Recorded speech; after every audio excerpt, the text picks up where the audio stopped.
the chat.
Welcome to the motherfucking News Underground. I am Abandoned Nihilism, the realest motherfucker on Twitch.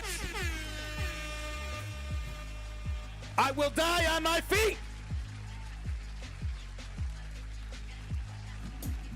Welcome back, Elaney. Welcome back, Ribbons. Big props to Hearst T. Empty the Clip. It's really more of a magazine, but, you know, we'll just leave it at that.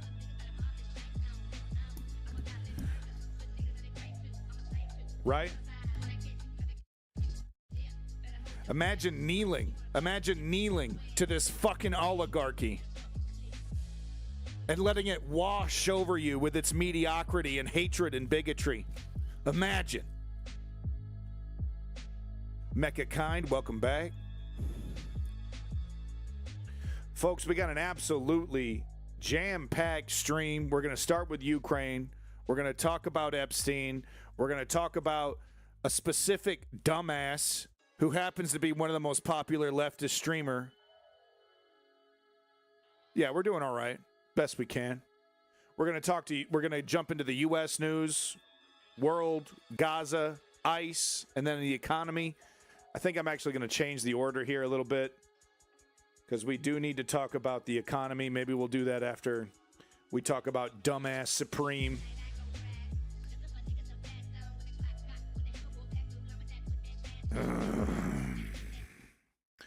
Folks, I'm 3 days sober. 3 days fucking sober. Okay, why is the door locked or something? Hello? Hey.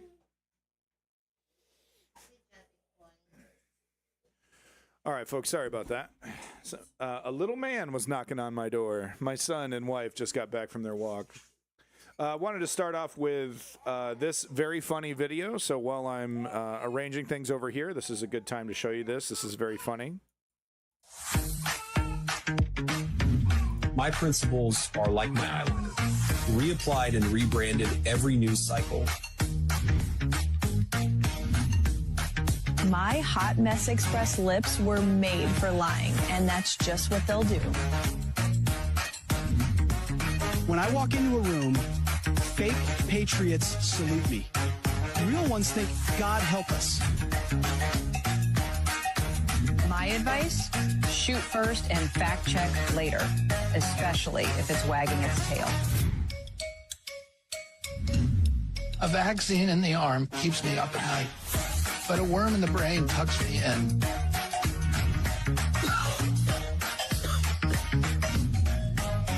I genuinely never know where I'm looking.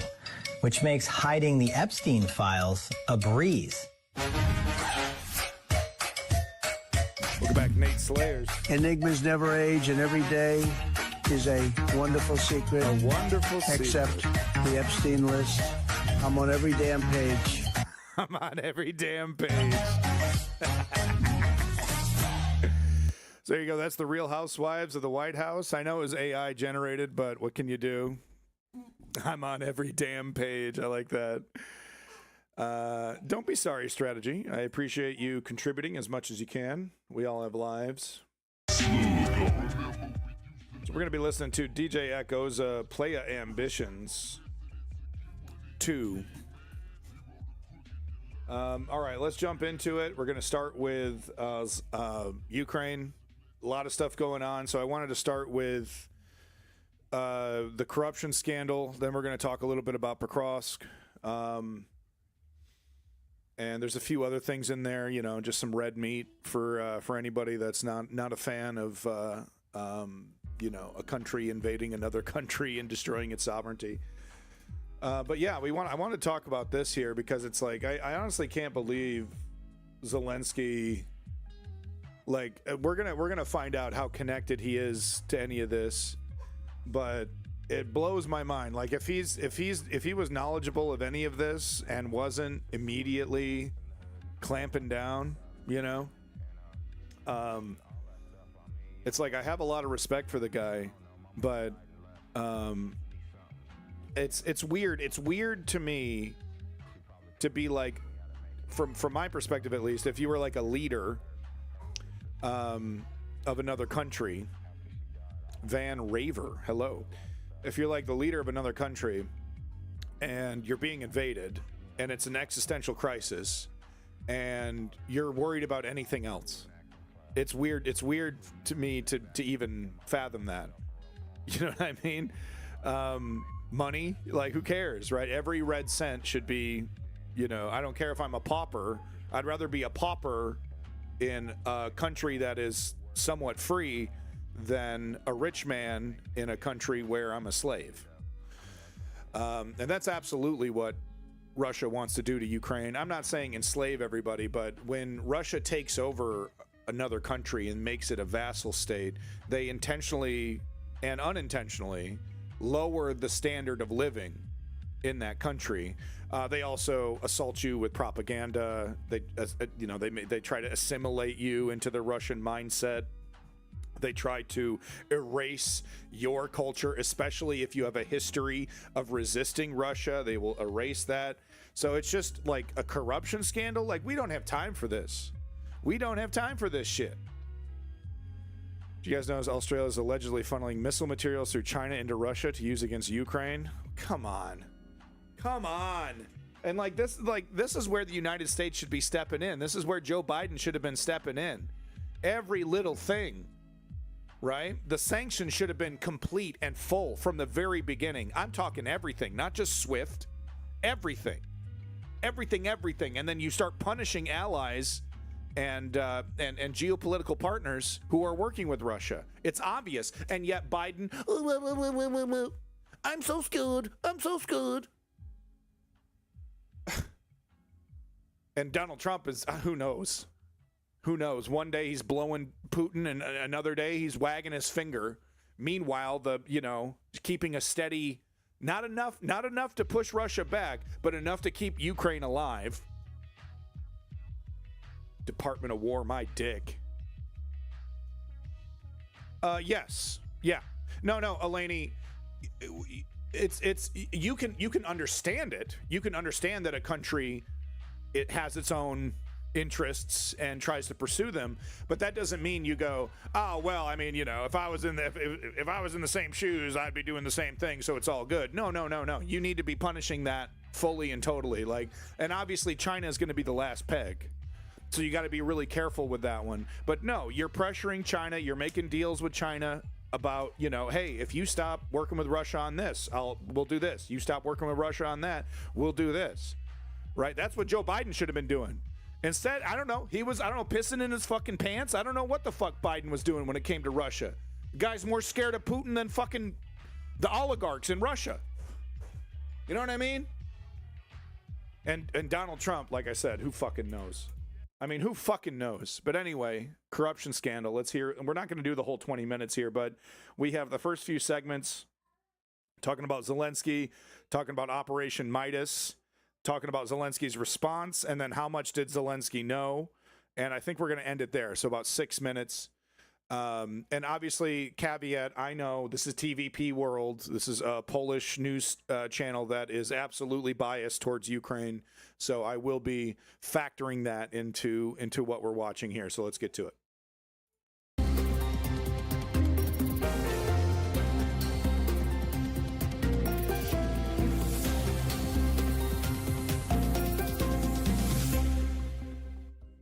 Hello, I'm Diana Skaya, and welcome to Face, our weekly summary of top events, but from a Central European perspective. I'm happy to welcome... Bias isn't always bad. It just depends. What are you talking about? I'm talking about geopolitics. I'm talking about, alliances. What bias? Oh, I'm sorry. God, I'm so sorry. Look, my head isn't like 3 days sober here, okay? My head is in a million different places. Right now, especially if the information is accurate. Yeah, no, exactly. And that's why I show it. I agree with you. I'm sorry, Eleni. I'm going to be rather schizophrenic today. Welcome as my guest today, TVP World Editor-in-Chief, Mr. Michał Broniatowski. Because I'm biased. I'm biased towards liberty, freedom, and democracy, right? That's where my bias lays. Michał, welcome to the program. Thank you very much. And I would argue so, that's Michał, not a major corruption scandal, unfortunately rocking Kyiv. I mean, this is something that Ukraine doesn't necessarily need at a time when it's fighting against continuous Russian attacks. Some subtitles here. Now, Ukrainian anti-corruption agencies targeted some of Zelensky's closest associates, including... So, I mean, this is the internal Ukrainian government doing this. So that's a really great sign right off the bat, right? Because who's in charge of that shit? Well, it's Zelensky. And if Zelensky wanted to quash it, he could. So that's a great sign right there. And we've seen this before where mainstream media and Russian media goes, oh, there it is. There's Zelensky being a corrupt guy, just like we said he was, when it was like literally Zelensky doing a corruption crackdown. And he's like arresting people and he's like he's like trying to do something about corruption. He's uncovering corruption and the media reports it as if, oh, well, see, Zelensky knew about it and he's corrupt. Like that's kind of the insinuation, right? So we've seen this before with him going after corruption, but there might be more to this story. Let's find out. Targeted some of Zelensky's closest associates, including co-founder of his production studio, Kvartal 95, Timur Mindic. But now, before I get into that, for those of you who don't know, Kvartal 95, this is a production studio that Zelensky helped found. It's stand-up comedy, and let's just look at a skit here for a few seconds. Победитель хит-парада самых опасных профессий сегодня у нас в гостях. Это охранник президента. Встречайте. Oh, it's comedy. It's classic Zelensky comedy. So these guys go way back, huh? So it's a personal friend. They go all the way back. Okay. Okay. Новенький. Готов. So this is interesting. After he won the election, he still did some entertainment stuff before the invasion. That's cool. I mean, it makes perfect sense, right? Get this guy on TV as much as possible. Hold on here. Click on this real quick. Wow. Holy wow. Holy fucking wow. 1 second. Let me just steal this content from Fox News real quick. Go ahead and put this in the U.S. section here somewhere. And we'll come back to that. It's downloading anyway. Okay, so yeah, these guys go way back. К работе с президентом готов? Готов. Здесь правильно. Готов. Итак, начинаем полную проверку. Готов. Вопрос первый. Готов. Да хватит уже. Готов. Итак, внимание. Что самое главное в работе с президентом? Не смеяться. Okay. You know, Michał, I should probably... I'm sure that was funny to people who who live in Ukraine. Not be laughing, but I used to love. Yeah, no, Simply Steve, absolutely. Well, were you a terrorist on January 6th trying to invade the Capitol like a good patriot? Then yeah, absolutely. Of watching this Kvartal 95. And I mean, so Timur Mindic has now reportedly fled to Israel a day before these anti-corruption bureaus came to target them. I mean, so tell us about Operation Midas, Michal. You know, we have to know exactly who Mr. Mindic is. He's not one of top advisors, but he's the top partner and advisor of Mr. Zelensky. Okay. So he knew. So like, come on, man. I mean, this is what I'm talking about. So, okay, top advisor, close friend of Zelensky, scraping money, and Zelensky had no idea.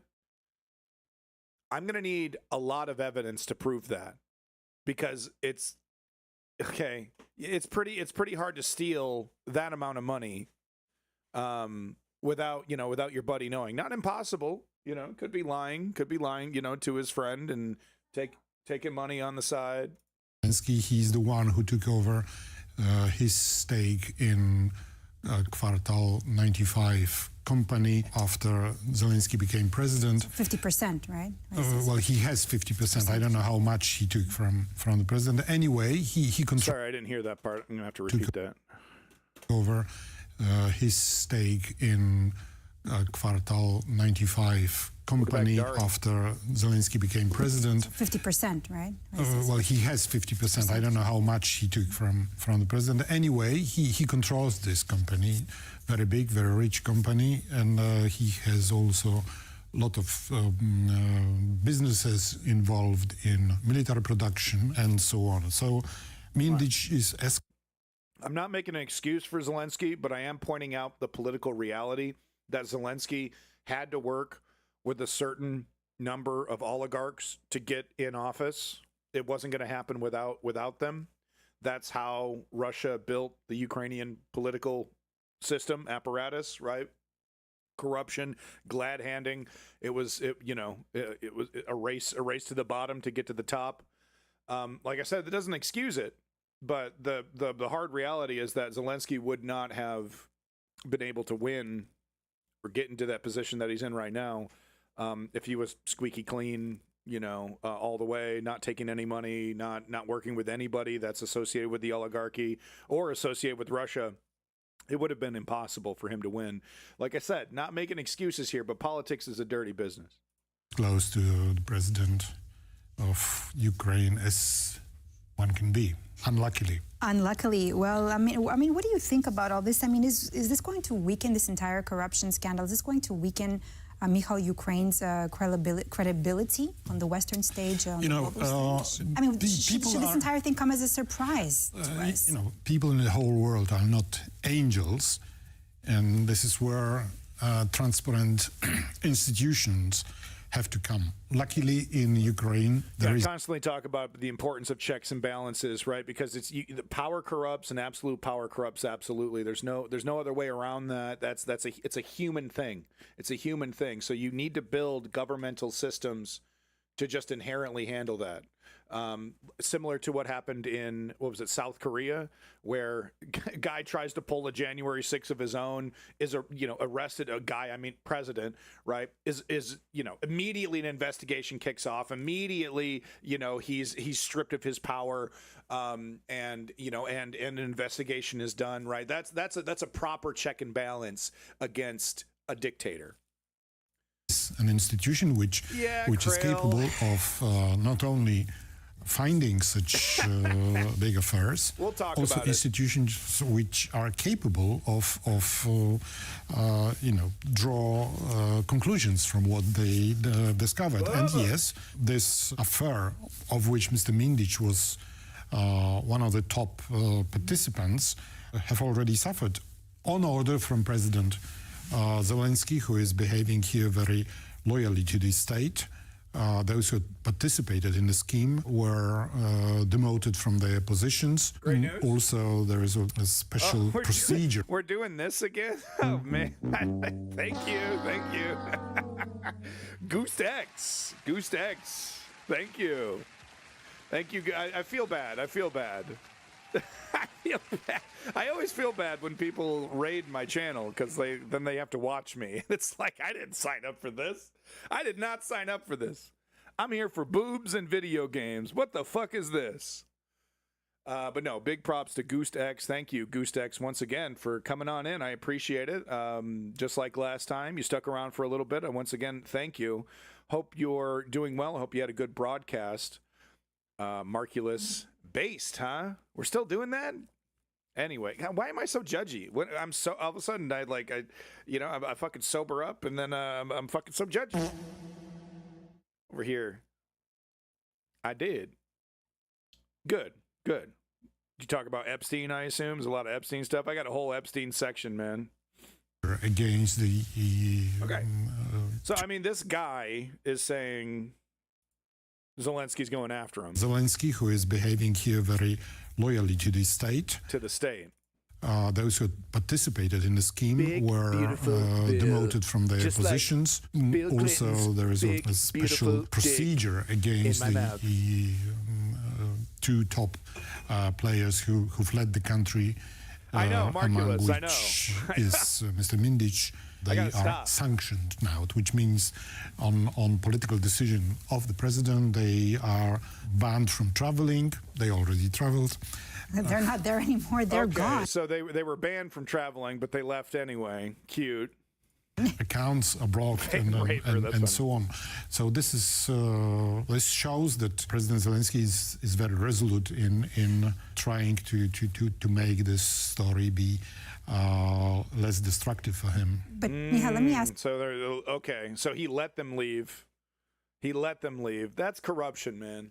Look, man. Throw your friend. Loyalty. Things change when you're the president of a country that's being invaded. Okay? And you should be ruthless. You should take this. You'd be like Winston Churchill out there and ruthless when you are the leader of a country being invaded. Okay? In peacetime, being a Winston Churchill is a terrible idea. Okay? In wartime, being a Winston Churchill is essential. So you're over here covering up after your buddy. Bro, look, I know, thick and thin and shit. You're the president of a country, man. No, I know, Van Raver, absolutely. No, we're not trying to excuse Churchill's massive military mistakes in some cases. But there's absolutely no denying that when fascism was destroying his country, Winston Churchill was 100% correct when it came to we should not be appeasing these people. We should be, getting ready for what is coming to us, right? So that's what I'm talking about, right? Like there's different, like if you're a peacetime president, your buddy's stealing some money and you kind of help him out a little bit. Like, I mean, that's fucked up. That's corrupt, but that's not exactly like the end of the world. It's not great, but it's not the end of the world. Your country's getting invaded, and there's a good chance you're gonna get like blown up. They're gonna nuke your ass or something. There's not a good chance. I'm sorry, I'm going too far. But you know what I mean. It's like the friendships and like homie's not respecting your friendship, Zelensky. Stealing money, corrupt. That money should be going straight to the front lines. It's going in his pocket. That person's no longer your buddy. That person is now taking advantage of your political position. So, like, Zelensky, pull your head out of your ass on this one, man. Okay, and we're going to talk about fucking Pokrovsk, Avdiivka 2.0 over here. What are these decisions? Ask you this. I mean, you did say in the beginning that this is not one of his, closest associates. That Mindic was the most important, business partner, friend, possibly. Earlier we saw that picture of them together in their youth, right? Zelensky and Mindic. Did Zelensky have no idea that something like this could happen? How can we perceive something like this? We don't know. Beery, by the way. The main, we need to say a few words about the... We don't know. Come on. The affair. The affair is about so-called atkat, which means part of any deal has to be cut by 15%, which goes to a person who is demanding it and is in a position to be able to demand this 15%. Most of the recordings which concern this affair, which amounts to, as the anti-corruption body says, it's about 100 million euros. This is 15%, which is skimmed from contracts for Energoatom, the company which is in charge of quite major atomic production in Ukraine, and talks which were recorded by NABU. 1,000 hours, Michał. 1,000 hours, which lasted for 15 months, were made mostly in the flat of Mr. Mindic. And, they were made from, apparently, according to media reports. This, look... I mean, it's kind of interesting, right? Because it's the reason why Zelensky has been so effective is because he's so loyal. But here, his loyalty to a childhood friend, or at least a friend that's been there from the very beginning, right? Even before Zelensky was a celebrity, it sounds like. That loyalty is biting him in the ass. He should have burned this dude, okay? He should have burned this dude. Look. Like I said, the calculation changes when you're the president of a country being invaded. And you got, dude, it's like, it's one thing to be corrupt, okay? It's another thing to be talking about tens of millions of dollars. Those tens of millions of dollars could be helping saving lives on the front line. Like, there's a direct correlation here. And like, Zelensky does not need this right now. Morale is hanging by a thread over here. It's not dramatically low yet, which is amazing. But Russia doing everything possible, including a constant terroristic barrage against civilians to get them to turn against Zelensky. And here he is undermining himself. Man. In Ukraine, they were made from a neighboring flat, which was empty. It is a huge problem for Zelensky, not only in view of his credibility abroad in time when so this guy's the editor-in-chief of TVP World. So they had to get the boss coming out here to make sure the message was delivered appropriately, which is like, Zelensky fucked up, but he didn't fuck up. I mean, we don't know. Sorry. Okay, so this, like I said, I was going to point out TVP World's bias, and here we go. Editor-in-chief of the whole operation coming out here, making sure that the message is delivered in a very scripted and curated way. He's got his little paper there going down his various talking points, and his employee who's interviewing him being very careful not to push and not to press. Brussels is discussing a way to support financially. Kyiv is in full blackout. And also during discussions about Ukraine's accession to the European Union. All right. Okay. So we're kind of veering off here. I'm not happy with it. He clearly let it happen, Zelensky, in my opinion, from what I can see. Let the guy leave. Didn't take his money. Didn't freeze his assets. It's a bad look, man. I don't care it's your best buddy. I don't care. Shit changes when you're the president of a country being invaded. Okay? And you need to reevaluate your friendships versus, especially, like I said, this is not like a guy stealing a sandwich. This isn't a guy like beating up his wife and and something like that. No, this is a guy like with tens of millions of dollars not going to the front lines. They're still trying to get rich over here. Whoops. I got the Exorcist light. I still haven't fixed that. There we go. That's the right one. All right, moving on to the next thing here. We got to keep it moving. So just, I just wanted to show some of this footage from this Channel 4 propaganda piece. Russia on the verge of taking critical Ukraine stronghold. No, wrong button. This one. Woo! Sorry, folks. I don't know what's wrong with me today. I'm still working. My whole chemical makeup of my body is completely screwed right now. So I don't even know like what's going on. You'll have to excuse me. But I wanted to show this footage. The Salazam through the this fog of this Thank you. war, a potential clear breakthrough for Moscow.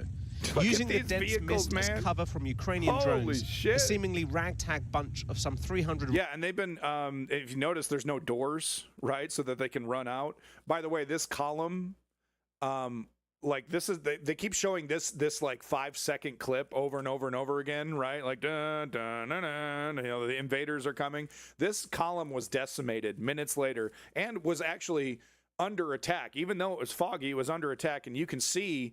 yeah, probably stolen. Yeah.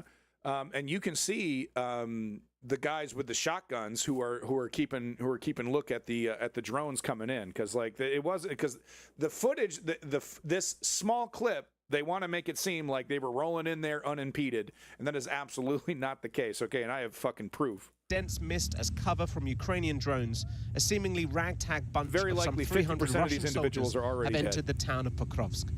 It may not look like much, but in a conflict of small steps, Yeah, this so could there's be homie pivotal. with a shotgun.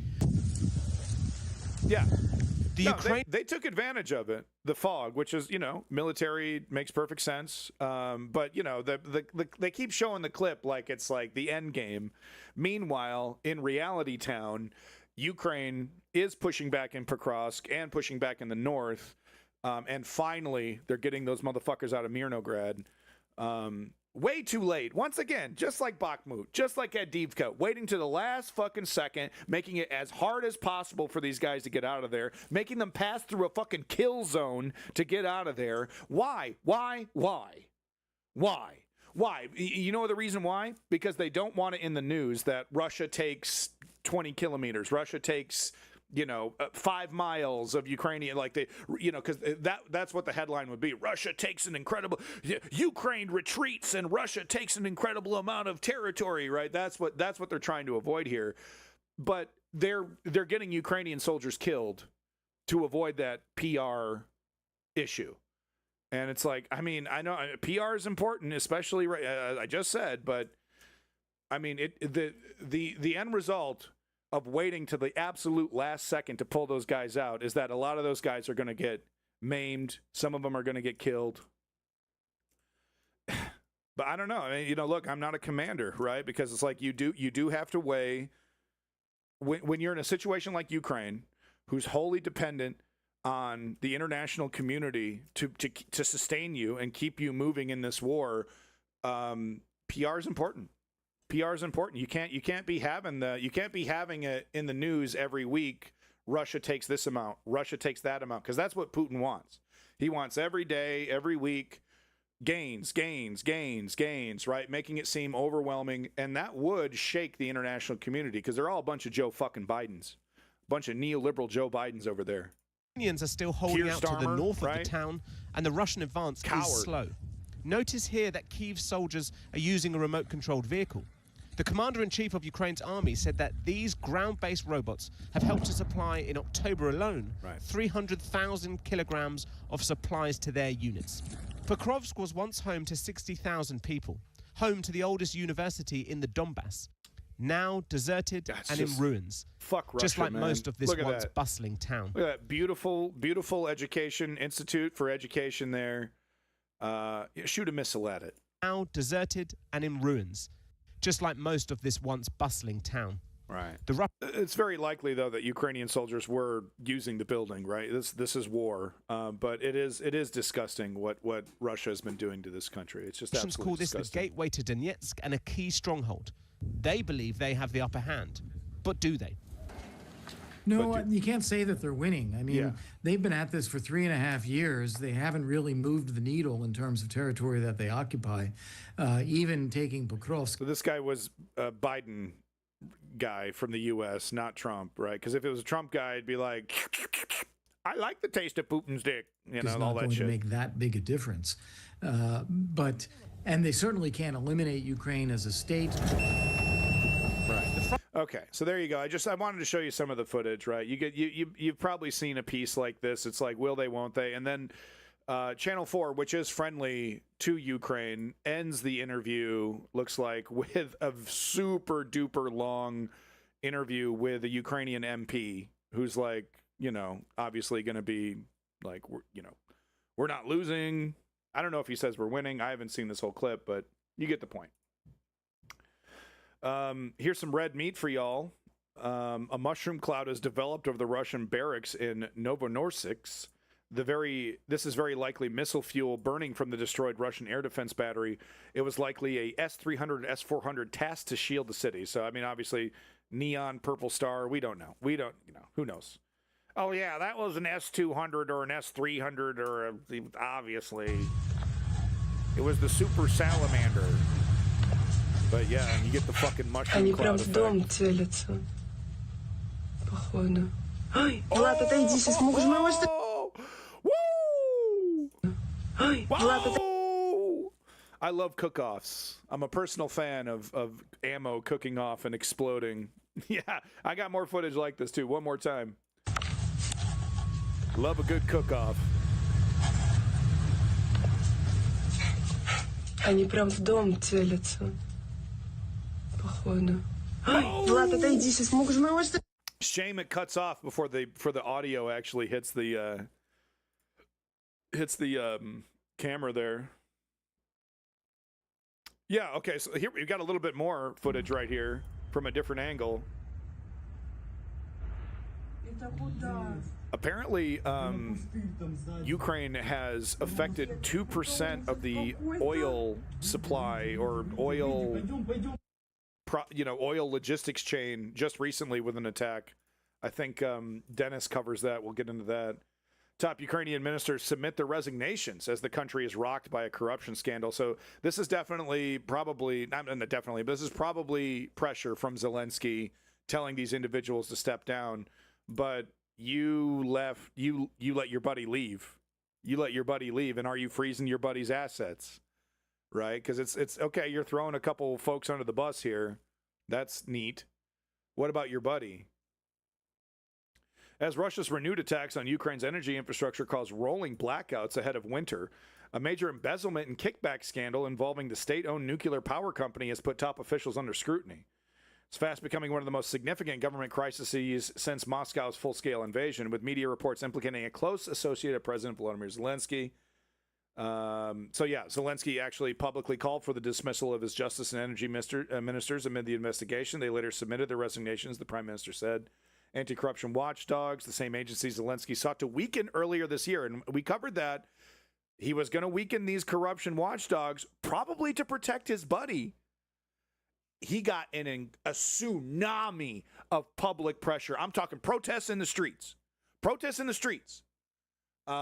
Which is wild because your country's being invaded and you're protesting in the streets against your president. You know, politics is fucking crazy. And then he backed off, which was the right move, and I gave him credit for. Right? Shouldn't have been doing it in the first place, because what the idea was, he was going to bring this anti-corruption agency under his umbrella, under his control, and it's like, no, that is the exact opposite of what needs to be happening, right? The anti-corruption needs to be like the FBI used to be, separated from the government, able to investigate the government. The government shouldn't be able to control, you get my point. Revealing the findings of a 15-month investigation, including one. So this is why he was doing it, because this was happening. Revealed the findings of a 15-month investigation, including 1,000 hours of wiretaps, resulting in the detention of 5 people, and another 7 linked to about $100 million in kickbacks in the energy sector. This is absolutely fucking ridiculous. $100 million changes certain realities on the battlefield. I'm not saying it ends the war. It's not that much money. Even $100 billion wouldn't end the war, right, instantly. But $100 million, that's a couple drones, that's a couple missiles, that's a couple vehicles. Zelensky should be fucking ashamed of himself. I'm glad GooseX is covering this as well. Folks, make sure you're liking and subscribing to GooseX, who's been nice enough to raid the channel twice. How about that shit, huh? Damn. What am I, PewDiePie? Huh? Am I PewDiePie? Am I X-Cow? Is that what I am? Am I an X-Cow? Am I a Ms. Kiff? Is that what I am? No, thank you, GooseX. I appreciate it. Ukrainian officials are scrambling for European funds to manage mounting energy shortages. Meanwhile, Ukraine's outnumbered forces are retreating. Yeah. The country. Who said this? Country been playing. Zelensky was elected by the time. Who said this?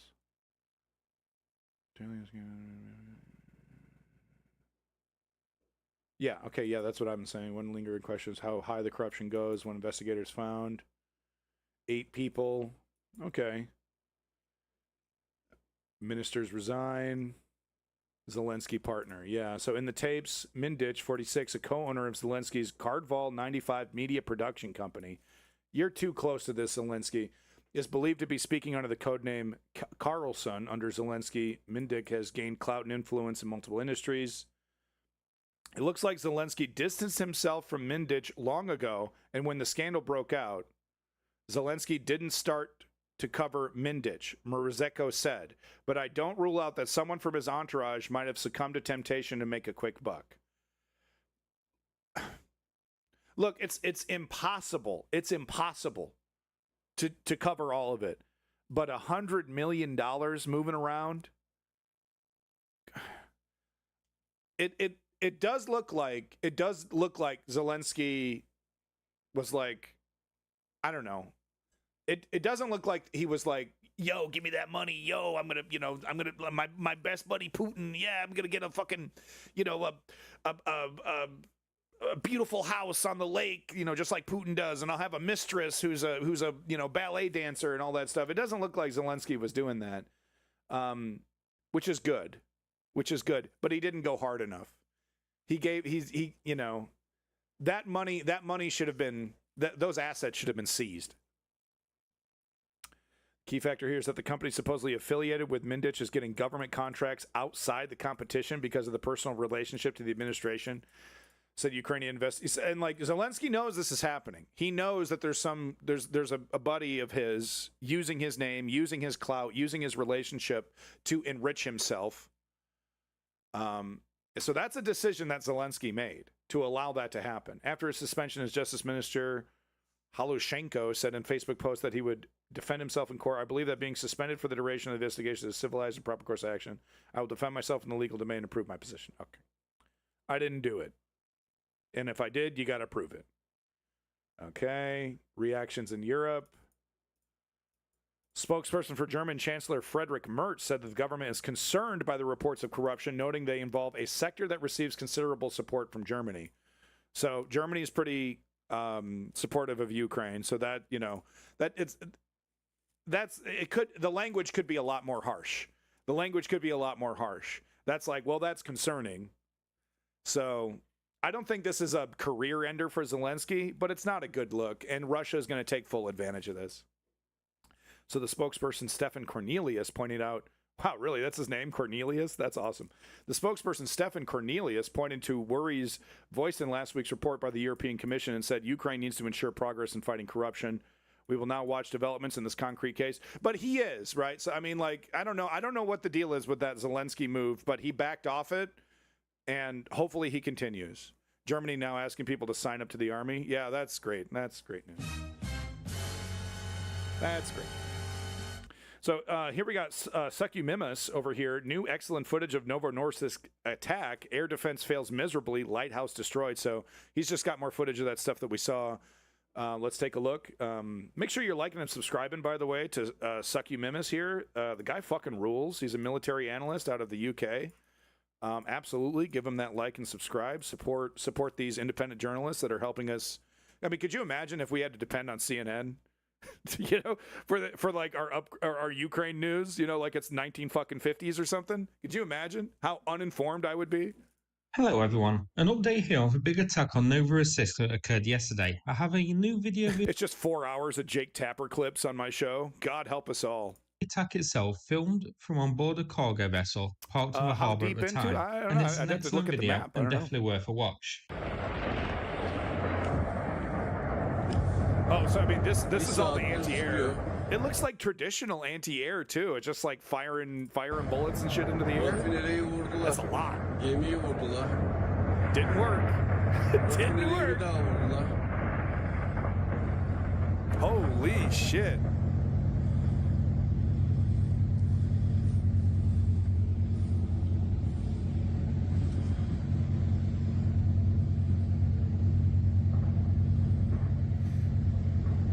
Oh, there's an anti-air right there. Maybe took one out. Maybe that's a big ass boom. Oh no, that's a flare. Okay, they're firing up flares. Listen to that. What is that? Small arms fire? What the fuck is this air defense?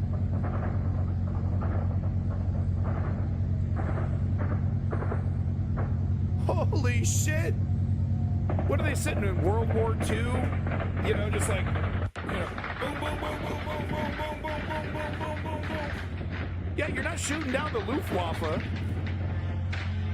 Yeah, it makes sense. Oh, you can hear one. Oh! So that was very cool to see. Just look at the amount of small arms fire trying and notably failing to protect a refinery. This video was filmed from a... I mean, and these bullets have to land somewhere. You know, these bullets go somewhere. I wonder, you know, what like 10 miles away or something is just getting absolutely pelted with lead. Cargo ship, as mentioned. And you can see fires are already burning in the oil pipeline, with small arms fire. These motherfuckers trying to take out the Luftwaffe over here, and Ukraine just running in with a bunch of toys, blowing their shit right up. Neener, neener, neener. Are they not firing out towards water? Yeah, I guess so. Right? Yeah, that's a good point. That's a good point. Just, I can't help, because I'm a human being who is cursed with empathy, like a lot of lefties. I can't help but feel bad for these invaders. Should they not be there? Should they get the hell out? Should they surrender immediately? Yes, yes, and yes. Are these guys being put through a hell that you and I could never really imagine unless we were there? Yeah, absolutely. And I just can't help but feel bad for these dumbasses, for these idiots who think that they're going to get an easy payday, and they get tossed into a meat grinder. A Russian soldier left helpless in the front line has complained about the difficult condition he is facing. An unnamed soldier made a video address from Ukraine's embattled city of Pokrovsk. Expressing desperation, the soldier said he had not eaten for almost a week and there was no residential area in the site.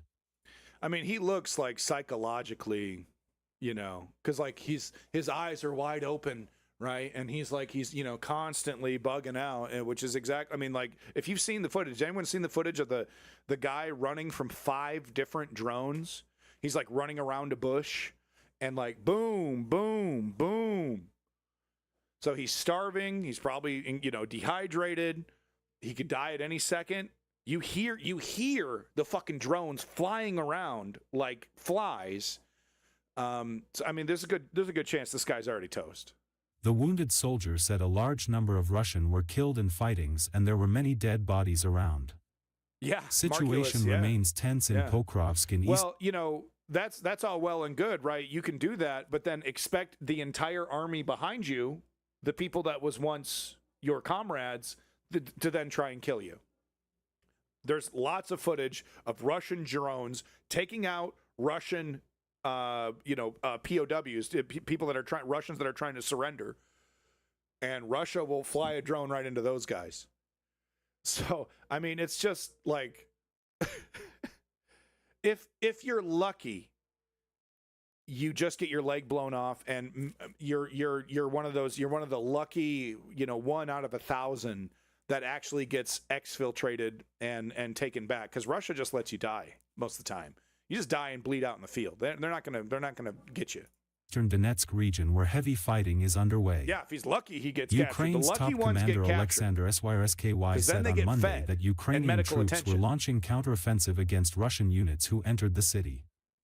Around 300 Russian troops are said to have infiltrated into Pokrovsk on motorbikes and cars. It's sick. Russia continues to suffer heavy losses in its war What of Russia invasion does to since their own February people, to their own 2022. soldiers. It's fucking sick. According to Ukraine's estimates, Russia's losses exceed Anti-human, 1 million nihilistic. military personnel. Если кто-то увидит это видео, надеюсь, не знаю, что делать, радейка села, ни связи, ничего, пока была ни еды, ни воды. Right. So it's like there's no way he knew what he was getting into, right? Unless he was a prisoner or whatever, right? But if he signed up and volunteered for this, there's absolutely no way that he knew. Does that excuse him? No. Does that make it more tragic though? When the drone finally finds him? Yeah, it does. Right? But we're dealing with this in the United States right now, right? People, they're like, they support Trump, they support everything that he's doing, but they're not technically fascist, right? Because they don't support a fascist ideology. They don't really even know what they support. But it's like their stupidity doesn't really excuse them from culpability for supporting a fascist regime. But what do you do with that, right? What are you going to kick a puppy? Puppy doesn't know why you're kicking it, but it's like we have to politically defeat these individuals. We have no choice, right? Their stupidity should not give them a break for supporting atrocities, right? Чего? Ёбаная пятерка, ёбаное командование, ёбаный Germany is to blame for the war in Ukraine. По дороге. You mean because of World War II? Fuck, man. That used to be the sound of joy and fun, right? The sound of a drone. Oh, that's cool. Look at this new technology. Now it's the sound of your doom. Уже, наверное, неделю. Too many dead bodies. Трупов много, очень. Yeah. Листва опала, прятаться негде. Не знаю, куда идти, ни деревни, ничего не вижу. Yeah, I don't even know what Octopussy is talking about here. Нет, нихуя нет. Germany is to blame? Is that it? Because they didn't defeat Russia? Is that why? Надеюсь, выживу, блядь. Сука. And then it cuts out. It cuts out, right? It could have cut out right before the drone hit him. So anyway, there's more footage here, but we're gonna keep it moving here.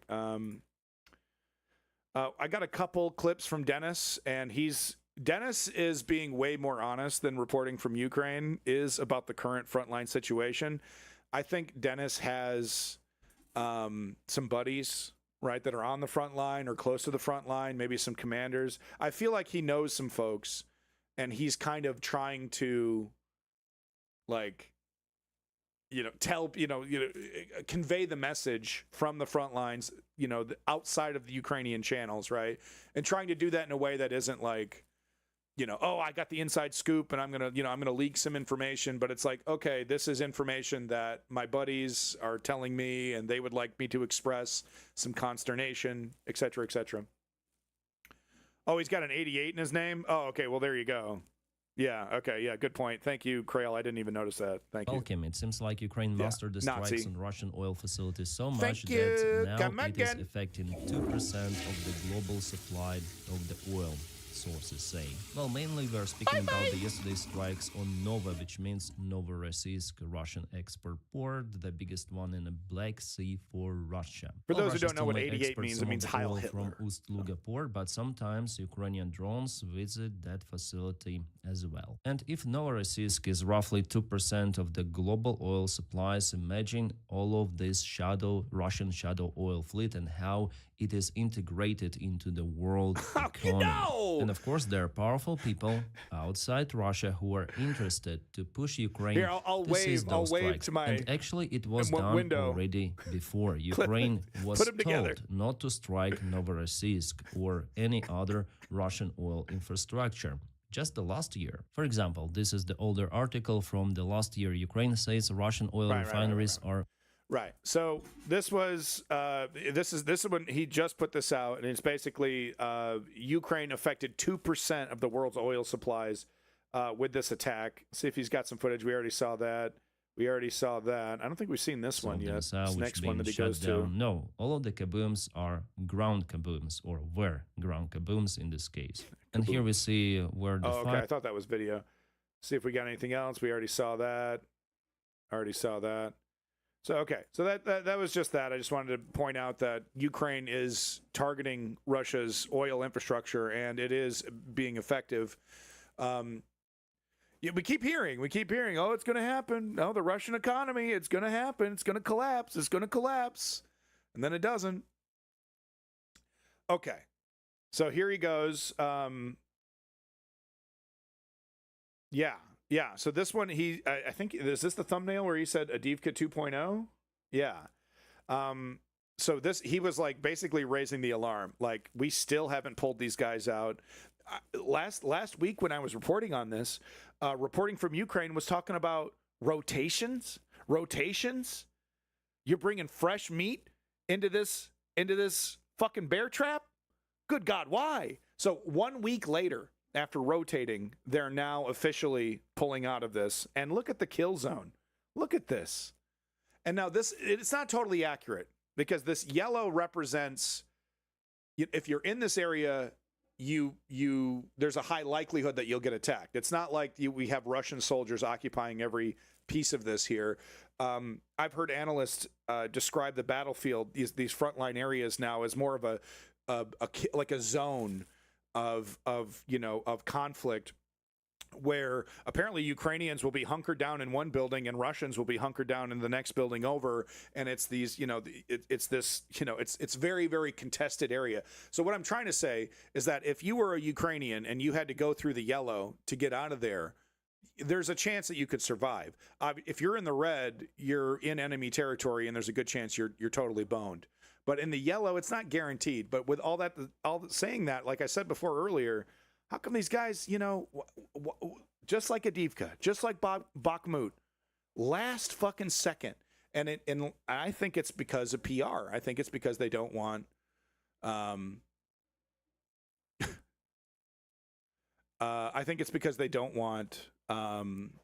the negative PR of like Ukraine retreating, Russia taking kilometers of land, right? Hello, my friends, and welcome. Let's go straight to the Pokrovsk-Mirnograd direction, because we have some of the updates that are happening almost every day. There are some of the minor changes, but sometimes they could be significant, as it happened the last night. So we have the confirmation that Ukraine finally started the withdrawal of the forces in the southern part of the pocket from all of those villages which were previously in a gray zone, and some of them are still in the gray. So Novopavlovka, Kronos, I'm sorry. It looks like you 433 messages. Maybe I shouldn't be banning you. Were you just trying to like make a point or something there? I thought you were just supporting. Sorry, Kronos. Go ahead and tell me why you put that in there, and then maybe I'll unban and I'll keep that. I won't reban you. I thought you were just. I thought you were the Nazi that I just banned coming back to then say more shit. So I'm sorry about that, Kronos. If I banned you. And you were trying to do something else there. Nation Novoukrayinka, and also from Suhy Yar. It seems like, from this village as well, Ukrainian forces are retreating to the southern area of... I'm sorry, Kronos. You got to be more... sarcasm is really hard, man. Okay, you put New Founding Father 88 in the fucking chat with no context. What the fuck, right? All right, I unbanned you. Sorry. Mirnograd, and also they try to bypass the main road because it's been controlled by Russians. It's been mainly cut. They want to go to Mirnograd to get there somehow, and also somehow to leave this bottleneck. But still, there is not yet the command for Ukrainian armed forces to leave Mirnograd completely. Well, I personally consider this one as the late decision by Ukrainian military command. It's not just my rhetorics. Ukrainian officers are saying about it. They are even screaming, accusing Ukrainian command as well. I'm going to quote what our guys are saying. writing. I gotta be careful. The crypto fascists have never been more empowered, and they've never been more like blatant with it, right? So I gotta be really careful. So sorry about that once again.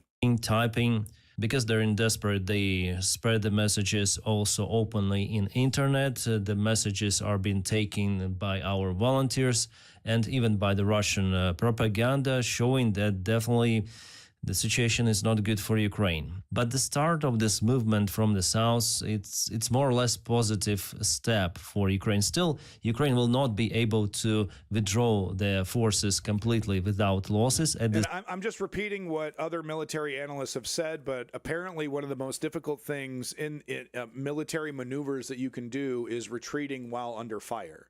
So once again, I go to the leadership of like why are you letting this happen? Why are you putting your soldiers through this?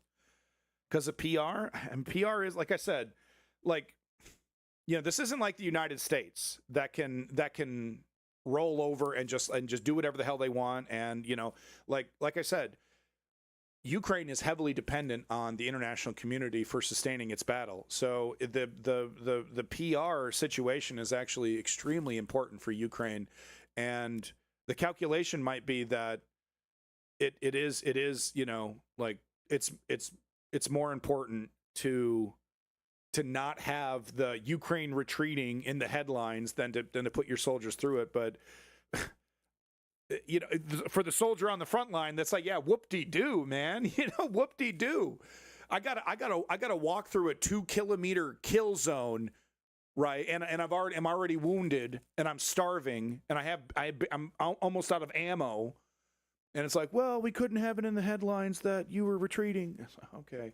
Stage, it's already not possible because again Russia established the control over the key supply logistics areas, roads and connections, so it's going to be very difficult, and I hope that the weather will deteriorate even more. There will be fog, there will be rain for our guests to retreat more or less safely, as safe as the mud is freezing up. So the opportunity to take advantage of the weather. Now, of course, the winter brings new challenges, but one thing that can be, apparently the Ukrainian mud is well known for being sticky and slowing down machines more so than other regions. So that's all freezing up. Possible. So the main problem now for the Southern Group is this Russians' advancement. We have the confirmation filmed by Ukrainian drones.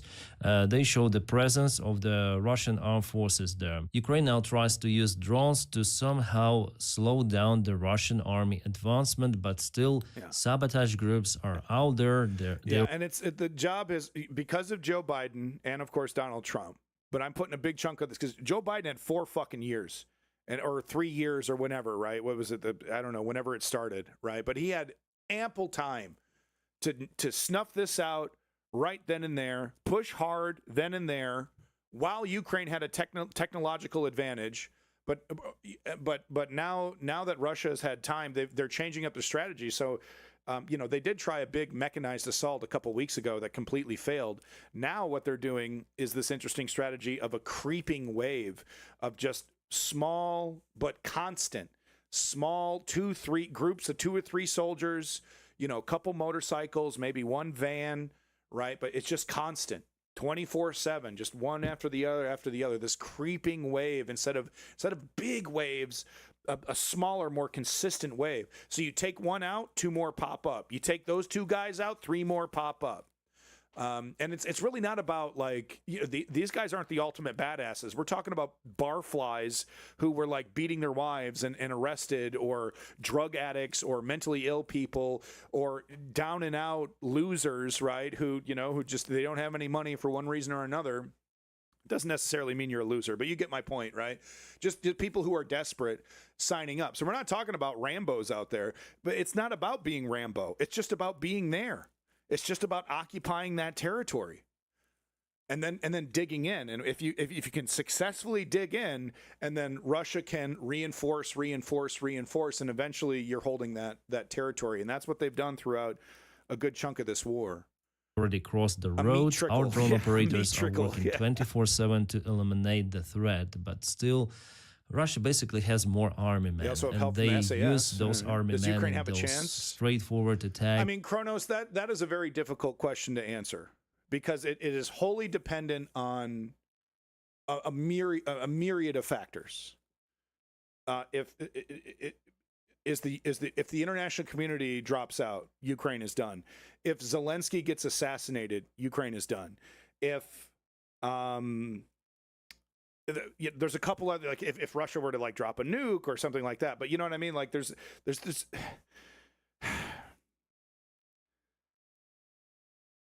It could one thing that we should have hope in is that the entire Russian situation is a house of cards that could collapse at any moment.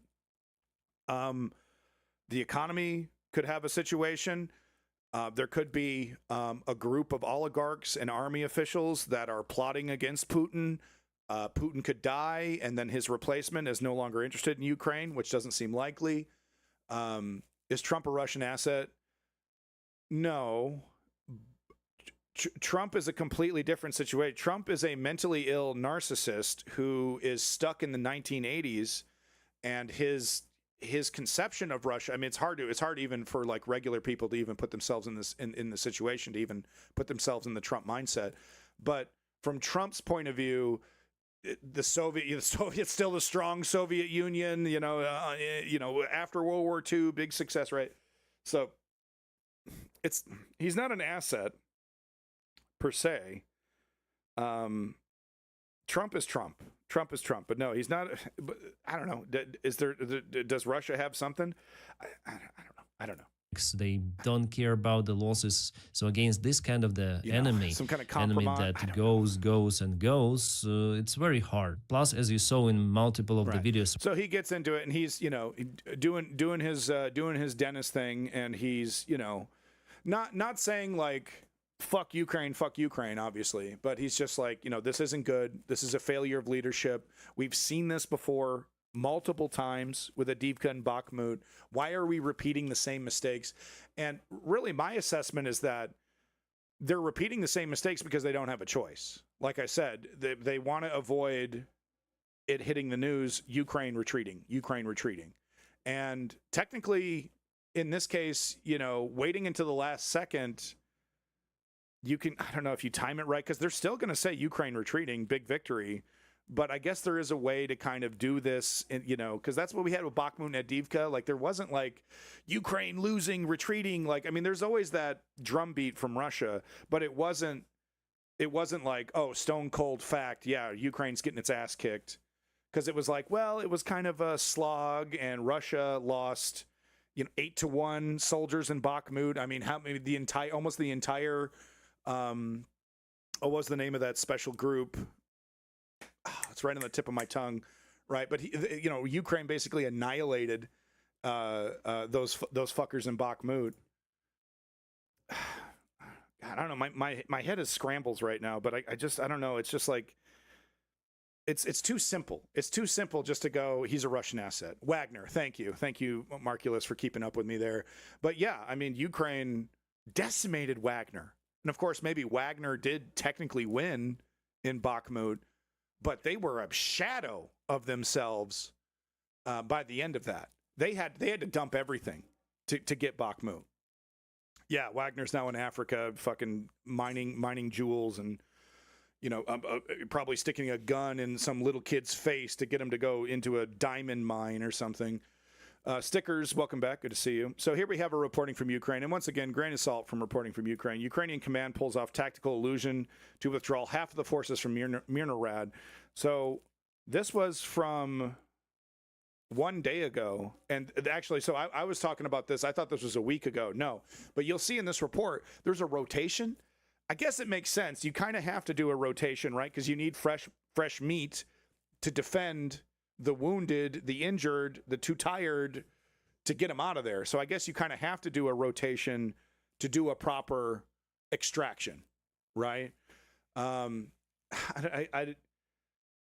fact that this has happened 3 times now tells me that this is something that that the military command is either aware of, or there's just nothing they can do about it. You know what I mean? Because it's not like the Ukrainian military is not stupid. And they're not like, you know, like the Russian military completely stuck up their own ass. Same tactics, even though they just recently did change tactics. I did point that out. But you know what I mean, right? I mean, just a couple weeks ago, they tried a heavy mechanized assault that went completely tits up immediately.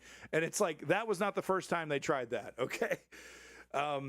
They're kind of stuck in their ways. The Ukrainian military, not so much, but I guess in some other ways, yeah, no, there's still a lot of that old Russian style leadership that did come up a couple months ago. God damn. Today there is important news from the Pokrovsk direction. Joe Biden! Here, Ukrainian units launched a massive wave of coordinated counterattacks along the entire Dobropilla front line to block and cut off the Russian pincer above Myrnohrad. As the Russians were forced to quickly react to the unfolding developments, the Ukrainian command ordered to execute the most important move of the entire Pokrovsk operation. Ukrainian units counterattacked near Dobropilla, combining air power, tanks, and precision-guided munitions in a synchronized strike that put Russian positions. Simply, Steve, he doesn't need to do that to get around the declaration of war. It's most of the military engagements that America has done since Vietnam have been undeclared emergency actions. He doesn't need approval from Congress. With that said, George Bush still got approval from Congress for the Iraq War, probably because after 9/11 he could have easily gotten it, and that just bolstered his case. But President Trump literally said, "I'm going to let Congress know that I'm invading Venezuela," and it's like, bro, that's actually not how it works. They're supposed to be getting permission from Congress, and he's like, "I'm going to let them know that I'm going to do some war crimes. Don't worry." It's in great danger. The operation began when aerial reconnaissance detected Russian drone operators setting up in the territory of a local mine east of Rodinsky. Right. Some of Within the guys minutes, that he's killed the coordinates were transmitted, criminals, and a Ukrainian but they should have been Su-27 delivered a precise arrested. strike with a GBU-62 Not JDAM bomb, exploded. annihilating the launch site. Moments later, Ukrainian surveillance drones spotted Russian troops attempting to fortify a building on the outskirts of Rodinsky. Another airstrike followed, again using JDAM bomb, wiping out the infiltrators and several Russian officers who had been directing operations in that area. It must be wild to be Russian, right? Because like you survive the barrage of drones to make it to a building, you think it's all good, and then 10 minutes later the building is collapsing on top of you. You're better off. You're better off being a lone wolf, moving around as, you know, is very specific way, you know, I'm going from here to here, right? Like, and you're like keeping really, really low profile. If you're one soldier in a group of a bunch of other soldiers going into a building, there's a good chance you're all going to die. Later, Ukrainian drones identified fresh groups of Krail. Russian soldiers attempting to regroup in another building inside. Clutch Cargo, I couldn't tell you what the actual plan is. It literally sounds like they're doing Bay of Pigs 2.0. I don't even know, man. I'm no fan of Maduro. Like, there's absolutely mega corruption with Maduro, and there's all kinds of connections to cartel and drugs and all kinds of stuff. I don't know, man. I mean, the thing is that this is not Vietnam. What I'm trying to say, yeah, Goose, yeah, we're on the same page. Huh? But it's like, when it comes to Venezuela, it's not Vietnam. We're not talking about the North Vietnamese here, the Viet Cong, who were like a dedicated, you know, guerrilla army who's willing to die for that shit. Maduro is scraping together whatever military he can get together. He just made that announcement a couple days ago, scraping together whatever he can. What I'm trying to say is that the worst case scenario would be the United States succeeds in toppling Maduro and installing a puppet. And then, you know, and like if there is the potential for this to be a mega slam dunk for Donald Trump. And that's the absolute worst case scenario, right? Because what does Pete Hegseth learn? What does the Department of War learn? Oh, okay. Greenland next then, huh? And then, you know, high off their supply, taking Greenland maybe we'll do Canada now. Yeah, no, Marculus, they literally, I mean, it's insane what's happening, right? Because they have that person who just received the Peace Prize, who dedicated it to Donald Trump, who's like, please, America, coup our country, and put me in charge. So, I mean, they already have a willing and happy vocal puppet ready to install.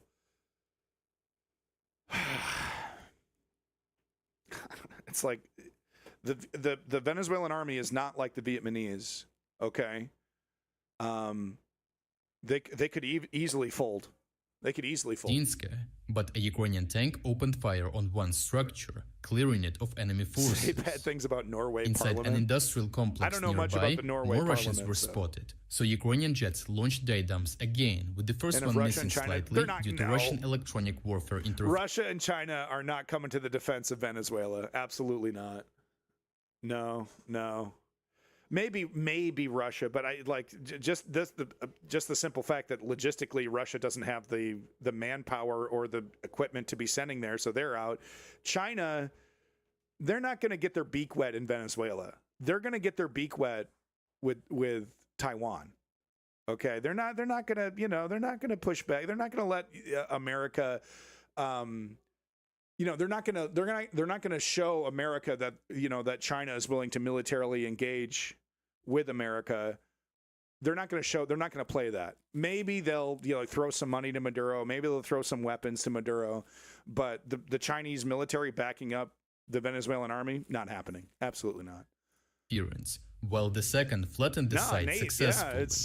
It's really Maduro's fault, because he's just a corrupt money grubber, right? He hasn't really concerned himself with making big allies. He's been concerning himself with stuff in his pocket. Airstrikes were part of a carefully planned prelude to the main ground counterattack aimed at securing Myrnohrad's northern flank and pushing Russian forces further. Because if Trump tacos out and the whole operation is run by drunk Pete Hegseth, it could be a Bay of Pigs 2.0, right? Totally, I mean, like Bay of Pigs was actually the military smearing Kennedy. So they, like, from the very beginning, from the very onset, the plan was supposed to go tits up and make Kennedy look bad. So that, that might not be the case here, right? Away from encircling. Yeah, rampant. No. Ukrainian forces used the momentum of the airstrikes and ground units along. to simulate a massive assault launched from all sides, This catching the with, attention of the Venezuela Russian goes way back surveillance for the and forcing them Republicans. to switch focus from offense to defense. Well, simply, Steve, the enemy abandoned temporarily Slow down. attempts to reach the Simply, Steve, slow encircled down. We're not units there yet. and instead focused back, on Blase. holding the line. Later, it became evident that the Ukrainian counterattack was maybe. a well-orchestrated distraction. the one that you sent me. Yeah, While the Russian command concentrated all When you attention sent on my chat, Dobropilia, yes. convinced that the northern flank I don't was think I have that one queued up, though. You got to put that shit in the Discord. the main target, Ukrainian commanders quietly executed a partial rotation of forces in Myrnohrad. Right. So, classic military maneuver. You push hard in the north, right? Russia is literally sending resources from Pokrovsk up to the north here. Novorossiysk. I can never say that correctly. But so, and then while Russia is doing that, Ukraine taking advantage of the situation to rotate, seemingly because they've started the pullout officially. So seemingly it wasn't to reinforce it because they were like, well, maybe we can save this. It was to reinforce it to for the retreat, to get them out of there. Better late than never. But this operation enabled the secure evacuation of wounded personnel and the delivery of vital supplies and ammunition to those still defending the town. I thank you for that history lesson. I absolutely fucking despise the Nobel Peace Prize and everything and how political it's become, how ludicrous and pointless it's became. They gave one to Obama, while he's pressing the drone bomb button. So I don't even give a shit about the Nobel Peace Prize, right? But clearly Trump does. Ukrainian troops save abandoned pets. So obviously this is propaganda, TVP world, military mind, but I love animals. Hopefully you do too. It warmed my heart to see this because I do worry about the pets and animals that have been abandoned on the battlefields. So it's nice to see Ukraine who knows how much actual resources they're dedicating. This might have been just literally a propaganda thing. Send a couple guys out, pick up a couple dogs, right? Do a whole fucking thing, right? Your pets, right? It could be total propaganda, but at the same time, I do like to see animals treated properly, right? I'm Milosz Rawiński, and this is Military Mind. Armed conflicts, defense and security, land, sea, and Thank air. you, Blase. We've got you covered. No, don't be sorry. It's fine. The day began with grim news for Ice Ukraine. King, welcome back. Overnight, Russian forces launched 430 drones and 18 missiles across the country. And once again, you can blame Joe Biden, okay? Because that capability was ramped up. Okay, Russia was caught flat-footed in the first few months when Ukraine was pumping out the drones, completely flat-footed, and Joe Biden could have taken full advantage of that, and he sat on his wrinkly ass. President Volodymyr Zelensky said that the main strike targeted Kiev, leaving dozens of people Tisriel. The Ukrainian capital suffered one of the largest attacks this year, with Russian forces targeting civilian infrastructure again. According to officials, 4 people were killed. 10 wounded, 4 dead in my hometown. Jesus Christ. I'm so sorry to hear about that, Tisriel. Vladimir Putin is intentionally attacking civilians to terrorize them into capitulating to the Russian Empire. And this is supposed to be, according to Russia, this is a liberation. It's just disgusting. And 27 wounded. Police reported that around 30 residential buildings across the city were damaged, along with medical facilities, public transport, offices, and vehicles. The Odessa region was also struck by Russian drones. One energy facility was damaged. Imagine being a Russian, getting your ass kicked on the front lines, and you hear your military sending hundreds of drones to go terrorize children, to go blow up a school, to go blow up a playground. It's like, it'd be really great if you'd actually blow up a Ukrainian ammo dump, actually. Damaged and 1 person was wounded. Kherson likewise came under a missile attack, leaving 5 civilians wounded. Meanwhile, inside Russia, Ukrainian drones carried out a series of retaliatory strikes. In Novorossiysk, a major oil terminal was damaged in an overnight drone attack. Local officials confirmed that coastal facilities and an oil storage site were hit. The largest VN exporting from down crew member to be hit remain in a semi-encircled position, according to Ukrainian and independent sources. Open-source intelligence analysts from Deep State report that the Ukrainian defenders there are partially surrounded. I mean, that says everything about what Russia was doing to Ukraine before all this happened. You know what I mean? Like that's how Russia treats other countries that they take over. They just like, your history doesn't matter, your culture doesn't matter. The only thing that matters is your assimilation into the Russian Empire. And they don't care if it'll take 200 years. Right? They're like, if it takes 200 years for the people of this area to forget who they once were, then okay, we start today. We start that 200-year timer right now. They don't care. The Russian Empire does not care. The distance between Russian-held red zones at the neck of the pocket is roughly 9 kilometers, while the depth of the pocket is about 12 kilometers. This makes the transfer of reinforcements, ammunition, and supplies to the area extremely risky, especially under Russian drone dominance in the skies. Analysts also note further Russian advances near Kotliny. On the terrain from the Steel Border Unit demonstrated exceptional skill during the execution of a recent combat mission. Using a fiber optic controlled bullets, the It's just propaganda. The TVP world is just propaganda, okay? I know what I'm watching. Don't worry. Danish club in my city does one every year before Christmas. Dude, nice. Man, that sounds like fun. I want to go to a Danish bazaar. That's cool. Okay, this music. Okay, all right. Call of Duty called. They want their music back. Right. Okay. Right. Are we talking about the pets now? Can we get to the pets, please? Okay. During the area around Liman.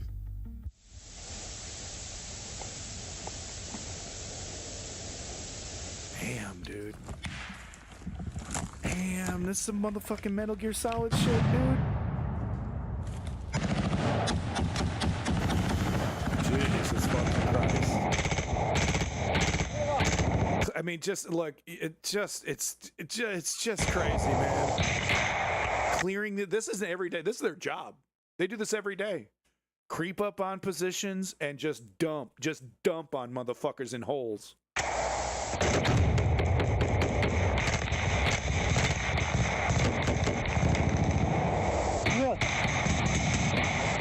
Then they get in them. Because they got to confirm. They got to confirm the dead. They call it Tarkov before they call it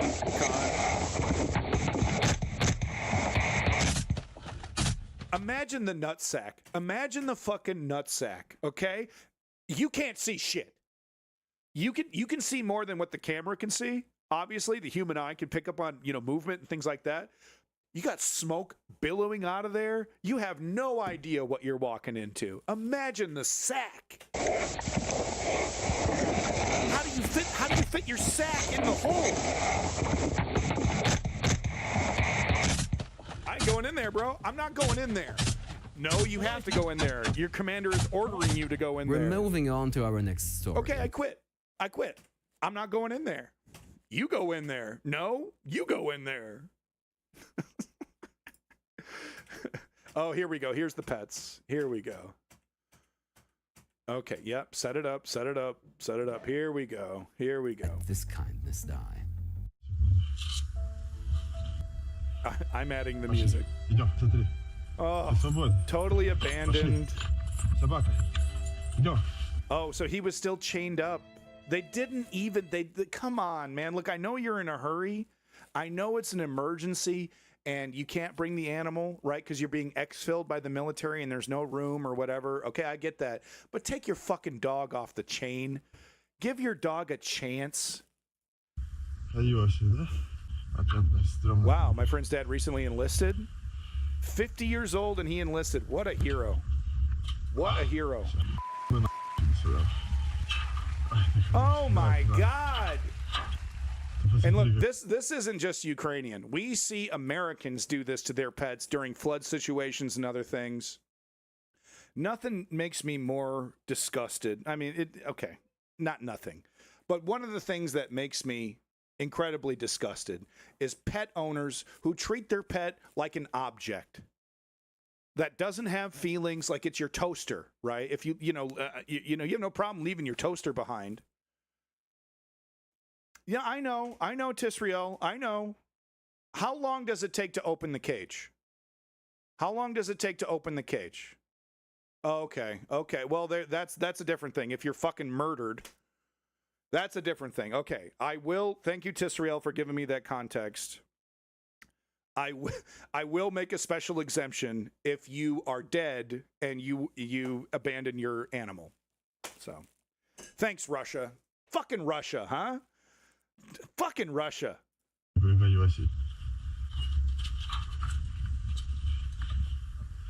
These guys are risking their life to do this, by the way. Beautiful. Goddamn. Brings a tear to my eye. I think you'll figure it out from here. Well, it's better than nothing. It's a chance to survive. Yeah, exactly, Blase. Yeah. So we got to show this to the sound of the Rocky theme. Here's Russia. Here's Russia's AI tech. Apparently, this really pissed off Sokolov, however you say his name, the Russian propagandist, the well-known Russian propagandist. He waves. No, that's actually totally accurate, because from my perspective, this is a drunk Russian drinking vodka, right? Yeah, this was intentional. The only mocap actors that Russia has, the people that are training the robot, are drunk idiots. So yeah, there's perfect representation of a median Russian. Yeah, he's hey, I'm going to the bar. I'm good. On the way to the front lines. I love the music. No, the black curtain. No. Get out of here. Get out of here. Covering it up. Shut up, you losers. They had the black curtain ready, by the way. They had the black curtain ready because they knew it was going to do this. They knew it wasn't ready for prime time. Putin's like, get it out there. Get it out there. Show our superior Russian technology. All right, I'm going to the bar. Gonna go get me some vodka. Whoa!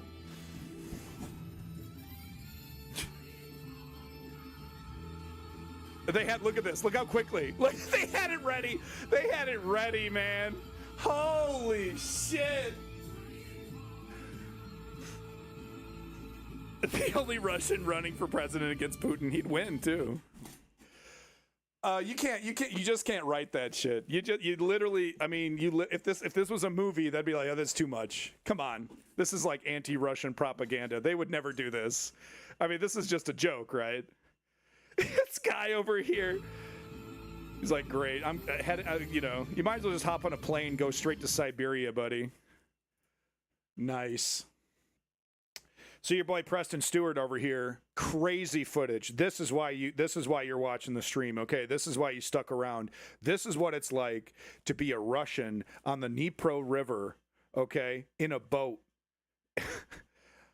It's unbelievable.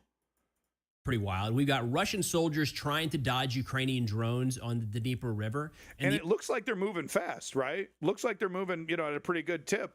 A drone can go double the speed, the max speed of a boat. A drone can double it. These guys are so aware of what's coming that they're wearing tourniquets ahead of time. Yeah, well, you're kind of being invaded, so it's totally understandable. And the couple seconds it would take to put the tourniquet on could be the matter of life and death. Yeah, so Preston pointing this out. They put on the tourniquet before they even engage. Because that's how little time they have, right? So they're like, well, they're putting on tourniquets before they even need to, because they know they're about to get hit. They expect to get hit, and the couple seconds it would take to put the tourniquet on could be the matter of life and death. So these guys strap on before they go out. Now, crazy this what the footage Russian military does to these guys. It's pretty wild. We haven't seen anything like this that I can recall. Boom! He just took that one down. You see the Ukrainian drone splashing near the boat. You can see on the back there. Those are electronic warfare jammers. So what the jammers do in this case is between, depends on the technology, but 25, 50. It's like a Call of Duty mission, dude. It's like one of those fixed turret segments, man. 150 meters. It will jam the signal between the drone and the operator, causing the drone to either fall off path or lose the connection. And it has to try to, they do have some of this technology now, strike the target on its own. When it's a moving target at this speed, you can see how that would result in near misses. And that's what you see a bunch of here. Now, at the end of the day, Ukraine does end up hitting at least this boat, maybe another. Think about the ammo the guys... No. So the footage that I've seen, the jammers only work like when the drone is like 10 feet away. So like the drone just needs to get in the right direction, but it does cut out, but it doesn't cut out soon enough for it to actually, so it's not enough. It's not enough. Are going through, but it does actually jam. But the drone has to get like right next to it. They're just slinging lead into the air, trying to bring these things down. They fluctuate frequencies, huh? Oh, that's interesting. It's like they're fighting the Borg. And we're going to see it work a couple times in this video. Oh, whoa! I think we got one coming up here. Oh, dude! But there's the fucking tourniquet right there. Look at that! Look at that shit, dude! I mean, you got to understand how wild that is. They're going into this being like, I'm going to get shredded. I'm going to get completely fucking shredded. Like, right? Ready to go. A really high power one that can do multiple if they don't do shit. Yeah. Well, now, in talking with Vegas from the Azov International Battalion, Different Breed TV, a couple weeks ago about shotguns. Oh, Jesus, that was right there. He says they're not as perfect as people might think for this role. It's something, certainly. But if you're thinking about an infantryman having to carry this, it's a lot of extra weight, a lot of extra equipment. It's also wild to me, that I see, so we got a Russian here with a shotty. How come everybody doesn't have shotguns? You're more likely to hit the fucking moon with your AK-47 than, we've seen a couple clips of Ukrainians and maybe one clip of a Russian getting super lucky, right? Just hitting that perfect bing, getting it. Sure, of course you're going to get lucky, right? But it's just, how much is a shotgun? $1,000? How much is a shotgun? You thinking about an infantryman having to carry this, it's a lot of extra weight, a lot of extra equipment.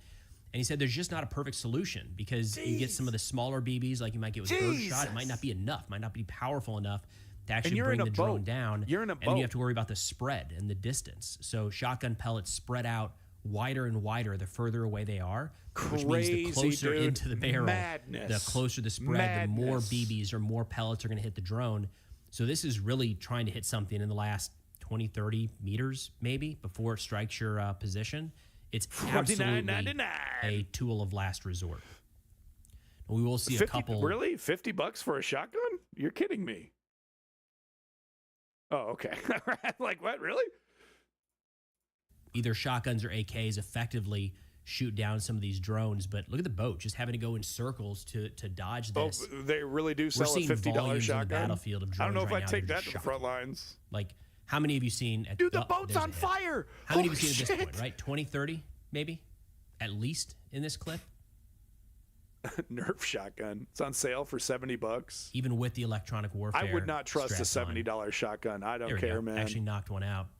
So at the end of the day, it looks like at least one of these boats a $70 shotgun to not blow up in my hands. Up the survivors to bring them to whatever forward position they are moving to. But pretty wild footage here, start to finish. Now, today we're going to be taking a look at a couple of battlefield up. Right. So I just wanted to show you that footage there. Preston over here doing a great job, great coverage. Make sure you're liking and subscribing to Preston.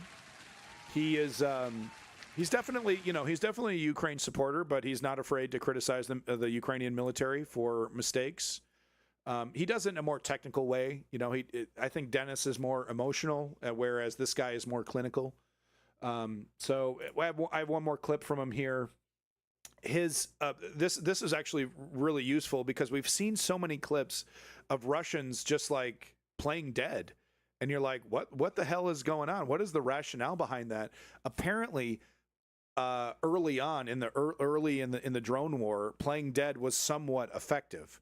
Apparently, the Russian military doctrine hasn't caught up though, because they're still telling their soldiers, "You play dead." And Ukraine has so many drones. I mean, have you seen the footage? One getting right up next to the guy's face, landing right. I mean, because he's trying to play dead. He's lying on the ground. Drone gets right up on his face and click. Would you rather have a $70 shotgun or a $400 pistol to shoot down a drone? $70 shotgun. No doubt about it. Yep. No doubt about it. With birdshot, right? If you're telling me I have a $70 shotgun and I have nothing but slugs, I might do the pistol if the pistol's semi-automatic, right? But it's about getting as much lead in the air as humanly possible. Freezing or playing dead is not an effective way to avoid getting hit with an enemy drone. I mean, it used to work, kind of, but now we're getting reports that Ukrainian drone operators are flying close to the face of Russian soldiers as they lie on the ground trying to provoke movement. The slightest twitch, the drone strikes home. So today we're taking a look at a recent assessment by Russian mill blogger Filatov. A net launcher, I mean, the problem is with a net launcher is that, maybe that'll be effective against one drone. Well, what happens when you're up against 10, 20 drones? It's like a swarm. It's just boom, boom, boom, straight up the ass, dude. Yeah, totally. About what works and what doesn't when it comes to infantry trying to avoid. And you have to remember, when the camera cuts out is when it blows up. On the receiving end of a kamikaze. Look, man, you shouldn't be there. You shouldn't have taken the money. You should take the jail time. They're going to sexually assault you and torture you in the jail. Okay? It's all bad, man. But this is the alternative. This is the alternative, dude. This is his last moment on Earth. This right here. This is the last moment this guy was alive. It's just unbelievable what the Russian military does to human beings. They lie to them, propagandize them, sweeten the deal, make it really nice with a big fat paycheck, a promise of a paycheck. And then those motherfuckers drop you into a meat grinder. It's just I can't believe the Russian population. I can't believe it though, because imagine, right? The Afghanistan war in America, right? It was a big deal when it first started. By the time we were ending the Afghanistan war, most people in America didn't even know we were still there. They didn't know we had bases. They didn't know we were like getting attacked. They didn't know any of that. And there were some years mainstream media in America didn't even mention that we were in Iraq or Afghanistan. They want a news organization going the entire year without mentioning the war that the country is in, the multiple wars. Tan suit, Epstein, right? You know? So and it's like, I can believe it. I can believe it because it's happening here in the United States right now. I can believe it how some goober would be convinced that this is an easy paycheck. Drone. Now, at the end of today's video, we've actually got three example videos showing Russian soldiers successfly avoiding getting hit by Ukrainian drones as they follow these bullet points laid out by Filatov. It's like, you got me. By Ukrainian drones as they follow these bullet points. You got me. He's look, man, I'm not trying to age shame, okay? But he's clearly too old to even maneuver properly. Right? He's like, you know, this is what happens when you get old. You get a little bit more creaky. Your joints get stiffer. It's hard to move. This guy clearly doesn't have it in him. Avoiding getting hit by Ukrainian drones as they follow these bullet points laid out by Filatov. He's on his cell phone. No, homie was on his cell phone. He says, for starters, don't play dead. That doesn't work anymore. Quote, let's admit it. The Ukrainians were the first to use this tactic. We witnessed it near Avdiivka. We were dropping bombs. They exploded. The enemy fell lying dead. We flew in, hammered those still running, then we returned. God, bro. The dead would resurrect and walk away on their own to some shelter. This was because we had few drones, few crews, and we, so to speak, worked on the live running enemy and did not finish off those pretending to be dead. The key component there is just the volume of drones and the volume of crews available to pilot those drones. And he gets into that more in this piece. He says, quote, when the enemy raises a drone, it has already lost its value. Oh, bro, he's trying to take a nap. Sooner or later, the battery will run out, so the enemy will have to choose a target and strike it with a drone, even if it is a single soldier. Therefore, they fly close to the face and try to provoke movement. Scare. Check. Are they really dead or just pretending? And if the casualty... And this guy had the right idea. He has his head torn off, the FPV will not focus on him. But if the soldier is intact, the enemy will assume he may still be alive, and the drone will attack. Look at this guy. He's he's done. Have you ever been this tired, this exhausted, where you can't take another step? Have you ever been this exhausted? Now imagine being that exhausted when something's trying to kill you. It's like a nightmare, like one of those nightmares where you can't run away, or you're running away really slow while the thing is easily catching up to you, right? But this is real life. This is real fucking life, man. He doesn't even have enough energy to hold his fucking gun up. He can hear the drone. He can hear it coming in. God damn it. I mean, like, there's a very real possibility that Putin will die without seeing a lick of justice for any of these heinous crimes. It's not hard to find footage of this happening. I mean, we've got countless clips from Ukrainian drone units, specifically drone units, showing strikes. And look, this is supposed to cover you. He's wearing covering to help protect you from, thermal imaging. Look how well that works. Look how well that works.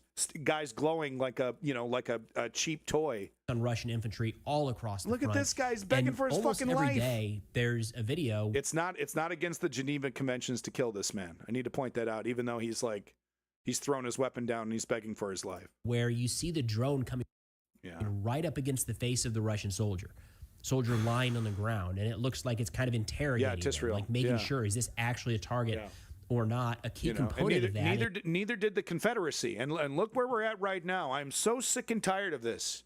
I'm not saying Russia had the right idea after World War II with it kind of did, but it kind of didn't, right? Because it wasn't even interested in finding evidence. It was just like kill, kill, kill, kill, take as much territory as possible. But they kind of had the right idea, which was like, every one of these people are criminals, okay? Soldiers, leadership, they all need to be arrested. is this person dead or tried alive? And hung. And if there's right. any indications that they're alive, they are a viable target. That drone is striking Just home. real. What's this idiot saying? Phil Taub says, quote, therefore the tactic freeze or pretend to be dead does not work. Oh, bro. Teaching this tactic at training grounds means 80. You're not even playing dead. What is the drone pilot supposed to think? It's the middle of the day, dude. What is the drone pilot supposed to think? That you're a statue? What? That you're a tree? You're not even lying. He's speaking Ukrainian. Oh, okay. Okay, I'm sorry.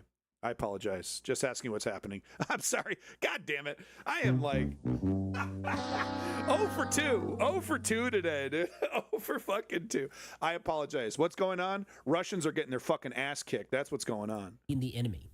Adding to that, talking about the freezing aspect, and we've seen this even in recent videos, because a lot of the tactics that are playing out in the battlefield right now, it takes a while for this to be taught back through the schoolhouse, if you will. So for modern tactics to make their way back, it just takes a little while. So we're seeing soldiers. That guy's not being suicidal. This guy's not being suicidal. He has been trained to do this. He thinks he's upping his chance for survival by doing this. He's not. This isn't. Okay, I've seen Russian soldiers who are like, they put their weapon down. You know, they get. You know, they accept it. They take it. This guy thinks this is a strategy to avoid the drone. You will. So for modern tactics to make their way back, it just takes a little while. So we're seeing soldiers still arrive cratered at the front, there he is. Specifically with Russian soldiers. So that was the aftermath right there. Probably shouldn't show that. All right, moving on. This was put in the Discord. Thank you very much. I don't know if I fully agree with the message at the end, but I do think it is interesting how if you truly defend the concept of peace, if you truly want peace, you do have to consider the necessity of violence, because we're human beings, and for as many human beings that want to just get along with each other and find compromise, there are just as many human beings that want to destroy and conquer and enslave. So if you want peace, you have to understand the utility of violence. And I think this sketch perfectly shows that. War is wrong. War is wrong. War is wrong. War is wrong. Exactly, Except for the Second World War. War is wrong. Except for the Second World War. What are you talking about? World War II, fighting fascism. Nothing wrong with that. It's true. War is wrong except for the Second World War. War is wrong except for the Second World War and the American Revolution. What? American Revolution? Yeah, fighting for independence from the British. Can't argue with that. Yeah, not really. Yeah. War is wrong except for the Second World War and the American Revolution. War is wrong except for the Second World War and the American Revolution and the Crimean War. And there was the 100 Years' War as well, wasn't there? Oh, yeah. Look, come here, I've got an idea. Kill, kill, kill. Is wrong. War is. Yeah, I'll post the link, no problem. I mean, that's funny stuff. It's funny stuff, but so the ending there, kill, kill, kill, kill, kill. That's just being comedic. That's just good comedic timing. It doesn't reflect reality though, because it's like, it's paradoxical. It is, but to prevent more death in Ukraine, we have to kill Russian soldiers on the front line, and it's a complete paradox, no doubt about it. But life is complicated. And just like every human creation, and peace is a human creation, it's complicated. And it's gray, right? Because if you're a total pacifist, there's nothing a dictator loves more than a pacifist, right? There's nothing a dictator loves more than taking something without having to fight for it. But they're going to take it. They're going to take it.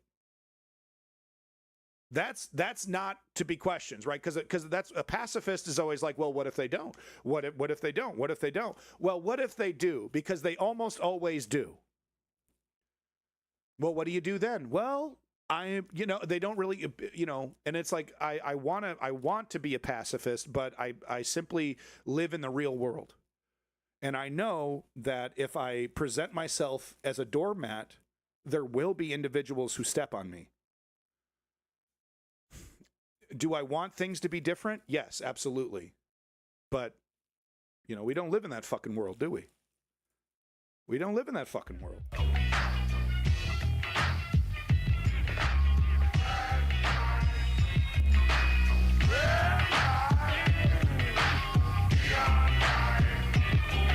We live in hell. I do agree, Tartarus Rex, that we do live in hell. But as an existentialist, I must implore that we put ourselves here, we can get ourselves out. And we is the important word, because it's not one individual. It's going to be millions of individuals deciding that freedom is more important than security, whatever security fascism brings you. Oh boy. You guys ready? You guys ready to talk about it? We're going to talk about it. Did you guys know? This is crazy. I've known this for quite some time, since before 2016, but I guess people are catching up. President Donald Trump is a pedophile who rapes children. Did you guys know that? It's true. Yeah, it's actually true. Yeah. Pedo news. Here we go. Oh, I forgot to share the link. Oh, I'm so sorry. 1 second. I'm on a roll here. My bad. I will absolutely share that link. I'm so sorry. War is wrong. War. Blame the fact that I'm not on marijuana, okay? I'm no longer on marijuana. I am totally sober right now. And let me tell you something. It sucks. No, I'm just kidding. I mean, it does, but, you know, it's more complicated than that. My condolences. Yeah, thank you. Just want to let everyone know I got some bad news. I'm sober. I know. I'm no longer smoking weed. I know. Just want to say, you know, this is a hard time for me. How is anyone sober right now? I know. Stop fucking crying, bitch. Okay, I'm sorry. Let's just do this one. Obama. I just like that one. We're just gonna press that button. Okay, Epstein. Exactly. No, exactly. Tisrael. All right, Epstein. Let me just make sure I spell his name correct. I probably shouldn't put pedo news on the fucking. Okay, Epstein. Okay, just want to make sure I get the name right. Epstein. All right, let's talk about it. Bubba. I haven't been sober in many years. Same. This is the longest I've been sober in quite some time. Pedo update. Oh, Gaius, I would smoke all day at work. I'd be so high at work and just, you know, probably explains why I got fired. Okay. First thing I wanted to talk about.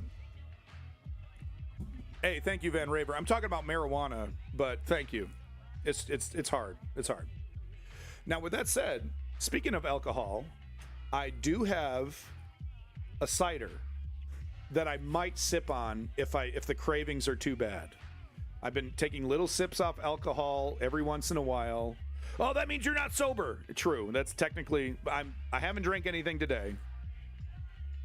But I might take a little nip off some cider to help, because it helps. I hate drinking. I'm not an alcohol fan. I don't like getting drunk. So I never get drunk, but kind of helps. Right? It helps. It's like methadone, you know, for like heroin addicts, right? Methadone is an addictive drug. I just cracked a red stripe. You guys making me want to smoke, man. I know that's a beer, but all right. Anyway, enough about me. Bubba, right? Bubba, boo. John Axel, welcome back. You're a smart guy. Cigarettes the most addictive. I agree with that. I don't smoke cigarettes, but it does seem like it's like crack. It's like heroin. Like people get shakes and stuff, right? Okay. Epstein, Trump. So the big thing is there was something in the emails that were released saying, "Hey, does somebody know about the pictures that Putin have of Trump blowing Bubba?" Okay. And it's like, okay. So this is funny, right? Bubba, right? Here's the thing, guys. right? And they're showing this picture. Okay. Could you imagine Donald Trump getting somebody a glass of water? Hey, Donald, could you get me a glass of water? Right? Could you imagine that? BBL busy. Welcome back, Woke Patriot. Could you, no, I couldn't imagine Donald Trump, oh, are you thirsty? Oh, do you need, we're on the beach and it's sunny out. Would you like some sunscreen? No, guys. Okay, look, this is what I'm talking about, though. There's nothing wrong with having fun. There's nothing wrong with talking shit about a pedophile, which Donald Trump definitely is. But I'm going to keep it real. I'm the realest motherfucker on Twitch, okay? That's me. And I'm going to keep it real. This is not a picture of Donald Trump touching Bill Clinton's dick. This is not. I want it to be. It would be super cool. It'd be hilarious. It'd be super funny. This is not him touching his dick, okay? This is him,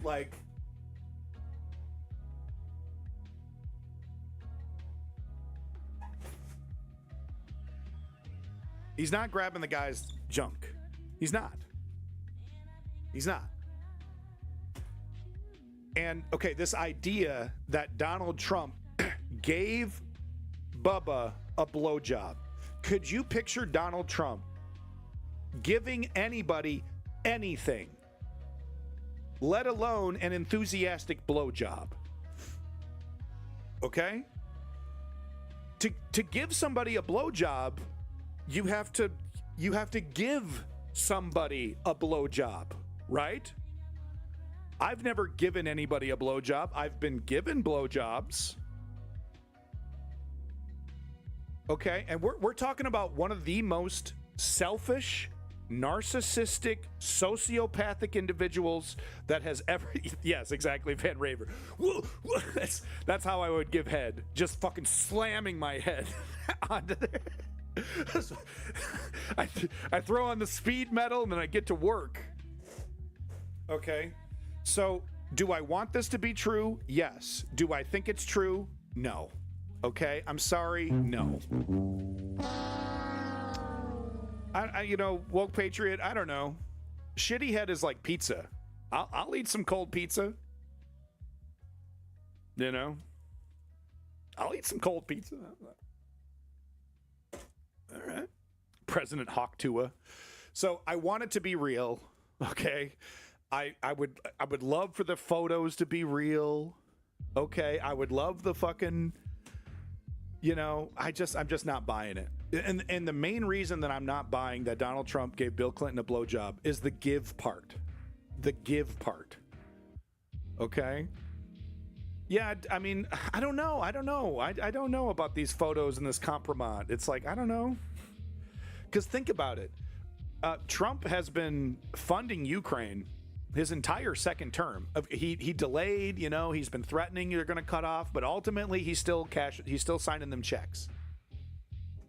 If Putin had a picture of Donald Trump covered in Bill Clinton's sperm, he would be using that. Donald Trump would have completely cut off Ukraine.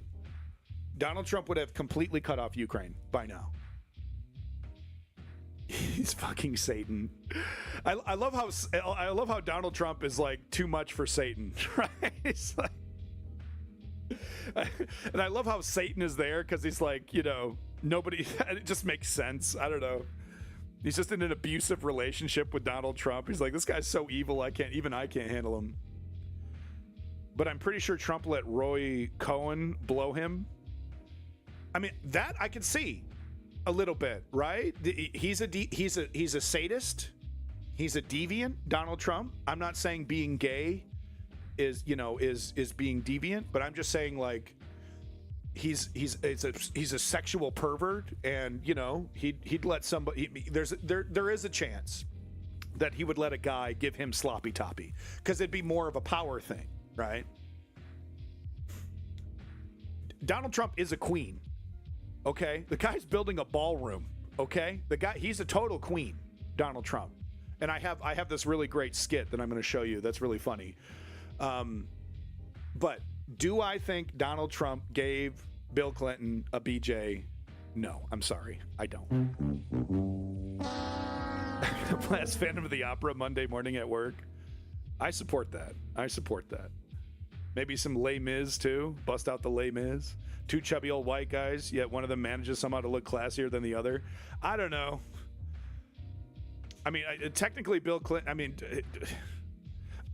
the other revelation that I should talk about is that Jeffrey Epstein mentioned in the email to somebody, maybe Michael Wolff, that Bill Clinton never went to the island.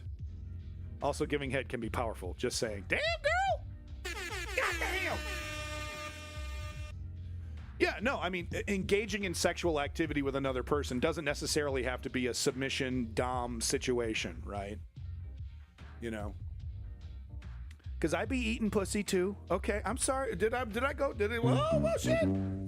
Okay, right? I be eating pussy too. If today's email releases are true, Bill Bubba Clinton may have received on separate occasions, years apart, blowjobs that altered the course of American history. A fitting legacy. Totally funny. I said extra head on my pint. Nice. No, student debt. I wish. I really do wish. Okay? I wish the P-tape was real. I wish this was real. Okay? But I just can't get over, like, seriously, can anyone in the chat say with confidence that if you ask like you're a personal friend of Donald Trump, you're his wife, okay, you're Melania, and you're like, honey, can you get me a glass of water, to Donald Trump?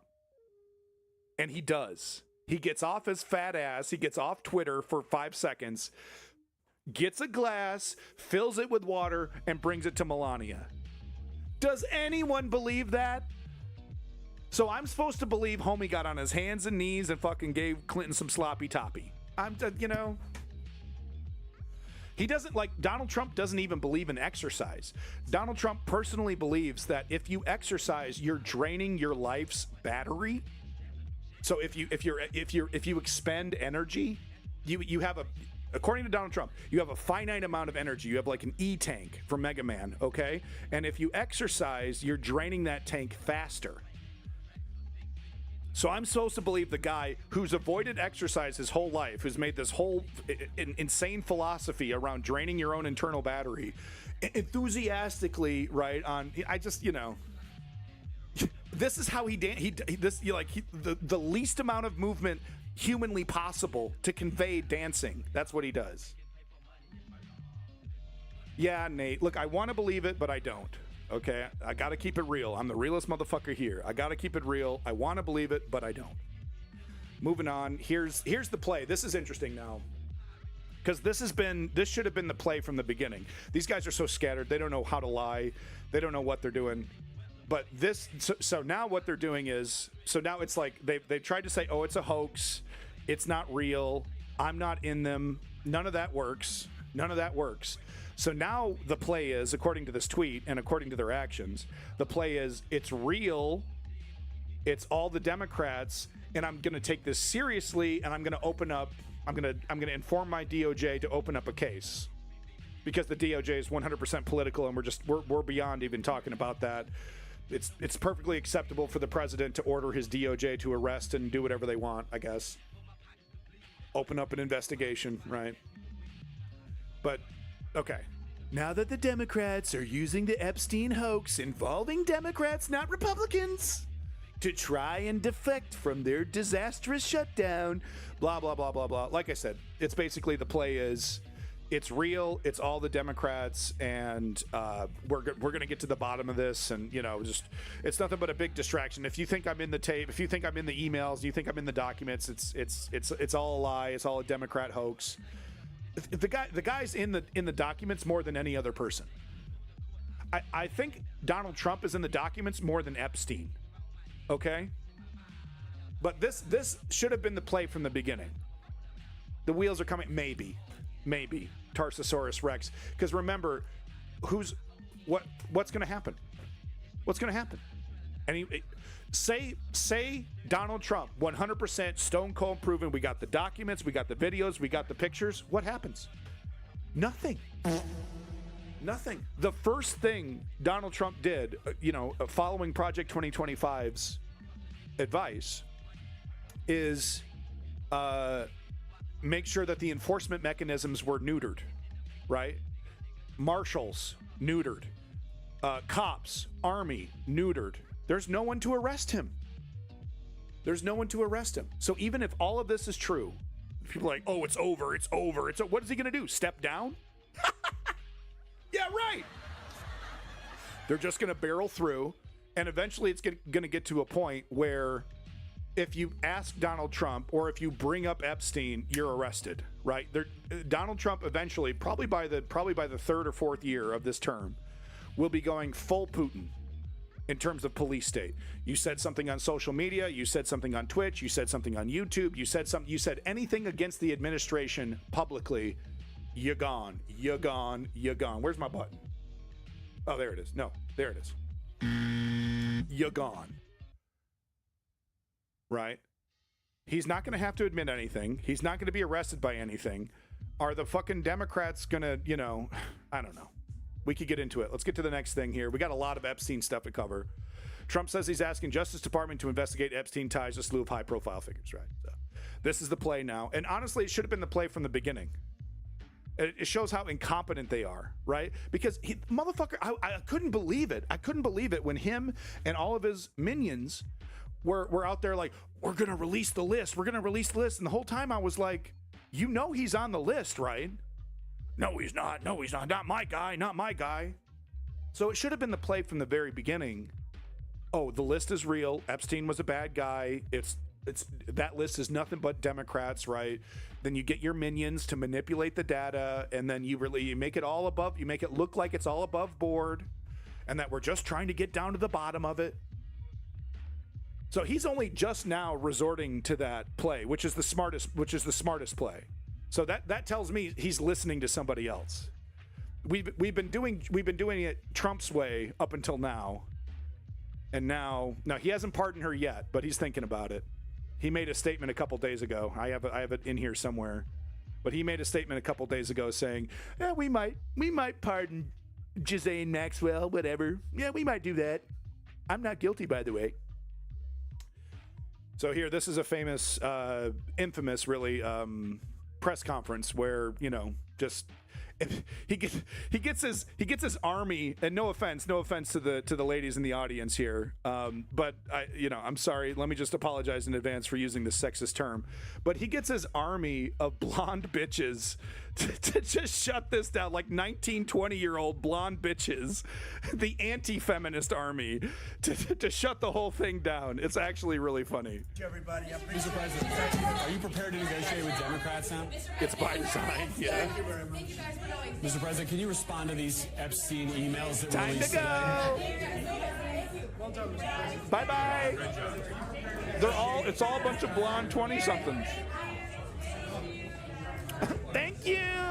Thank you. With the cheap-ass plastic painted gold accoutrement all over the wall. Good try. Hilarious. All right, so your boy, CoffeeZilla. I mean, this guy, okay, there's no point in me doing, connecting all the dots when CoffeeZilla is doing it 100% accurately. So let's just catch up here. He lays out the data, goes into it. It's a great segment. And I actually have 2 CoffeeZillas for you today. My apologies to CoffeeZilla for stealing your content, whatever. You're doing too good of a job. If you want me to stop stealing your content, CoffeeZilla, get shittier. Okay? If you're going to continue to do incredibly detailed and intricate investigative journalism, I'm going to keep showing you, bro. I'm going to keep showing you. I know, just 2. The dude goes deeper than Sherlock Holmes. He really does, okay? So if you want me to stop stealing your content, start talking about Logan Paul some more. Okay, but if you're going to keep talking about relevant topics, I'm going to have to keep showing you because you're too fucking good at what you do. Let's watch. Today we're talking about the 20,000 Epstein files that got released. It's a complicated picture involving a lot of powerful people. Look what he's doing. I'm not doing this, okay? I don't care. I'm not doing this. I don't care. I don't care if I have even if I had a successful Patreon and I was like a Hassan level making millions. I'm not doing this, okay? Just leave it to the experts. But let me just say right up front, this is an ongoing story. There's a lot that's going to be released in the coming days. So just understand we're going to do our best to explain what has been happening, because this story has been full of twists and turns. It starts with the Democrats releasing 3 emails from the Jeffrey Epstein estate. Okay. One says that the dog that hasn't barked is Trump. A victim spent hours at my house with him. Another says the victim, Mar-a-Lago, Trump says he asked me to resign. Never a member ever. Jeffrey Epstein. Yeah, Simply Steve, I agree with that statement. You don't really need to watch me. You could probably just, cut me out of your life and just watch professionals like CoffeeZilla. I agree with that statement. It's true. It's true. What can I do? I'm the realest motherfucker here. It's true. Of course, he knew about the girls as he asked Ghislaine Maxwell to stop. And then the third email is from Michael Wolff talking about Jeffrey Epstein's association with Trump, saying you can hang him in a way that potentially generates a positive benefit for you, or if it looks like he really could win, you could save him generating a debt. Basically implying the idea that Epstein would have some kind of compromising information on Trump. But that was just the start of it, because then after that, the GOP came out swinging and they said Democrats whine about releasing the files, but they only cherry pick when they have them to generate clickbait. You deserve the full truth. And then they released over 20,000 files. Some of it had to do with Trump, some of it didn't. Importantly, 2 of the emails that were in there were some of the ones that the Democrats released, except they were unredacted in the GOP copy. And these lack of redactions are obviously very intentional. So we see first, I want you to realize the dog that hasn't barked is Trump. And then it says, Virginia spent hours at my house with him. Now that name is really important because it's Virginia Giuffre. She was the Prince Andrew accuser, but importantly... Wow. So, I mean, it's just wild. Epstein would just whore these women out and apparently what he would do is that he would have his fun with them. And then once he was bored with them, he would then give these young women over to these individuals for massages and other things. Jeffrey Epstein liked to picture himself as kind of a kind of like a magic man or a concierge, right? He would ask his clients, what do you want? What do you want? What kind of experience do you want? Famously, he offered was it Beauty and the Beast, right? He dressed one of his underage hookers up in a Disney costume, and then that kind of stuff. So you fill in the blanks. She did not accuse Trump, gigolo, rather saying that he couldn't have been friendlier. Yeah, but it wasn't about money. It was maybe he took money. He probably didn't even take money. It was simply about power. It was simply about manipulation, right? He's not just like a pimp, right? Just trying to make some dough. It was really more about this high-level manipulation, and of course, there's this connection to Israeli Mossad, right? Obviously, is one of the main. Thank you, strategy member. That's a good point. I'm gonna retract that statement. These are not hookers. These people are victims. These girls are victims. Thank you very much for that correction. Reasons the GOP appears to have released this, because in part, they're implying that, hey, if you release this redacted, people are going to speculate who this victim was, thinking that there was something that happened, but actually the person that's in there didn't accuse Trump of something illegal. And so this is sort of the implication here with the Democrats saying, well, you're unredacting a victim's name. So that's been the battle there. Specifically, the second email, by the way, just further confirms it. It says blank worked at Mar-a-Lago. She was one of the ones that accused Prince Andrew. In the Democrat copy, all of that was redacted because, of course, it gives away the fact that we are talking about, once again, Virginia Giuffre. Also, in these emails released by the Republicans, it says blank worked at Mar-a-Lago. Trump knew of it, came to... And welcome back to all the lurkers out there. Thank you to all the lurkers. Anybody giving me that view, you're the real heroes. You're the real heroes. Yeah. I mean, firefighters, medics, EMTs, fuck those people. Huh? You're watching Twitch, so thank you. My house many times. Heroes. He never got a massage. You, That's straight eunuchs. From Jeffrey Epstein clearing him of a massage, which obviously is the one person you most don't want to get a massage from. So honestly, that is good for him, which is obviously why they released it.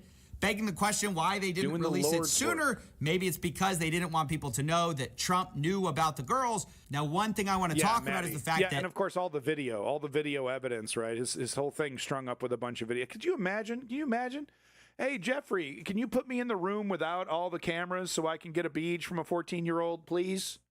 Nah, we're not going to do that. Well, all right. Well, I had to ask. Anyway, let's go ahead and compromise myself over here real quick because I literally can't control myself. Epstein is saying, hey, look, exactly, Trump publicly said that it was me that he asked to stop, but actually it was Ghislaine that he asked to stop. And my question here is, if it is Maxwell that was the one who poached Virginia Giuffre from Mar-a-Lago and then trafficked her, then why is she getting so much special treatment? All right. I mean, that is the part. Okay, yada, yada, yada. So he goes on, he goes through all the evidence. Look, this is a fucking 17-minute video, okay? I'm not going to steal the whole thing. If you want to watch the rest of it, though, I highly recommend you do. Like and subscribe to CoffeeZilla and his alternate channel here, Voidzilla. Like I said, the guy is if we need CoffeeZillas, okay? We need CoffeeZillas more than ever. So keep it up. Great job. And we're going to watch one more from the guy because he's just been all over it. So this is the latest news. So that was just a couple days ago when everything was breaking. He broke it all down. So now this is, I think, from yesterday. No, 20 hours ago. So yeah, from yesterday. And it's just an update on the situation and everything. So let's get a little bit more from your boy over here. Is that a Star Wars reference? What the hell is that on a sweater? What is that? No, is that a Cowboy Bebop reference? What the hell's on his fucking sweater, dude? Trump has ordered an Epstein investigation. This is brand new. We're going to go through it because No, is that a Cowboy Bebop reference? What is it? Ship? Yeah, look, this is the ship that Spike drives in Cowboy Bebop. And look at his sweater. A small streamer I watched said the same. I mean, if you haven't watched Cowboy Bebop, literally stop what you're doing and watch this entire anime and the movie. It's fucking a masterpiece, okay? It's literally a masterpiece. That's so cool. Damn, that's cool. God damn, he's a cool dude. All right. Obviously, they said we didn't have enough evidence. This all got started 2 days ago when House Democrats released 3 emails that seemed to implicate Trump. The GOP responded by releasing 20,000 emails, saying that those 3 emails were cherry-picked and misleading, specifically in relation to Virginia Giuffre, who never accused Trump of wrongdoing. However, in this huge release of emails, there was a lot. Look at this. And so I have this image I'm going to show you a little bit later. But this image is mind-blowing. This is a visual representation of how many times Trump was mentioned in the totality of these documents, right? So all the blue dots are Donald Trump and the white dots are everybody else. I mean, the guy was on almost every fucking page. He's not, like, we know for a fact that Jeffrey Epstein was telling his subordinates and people around him, I want to emulate and copy Donald Trump with his, little pageant thing, right? Because Donald Trump is like, perfect access to a bunch of young women with the pageant stuff. And Jeffrey Epstein was like, I got to get in on that. Specifically, I should note that Trump was mentioned more than anyone, but remember, it was a mixed bag. So depending on who your news sources are, you may see them focus on one side of it or the other. Some will spend tons of time talking about Jeffrey Epstein, saying he never got a massage, referring to Trump. I mean, I think Jeffrey was still the center of this. But I think it's a very high possibility that Donald Trump would be, if Jeffrey Epstein wasn't there, he'd be digging around for young women anyway, right? But Jeffrey made it easy. Like with Jeffrey Epstein, Donald Trump found a kindred spirit, right? Others will focus on the fact that Epstein claimed that he was the only one who could take Trump down. Okay. I took a sip of alcohol, and that means I have to go urinate now. That's how my body works. I'll be right back. I promise you I am not smoking weed. I literally don't have any weed in the house. That's the only way I can not smoke weed. So before I would say I'm going to go take a piss and then I go smoking weed, I'm actually going to take a piss now. I'll be right back. That he had some kind of compromising information on Trump. I will remind you that these files went way beyond just Trump. Some people like Michael Wolff came off terrible, like they were plotting to blackmail people. They were running PR for Jeffrey Epstein. Others like Bannon seemed to be much closer than we previously knew. This went to the highest halls of power, and we talked about some of the governments that were even involved. But today I just want to focus on everything that led up to now there being an investigation into the Epstein files. because previously the DOJ has said there was no evidence to do this, which is what's really weird about all of this. Remember the flip-flopping that's been going on over and over. I'm going to put a few clips here just to show you how much things have changed over the days, weeks, and months leading up to this. You say that the FBI has Epstein's list. They're sitting on it. Why is the FBI protecting the greatest in human history?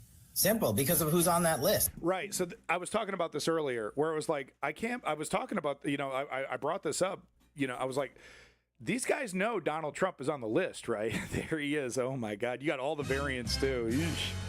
It was interesting because I was like, okay, they must have a plan for this. They must have a part B, a phase 2 to this. And they totally didn't. They totally didn't. They were just like, oh, he's my guy. He's not on the list. And they just went along with it. We all knew, we knew when he was going down the escalator that there were all kinds of connections.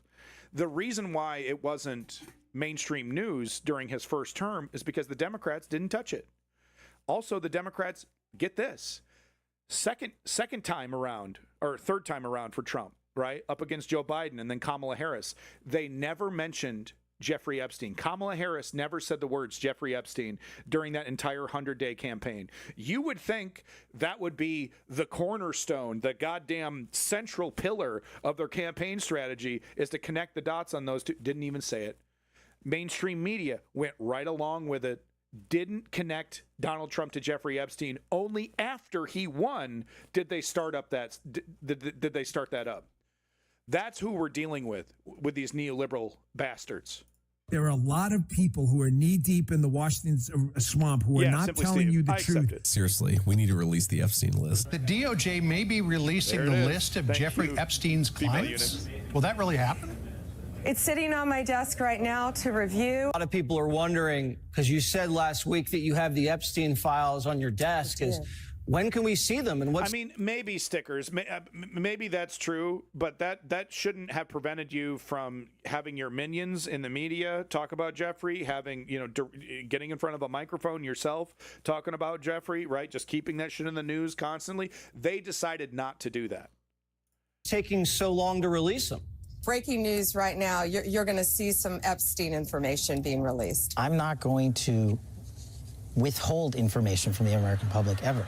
But I'm also not going to rush to get it out there in a format in which they can't rely on it. Overnight, the FBI and Justice Department releasing 11 hours of footage they say helps confirm notorious financier Jeffrey Epstein died by suicide in his Manhattan jail cell in 2019. But perhaps the biggest bombshell, investigators say they found no incriminating client list of Epstein's, no credible evidence that Epstein blackmailed prominent individuals, and no evidence that could predicate an investigation against uncharged third party. That's right. First, it was a Democrat cover-up. Then they reviewed the files. They found... Bro, that is a Cowboy Bebop sweater confirmed, okay? That's Spike's hair. Okay, CoffeeZilla is officially the coolest motherfucker on planet Earth. Okay, congratulations, CoffeeZilla.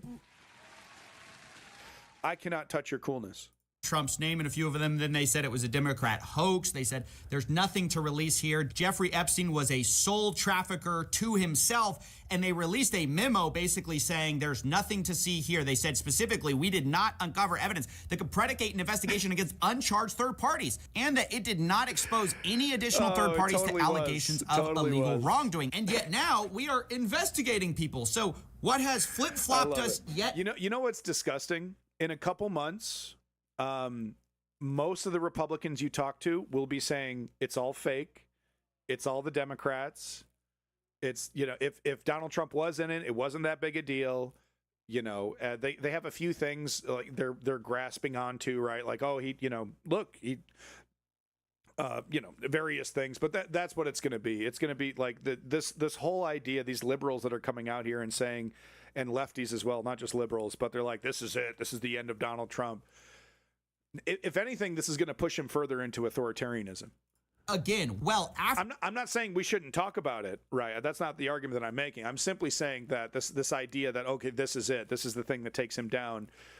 No, no. What would something like this do to Putin, right? That's how we need to think, right? Because Donald Trump has just about that much control right now of our justice system, everything, right? After this email release, the president has been acting really, really, really weird. First, he personally called Rep. Lauren Boebert, urging her to withdraw support for a bill releasing the Epstein files.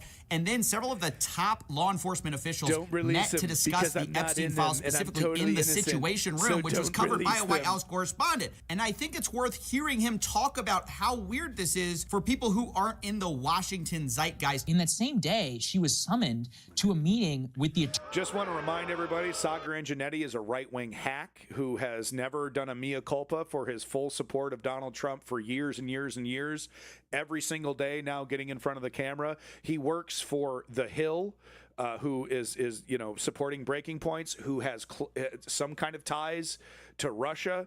So I just want to point all that out. I can't fucking stand Saagar. I don't care that he's right on this.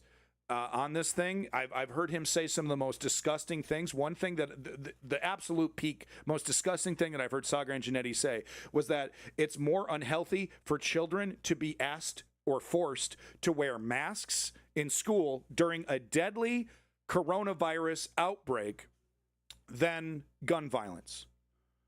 So he's saying it's more unhealthy psychologically for children to have to wear masks during a deadly virus outbreak than gun violence. This was when he was making his, we can't do anything about gun violence, so we should just stop talking about it.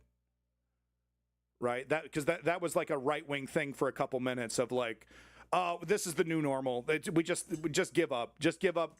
Stop even trying to have an argument about this. It's just, this is the new normal.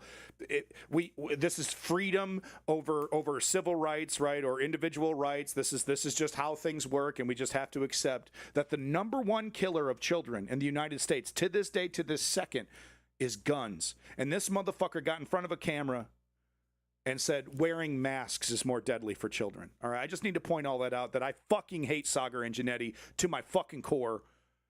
And I question his morality. I question his professionalism. I think his whole thing is to give some kind of intellectual, veneer over MAGA. I will be honest, though, and say, because I've watched a lot of Breaking Points the last, couple months or so, I will say he's coming out consistently against this, but I've never seen a mea culpa. Where's the apology?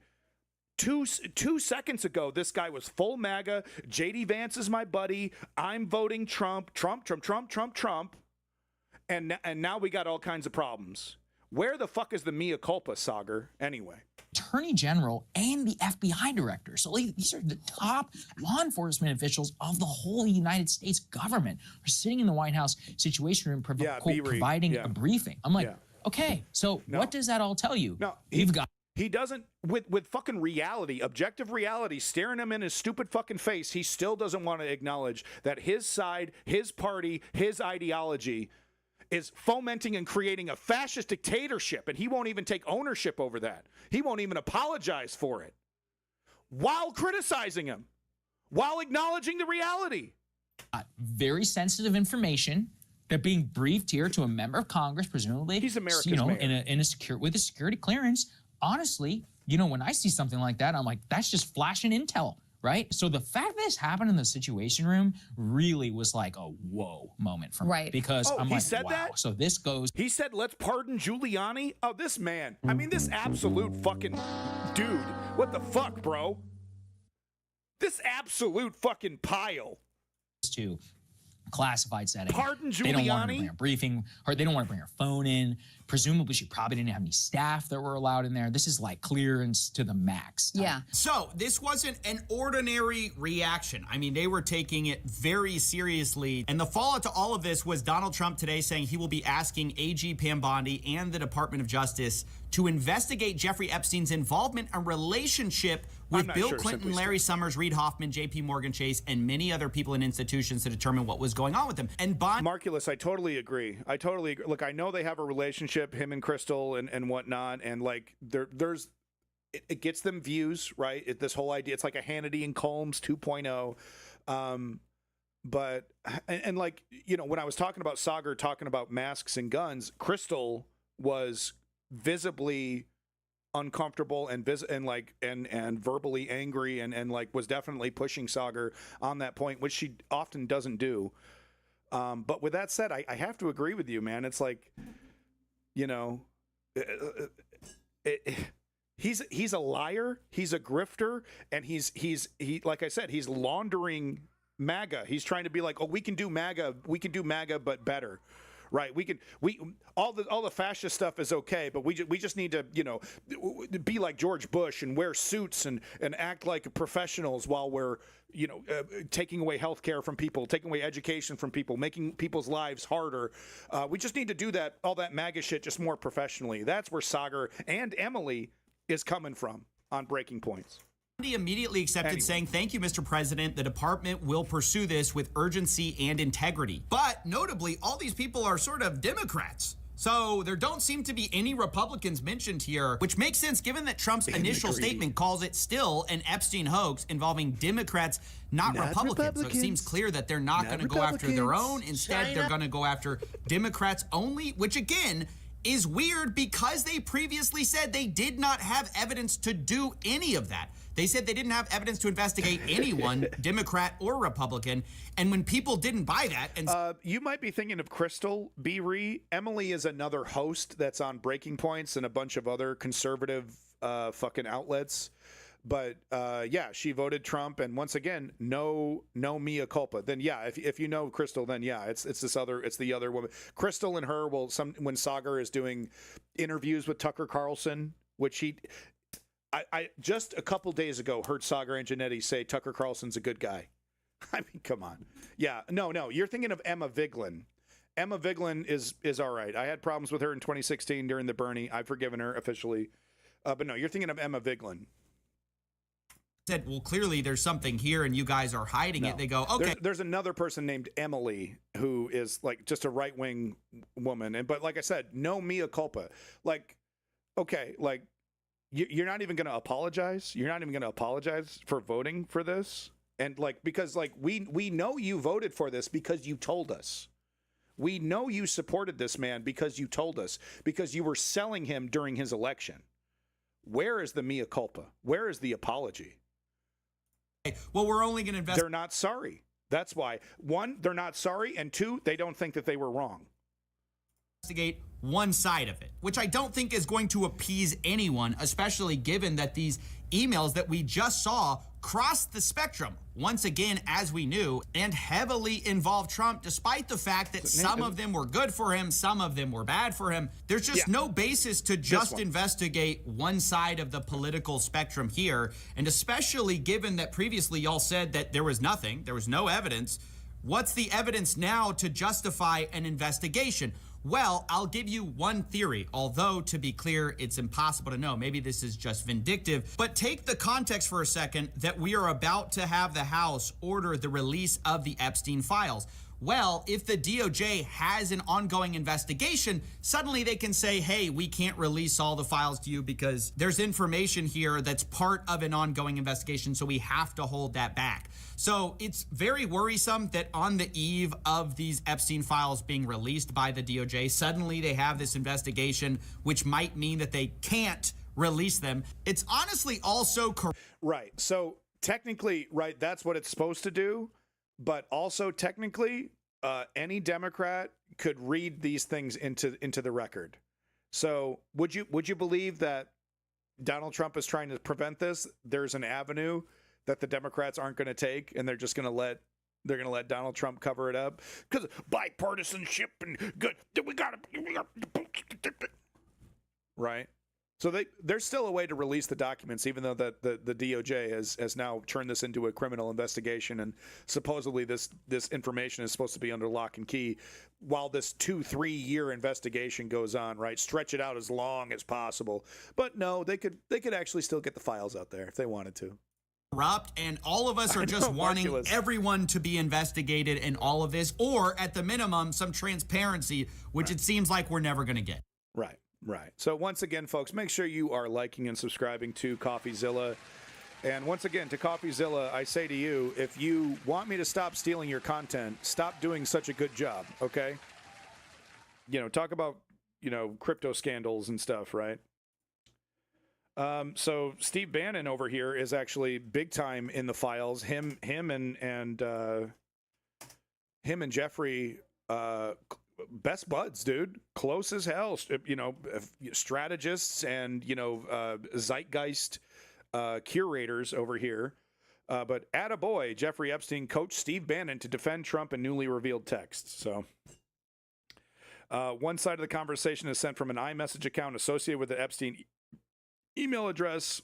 And while the name of Epstein's correspondent is redacted in the documents as released, contextual clues, including references to Fox News appearances, his August 2017 firing from the White House, and his work on the documentary Trump at War, make it clear the other participant is Bannon, the publication reported. So that was the Guardian reporting, you know.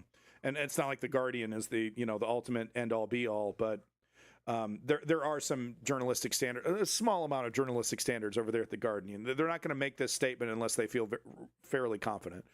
Bannon styles his hair like the Trump mini-me. How cute. Yeah. Is it styles? I mean, I guess it does look like he did. I mean, look at this man. Look at this. Just look at this man. Okay. Just fucking look at him. God, just, you know, like when your outside reflects your inside so perfectly, right? With that said, he's not stupid. Steve Bannon is not a stupid person. I wish he was, but he's absolutely not. He's a very, very dangerous individual. Two men discussed a huge event. Okay, so the two men discussed on August 23rd, 2018 report that National Enquirer publisher David Pecker, that's his name, had been granted immunity in the Michael Cohen case, which Bannon described as a quote-unquote huge event. Huge. He even talks like Trump. Adding that more women payoffs coming. And Epstein offered immediate feedback to Bannon on it. So this is actually kind of funny because Jeffrey Epstein, I don't know, it was kind of like, I guess he was like on top of the world, right? Because he was kind of shit talking Steve Bannon right to his fucking face. This is actually really funny. So, and Epstein offered immediate feedback to Bannon on his media appearances, such as August 17th, 2018 interview with MSNBC's Ari Melber. Quote, this is Jeffrey. I took off early so I could land in time to watch. All good, Epstein wrote. Bannon responded, they went for an hour instead of 30 minutes, showing the entire hour over multiple platforms. Attaboy, Epstein replied, talking about Bannon's appearance, right? Oh, is this the fucking shotgun? The $70? Oh my God, it's all plastic. I'm shopping from California. Oh, that's why. Okay. Yeah, okay. If you click on Canada, it's like, no, you can't buy that because we have common sense here in Canada. Oh my God. It's all injected molded plastic. What, is the barrel the only thing that's metal? Holy shit. Do not buy this. Holy shit.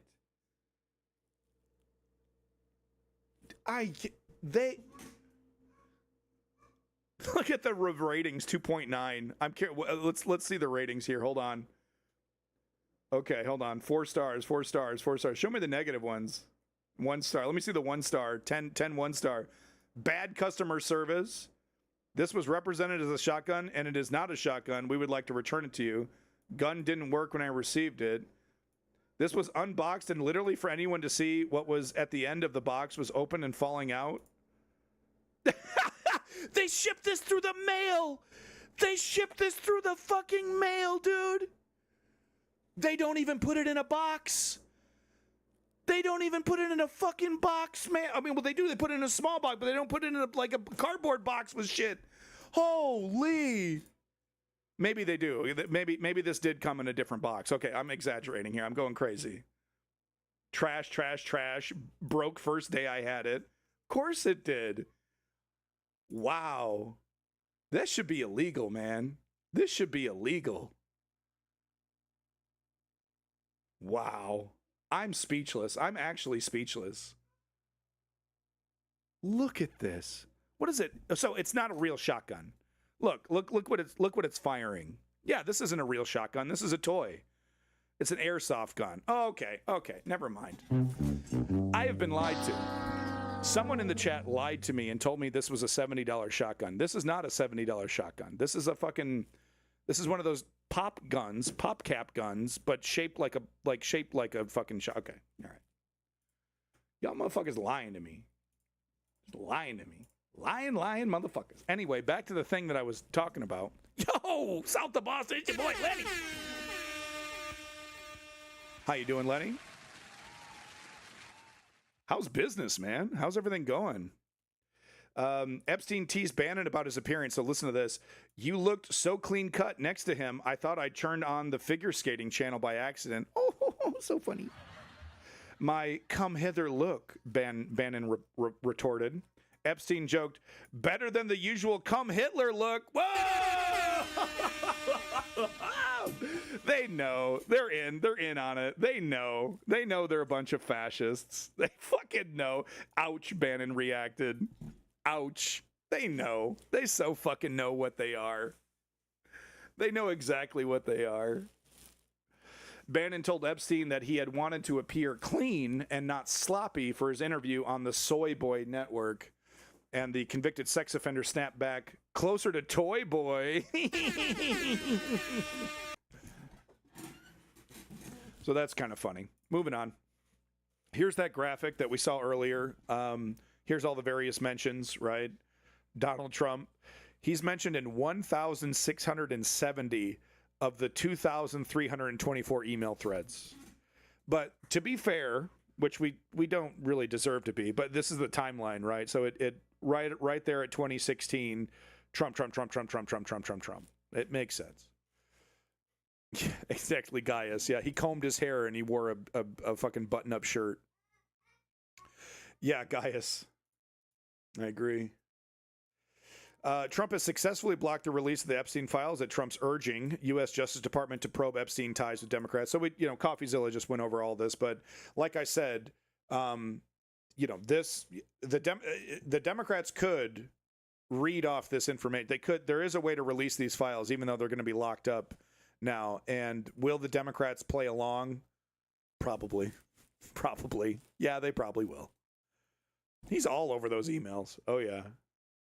So the top comment here. So not fucking true. One court order saying Bondi can't discriminate Democrats only and this shit show is over. Yeah, because they're trying to say that, we're going to open an investigation and we're only going to implement or implicate the Democrats that are in there and none of the Republicans. And of course, in any court of law, even the compromise court of law, vote blue like my balls. I'm Chuck Schumer. I like to hire men to have sex with my wife while I'm answering emails from AIPAC and jerking my little dick. Sorry, that was from the last stream. Sorry. Thanks for those clips, by the way. Appreciate that.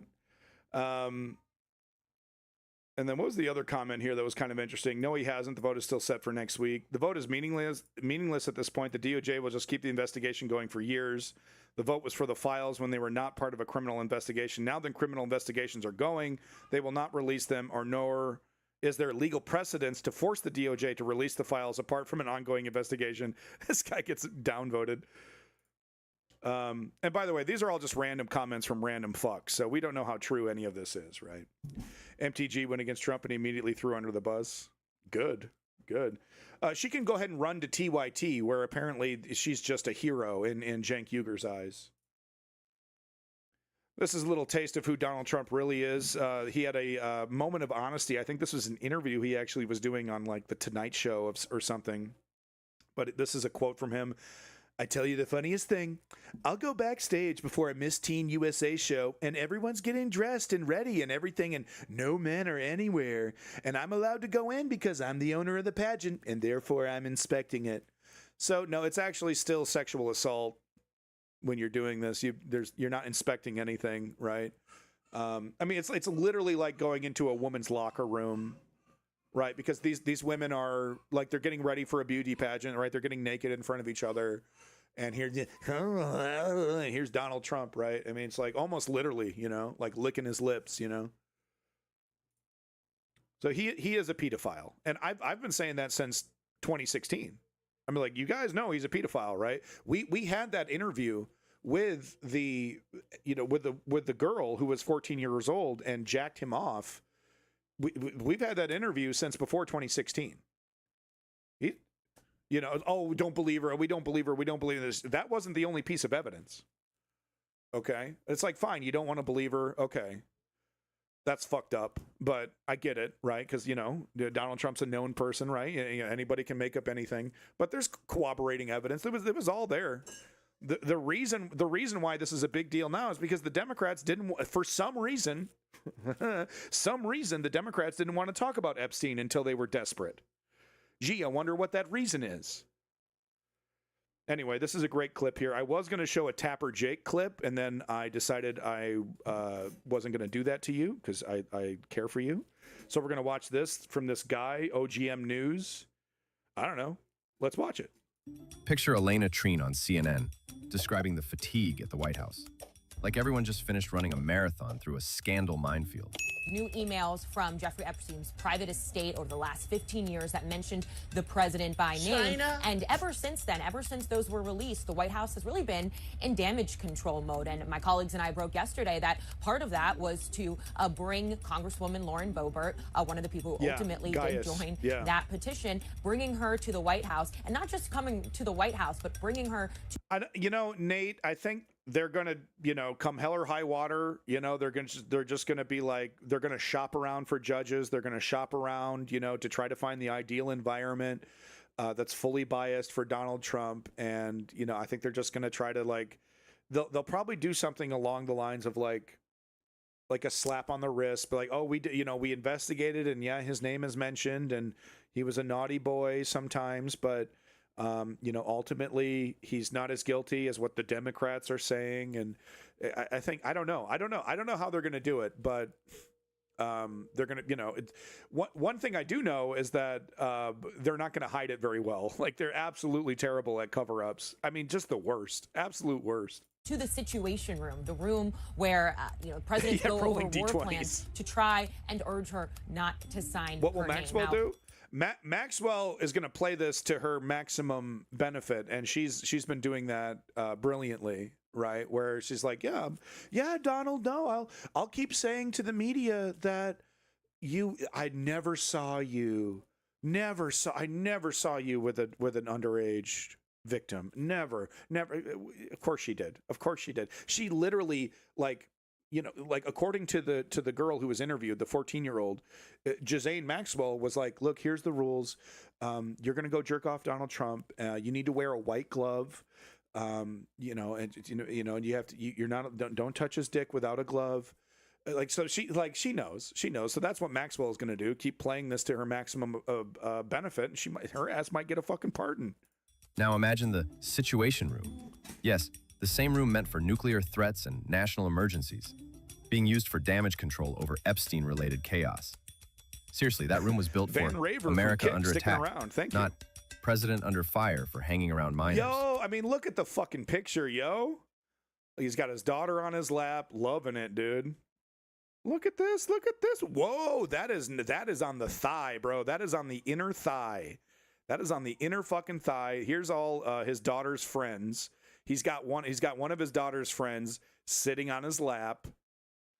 Okay, and then here's another one.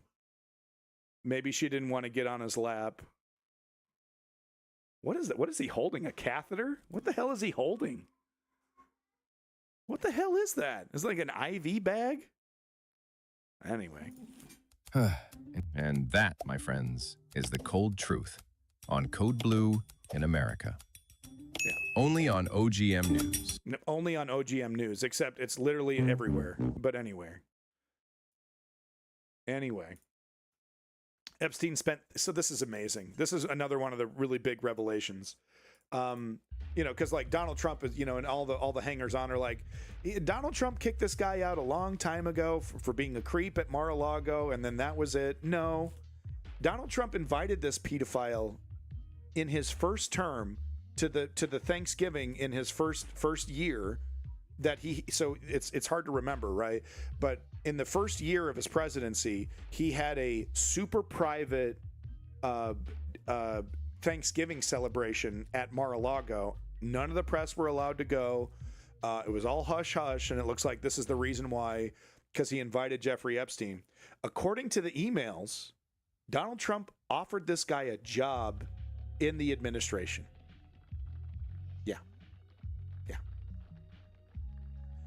Probably ambassador, maybe ambassador to Thailand, right? You know what I'm talking about. Send Jeffrey to Thailand. He's gonna fit in. He's gonna fit in like he's gonna, He's going to bring me lots of ladyboys. I love me some ladyboys. Thank you, Jeffrey. So, yeah, that's cool. Good stuff. Good stuff. Going to make Jeffrey the ambassador to Thailand. Awesome. Epstein faces the look of reality setting in. Yeah, I mean, I think that was his mugshot, right? Straight to Bangkok. I hear they got the best ladyboys. Jeffrey, you better fill that plane with lady pussy, lady boy pussy. I want some boy pussy.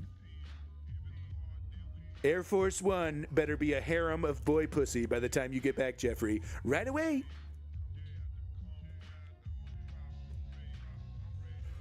Breaking Epstein to Larry Summers. I have met some very bad people. None as bad as Trump. Not one decent cell in his body. So this is Jeffrey Epstein's private, this is him sending it to someone else, and this is his assessment of Donald Trump. Despicable. Yeah, and if you don't know Larry Summers, talk about a guy that looks like exactly what you expect him to look like. Larry fucking Summers over here, dude. This guy hanging out and interacting with Jeffrey Epstein, say it isn't so.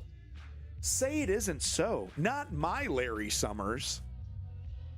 Yeah, I know. Stickers, right?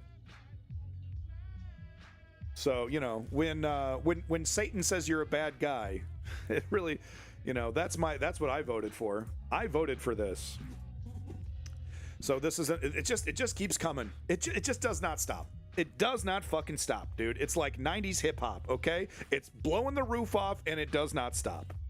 Okay, but Trump told reporters in Air Force One that he hasn't ruled out a pardon for Ghislaine Maxwell. So even now, so that tells me, so he's saying this even now. When was this? Yesterday. This was yesterday that Aaron Rupar put this out. So even right now, in the goddamn smack dab middle of this crisis.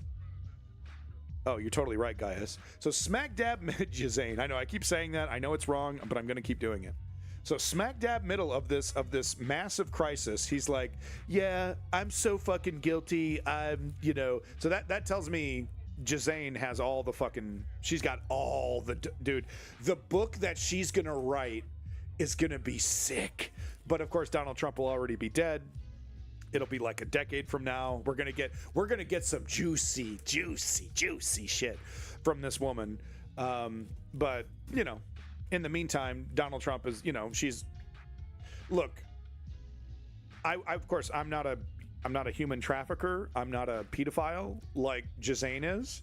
But if I was in Ghislaine Maxwell's situation, I'd be playing right along, right? I'd be 100%, right? Because she's screwed. She's convicted. She's in jail. She's fucked. Official. Boom, boom, under the bus, right? And here's Donald Trump pulling her out of the bus, pulling her out from under the bus. Anybody would take this. Anybody would take this opportunity to do this. No, anybody would. She's still evil, of course. But here's some of the little treats that Ghislaine Maxwell has been enjoying ever since she's been transferred to this Club Fed. Basically, it's like a rich person's prison where you get to play tennis and you get to mow the lawn and you don't have to worry about being gang raped in the shower, that kind of shit. Which is bad, by the way. I think the prison industrial complex has a lot of problems. But listen to this. Miss Maxwell's meals have been customized and prepared by federal prison camp staff and then personally delivered to her in her cell by longtime federal employees. And okay, to the federal employees that are doing this, is the paycheck really worth it? To the federal employees that are doing this, you are feeding a pedophile, you're aiding a fascist dictator in covering up his pedophilic crimes. To the, how much is that? How much is what? $100,000 a year? $150,000 a year? How much is it? It's crazy. It's crazy, man. Dozens, hundreds of individuals who know shit, not talking. And strategy, yeah. I mean, if I was one of these federal employees, every single meal would be spit in. Every single one. When Mrs. Maxwell wanted to arrange a private meeting with visitors, including members of her family, the warden personally arranged it for her and then provided a special cordoned-off area for visitors to arrive, as well as an assortment of snacks and refreshments for her guests. How is this possible? How is this legal? How is this not 24/7 MSNBC? Like, where's Hakeem Jeffries? Right? If Trump lets Maxwell sit in jail, even though it's Club Med, she can't blackmail Trump because she's already said he was a gentleman. Yeah, no, I mean, she's keeping her. She's gonna write the book when Trump dies. But yeah, I mean, she was in a full-blown like federal prison, getting treated like a regular prisoner until this. So yeah, she's gonna play ball. Absolutely, I would do the same. Put Diddy in her cell. Yeah. Those two would hit it off. Are you kidding me? Those two would be banging and hooking up 10 minutes. 10 minutes, man. Miss Maxwell's guests were permitted to bring computers. An unprecedented action by the warden, given the security risk and potential for Miss Maxwell to use a computer to conduct unmonitored communications with the outside world. Put her in with the Unabomber. She'd still hook up. When the phone lines went down in other inmates at the camp, Miss Maxwell provided specific instructions about how exactly which BOP personnel her contact should call and how those BOP personnel would then connect to relay the call of Miss Maxwell. By the way, we know this stuff because some employees at this prison leaked this communication. They've been fired, but this is why we know this, because there were some heroes who were like, this is unbelievable. Fuck my job. Fuck my future, right? Fuck this paycheck. I'm leaking it. I'm leaking the information. So that's why we even know this. So here she is. She's got connections now. Oh, you need some help? Oh, let me call up my boys.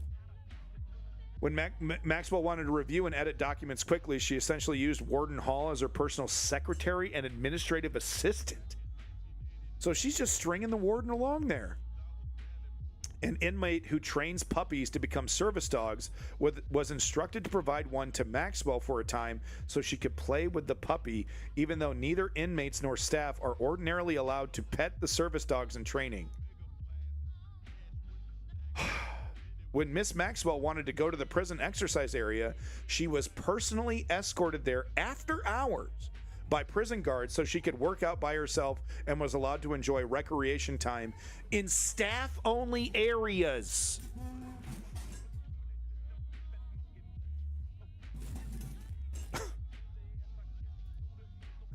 And in a couple months, almost every Republican you talk to, fake news, it's not real, Democrat hoax, you're just as fascist, you're just as bad for even talking about this stuff. Yeah, rampant. Yeah. It's wild. It's totally wild, everything that's happening. So here's another one from the president that I love the most. The Democrats are doing everything in their withering power to push the Epstein hoax. So this was actually earlier. I should have had these arranged better, but they were throwing a bunch of things at the wall, and this was one of those things. It's fake, it's a hoax, right?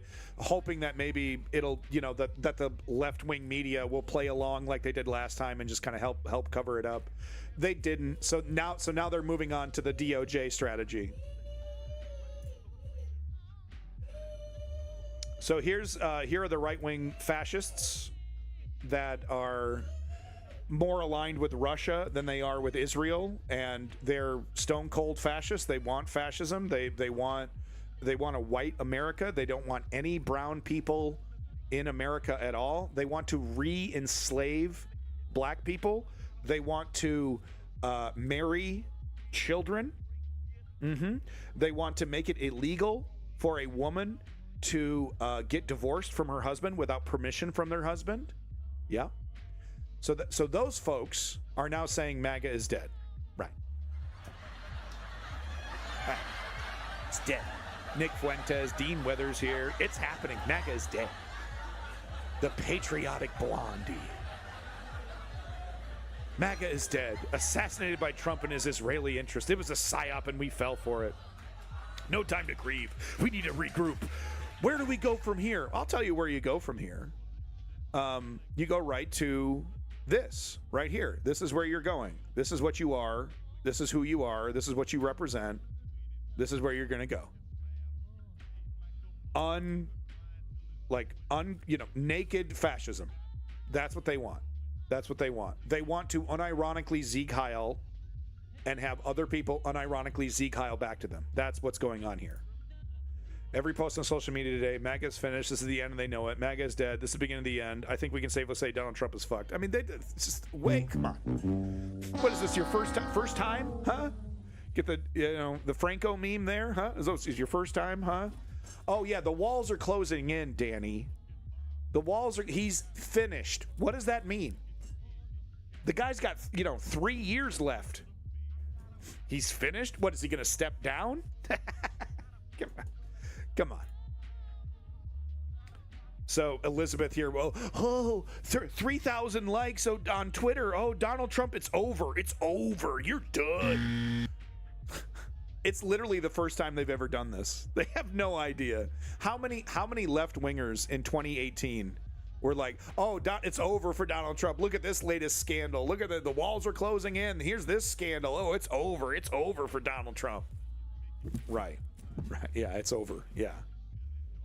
It's not over until that motherfucker. It's not even over when he passes on, Donald Trump. It's not even close to over when he's gone.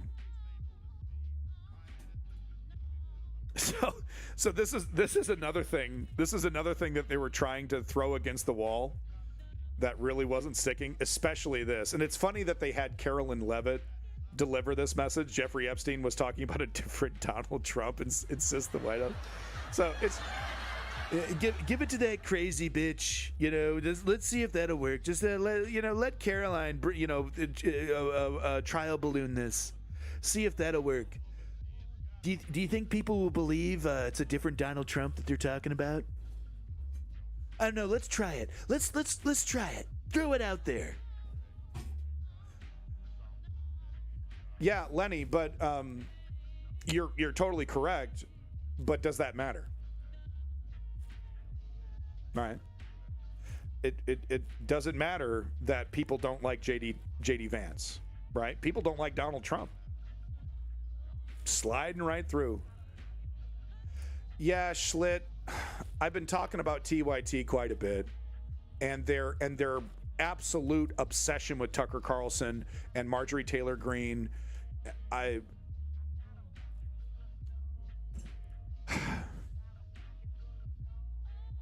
Yeah, Schlitt, I'm not going to sit here and say TYT are fascists. They're not. But Cenk Uygur has a strategy. He thinks he's totally right. Cenk and Anna, they think they're totally fucking onto something here. And I can't help but point out that it boils down to bipartisanship, reaching across the aisle. Cenk Uygur and Anna Kasparian. Look, every time I show this every time, but I mean, it's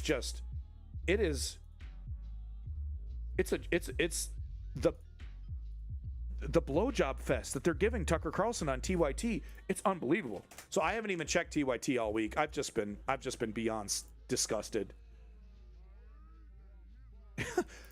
Did Cenk agree with Steve Bannon? Andrew Yang?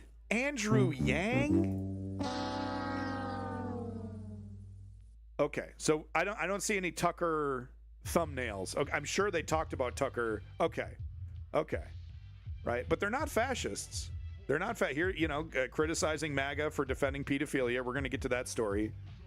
But like the last couple weeks, it was the Tucker all over the thumbnails.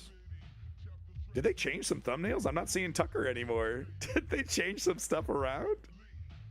Or is this just 1 week of news? Yeah, this might be 1 week of news. Yeah, you can kind of see when I stopped watching. There's Tucker. Okay. There he is. Yeah, I don't get it. I don't get it. Because what we need to be doing is fighting and destroying this political ideology, not trying to find compromise with it. right? Not trying to find common ground.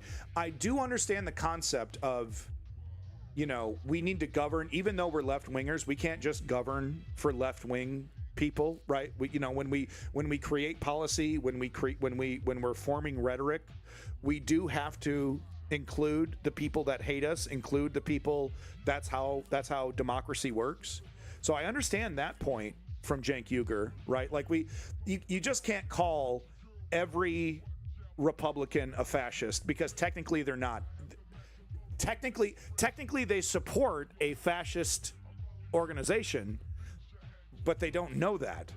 They've been propagandized and lied to, and they believe those lies. That doesn't give them a pass per se, but it's just like, so I kind of understand where Cenk is coming from on that one. But this guy's taking it, him and Anna taking it way the fuck over the top, and like reaching across the aisle to bad actor Russia. I swear to God, TYT has yet to mention Tucker Carlson's connections to Russia. They were all over Tucker Carlson a couple years ago when he did that propaganda tour for Putin. And now it is total crickets. Tucker Carlson did a full documentary series about how January 6th wasn't the Republicans' fault. TYT has never mentioned that. Gaius, I don't know. I don't know what it is. I honestly think Cenk Uygur and Anna, they think they're onto something, because every time a right winger says something that, you know, agrees with progressivism, they go, "Oh, see, I told." They big pats on each other's backs. See, I told you. They'll come around. They'll come. Look at Marjorie Taylor Greene. They'll come around. It's like, man, you got the wrong fucking idea, dude. We got to defeat these people. Yeah, Lenny talking about Tucker Carlson. It was so bad, his producers were questioning whether to release it because it was such obvious propaganda. Yeah, Gaius, they definitely are. But anyways, back to the story here. You know, you brought up TYT. Someone did, right? So I can't help but express my consternation at TYT, right? But this was one of the things they threw up against the wall, and of course it didn't work, and we got the meme here. Who did this? This is a very funny skit. If you've never seen this skit, type in hot dog skit. It'll probably come up right away. This is very funny. The basic premise is this guy in a hot dog costume drives a hot dog vehicle into a store, and he's like, in his hot dog costume, he's like, who did this? Can you believe that? I can't believe this. Who did this? That's the premise of the skit. It's very funny.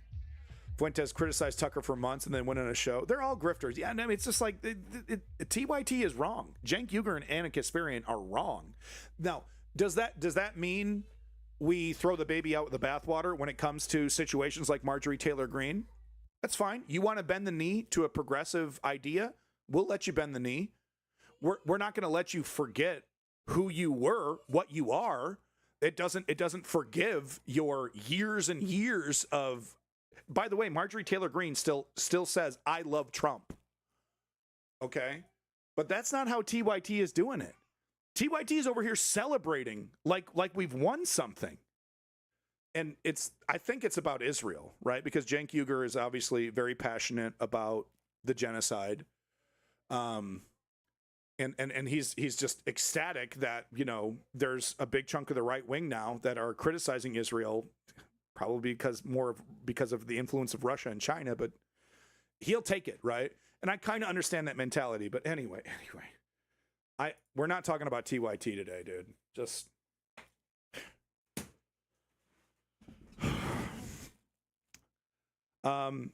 so now we're going to talk about the Republicans on social media are following in the footsteps of Megyn Kelly, and they're now trying to say, yeah, it's not that bad. Yeah, we're talking about Hassan after this. He's dumbass over there. Hopefully I'll have time to get to him. I should. If I keep it going, we'll have time to talk about Hassan. Man, okay, we're going to get to Hassan. I am not happy. Okay, we'll just say that. We'll get to him in a second.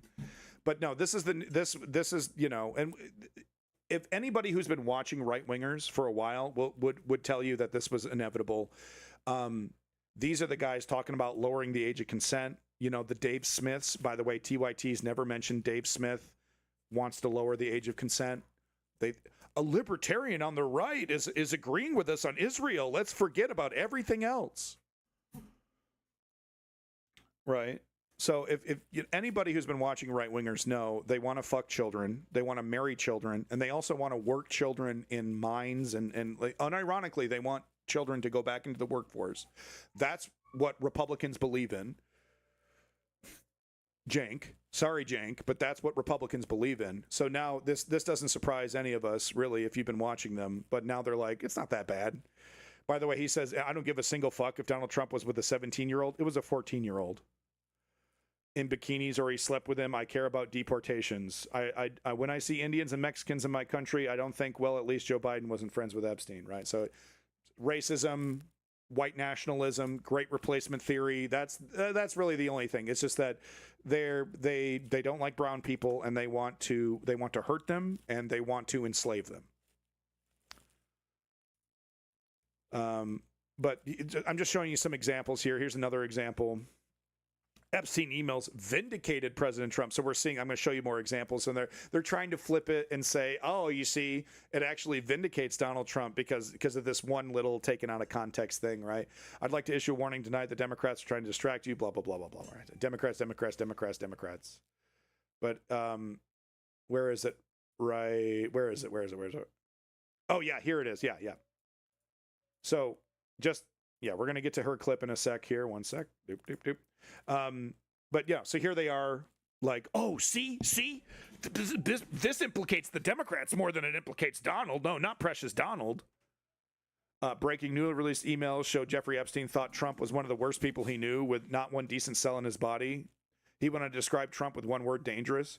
So here's Kurt Schittler. I don't know. I think his name is literally Schittler. Having Jeffrey Epstein hate you is not a bad thing. Got him. Oh, thank you, honey. My beautiful wife just gave me some, what is this? Oh, tres leches cake. Oh, this is so good. Is this the one with lady fingers? Yeah. Okay. This is unbelievably good. Yeah. This is cake soaked in 3 kinds of milk. It's so delicious. This is so good. Hold on. Oh, man. Hell yeah. It's so tasty. Yeah, B-Ree. We were talking about eating pussy, huh? I guess I might have to follow through on that one tonight. Oh, delicious. It's absolutely delicious, folks. But yeah, so they're trying to say, aha, see? I got work to do. 100% correct. Everybody is correct in the chat. Couldn't do it without her. The stream, I mean. Couldn't do it without her. Having Jeffrey Epstein hate you is not a bad thing. So that's the play, huh? Jeffrey didn't even like Donald Trump. They totally didn't even hang out, guys. All you have to do is completely ignore a good majority of the evidence and just look at this one comment from Jeffrey Epstein, and then Donald Trump's totally innocent. Didn't you know that? Women always right. I don't know about that. I don't know about that shit. Oops, comment got blocked. I mean, if we're supposed to take what these emails say seriously, doesn't this actually prove that he wasn't good friends with Trump? So that's, that's what they're trying.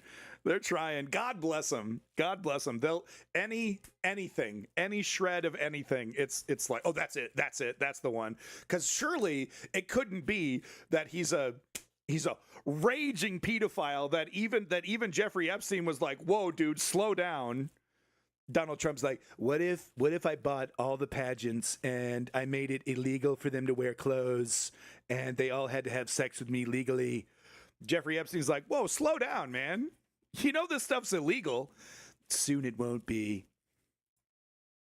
Imagine siding with Epstein, right? Trying to say that the Democrats are laundering Jeffrey Epstein and his image and whatnot. The worst pedophile to ever exist hated Trump and called him dangerous, and the official Democrat page just casually tweeted out some kind of own against him. Like I said, if you go to the animal store, okay, and you buy some horse blinders, and you completely eliminate all the evidence and just look at this, and you have to look at this from one specific angle, he's innocent. Got him. You know, Bill Hicks has a whole thing about this with the Rodney King stuff. He has a whole bit about this. You know, if you watch the Rodney King beating in reverse, they were helping him up, and they let him on his way. So that's all you got to do. Just watch the video in reverse, and there's no problem here whatsoever. Van Raver, I don't know if you're talking about me or not, but thank you. The pedophile thinks you're the bad guy, then that's probably a good thing. Right. Got him. Underage sex traffickers hated our opponent. Did one of our guys hack the Democrat? Oh, they got him. Oh boy, they think the slam dunking over here. Slam dunking. Yeah, B-Ree, if you haven't checked it out, make sure you look up Bill Hicks. Very funny stuff, you know, talking about the Rodney King riots there. One of the guys' names was one of the cops had an incredibly funny name. God, what was it? The Bill Hicks skit. I can't remember, but it's been so long since I need to listen to some Bill Hicks tonight, because it's been so long since I have. But yeah, that skit is so that you know, the comedy, whatever. Underage sex, blah blah blah blah blah blah. Cynical, whatever. Same thing. So as you can see, they're all educated hillbilly. Yeah, I bet. I mean, how good is Arizona Bay, Gaius? I mean, it's the best comedy album ever made. Arizona Bay. It just gives me shivers every time. It's so good. The worst guy ever didn't like Donald Trump. Isn't the flex you think it is? All right, Phil. Yeah, all right. Sure, buddy. Sure. Yeah. Paul Blart. Will Chamberlain? I don't know who these fucking fascists are. They all got blue checks. They all give Elon Musk $5 a month. Greg Price. I think I've heard that name before. But yeah, as you can see, they're all jumping on it. Johnny Midnight. Oh, please. Okay. By the way, you want to have some fun? If I was like competent or whatever, I would write the names down of each one of these individual fascists, and I would make a bet to see how many of them are busted for pedophilia by the end of Trump's term. I would say, so how many we got here? Let's see here. They're all pedophiles. I mean, not all. I'm exaggerating. But, I mean, a good majority of Republicans, they won't admit it to you, but they're okay with lowering the age of consent. They want to fuck teenagers. So how many? 1, 2, 3, 4, 5, 6, assuming he's a guy. 7, 8, assume he's a guy. This is a chick. I won't count her. 9, I know women can be pedophiles. Obviously, Ghislaine Maxwell is. 10. All right, let's include her. Women can be pedophiles too. You know, equal opportunity over here. So 11. So we got 11 right-wingers. How many do you think by the end of Donald Trump's term will have been busted for pedophilia? How many? I'm going to say 3. That's very prejudiced. I took it back. Where's the list floating around that is updated when needed? Yeah, there's that data. There's that database. I think, is that the one you're talking about? 2? You're going to go 2? I'm going to say 3. I'm going to say 3 out of the 11 people here are going to be busted for pedophilia by the end of Trump's term. Are you talking about this image? Or are you talking about the database that was recently put together with all the different documents and stuff? Oh, the repost, the copy pasta. Yeah, that's in like every Epstein Reddit. Yeah, I know what you're talking about. Yeah, okay. So anyway, here's Megyn Kelly, who is the mother of a 14-year-old girl. Here she is with a right-winger downplaying pedophilia, right? So that's who these people are. And look, there's no low. There's no bottom to this. Okay, it goes straight down to Hitler. Okay. There's no shame. There's no morality. These people are sociopathic nihilists half the time. Tucker Carlson is probably one of the most powerful nihilists on planet Earth. they don't actually mentioned they don't actually believe in anything. So once and they don't really understand. They don't really get into Nietzsche. They don't get into fucking psychology, philosophy. So they don't know. They don't really know what nihilism actually means, but they are nihilists. And once you have eradicated morality, right? Once you've eradicated those things, there's no bottom. You can defend anything. You can defend anything. And Megyn Kelly is a perfect example here. Remember, she is the daughter of a 14-year-old girl. Do we think she would be saying these things if it was her daughter that was involved in this stuff? Ask yourself that. Really care if it turns out that the rape charge or the sexual assault charges fall apart. You're 31 years old and you have sex allegedly over a 3-month period with a 16-year-old. We're done. I'm unsubscribing. All right. And I am sick of conservatives online trying to. This is Megyn Kelly then. You might be confused. Wait a minute. No, this was Megyn Kelly then. Okay. You have sex with a 16-year-old? Unsubscribe. I am moral. I believe in goodness. Right. Defend that as though she had a role in it. She was a minor. Just because you can't be prosecuted for it doesn't mean it's right. The conservative men I know are lovely. They're ethical. They're honorable. It's not to say they've never fallen down in their lives, but in no world would they be taking advantage of a 16-year-old minor. I have a daughter who's 4 years away from that. You come anywhere near her as a 30. Okay, so her daughter's 12. Her daughter's 12. So then two years later, 1-year-old man, and we are going to have a serious problem. And it's not going to be over whether you get demonetized on YouTube. Yes. I really hope my friends on the conservative side of the aisle would remember, just because we're all over Me Too. We're gonna cover that next, Gaius. Thank you for mentioning that. And it was an overreaction, and it went too far, and it got politicized. Doesn't mean that we have to knee-jerk defend every scumbag who gets accused of bad behavior. As for Epstein, I've said this before, but just as a reminder, I do know somebody very, very close to this case who is in a position to know virtually everything. Not everything, but virtually everything. And this person has told me from the start, years and years ago, that Jeffrey Epstein... You might want to hold those golf claps there, Simply Steve. In this person's view, was not a pedophile. No. This is this person's view, who was there for a lot of this, but that he was into the barely legal type. Like he liked...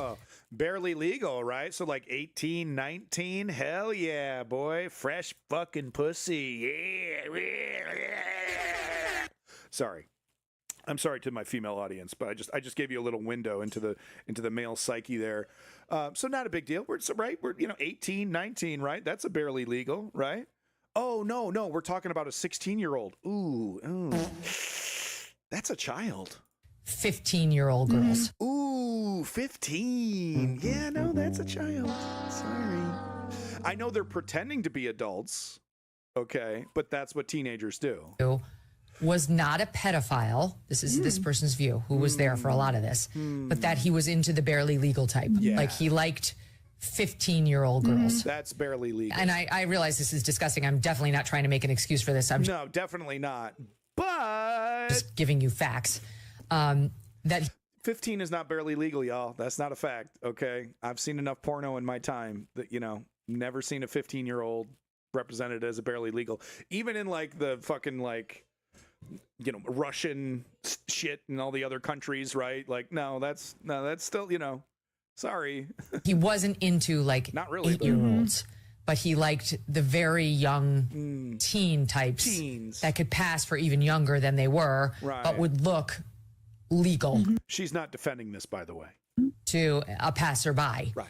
And that is what I believed, and that was what I reliably was told for many years. And it wasn't until we heard from Pam Bondi that they had tens of thousands of videos stickers, of alleged, forgive me, they used to call it kiddie porn. Now they call it child sexual abuse material on his computer that for the first time I thought, oh, no, he was an actual pedophile. I mean, only a pedophile gets off on young children abuse videos.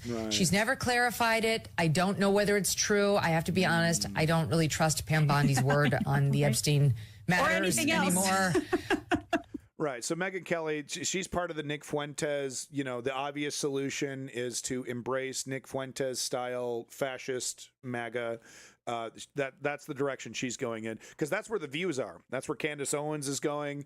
That, you know, if you want the views, you start getting a little closer to Nikki Baby. Yeah. So I don't know what's true about him. Yeah, but I do know that if you're fucking 15-year-olds, you're not a pedophile. I do know that. We have yet to see anybody come forward and say I was I was under 10.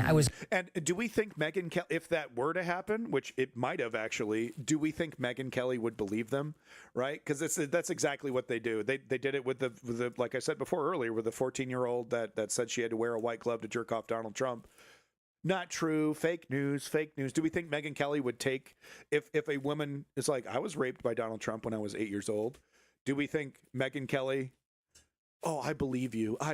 Oh, yeah. Okay. I didn't believe you before, but now I believe you. Anybody come forward and say, I was I was under 10. I was under 14 when I first came within his. Marculus, the distinction matters. Okay. Look, I get it. A 17-year-old one day and then 18-year-old next day. Okay. You know, that's the kind of argument that the Dave Smiths make when they're trying to lower the age of consent.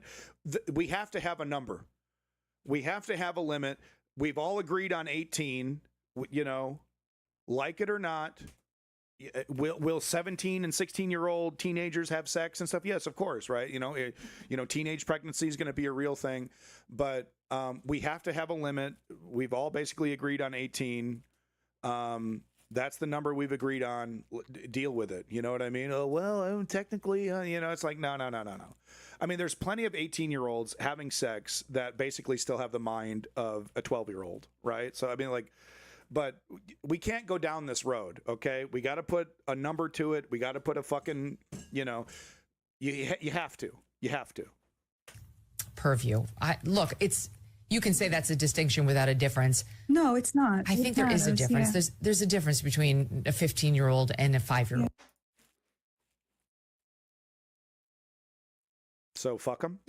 So what's your daughter's name? What's Megyn Kelly? Let's sexualize Megyn Kelly's daughter real quick.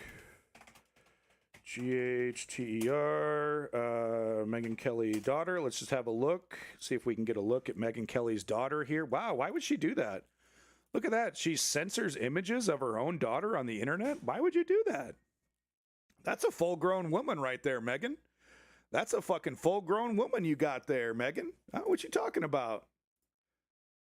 Is this Megyn Kelly or is this her daughter? I think that's Megyn Kelly right there. Oh, wow. Okay, no, this is clearly her when she's much younger. Okay, 8 years old. Yeah, we're not going to do that, guys. We're not going to do that.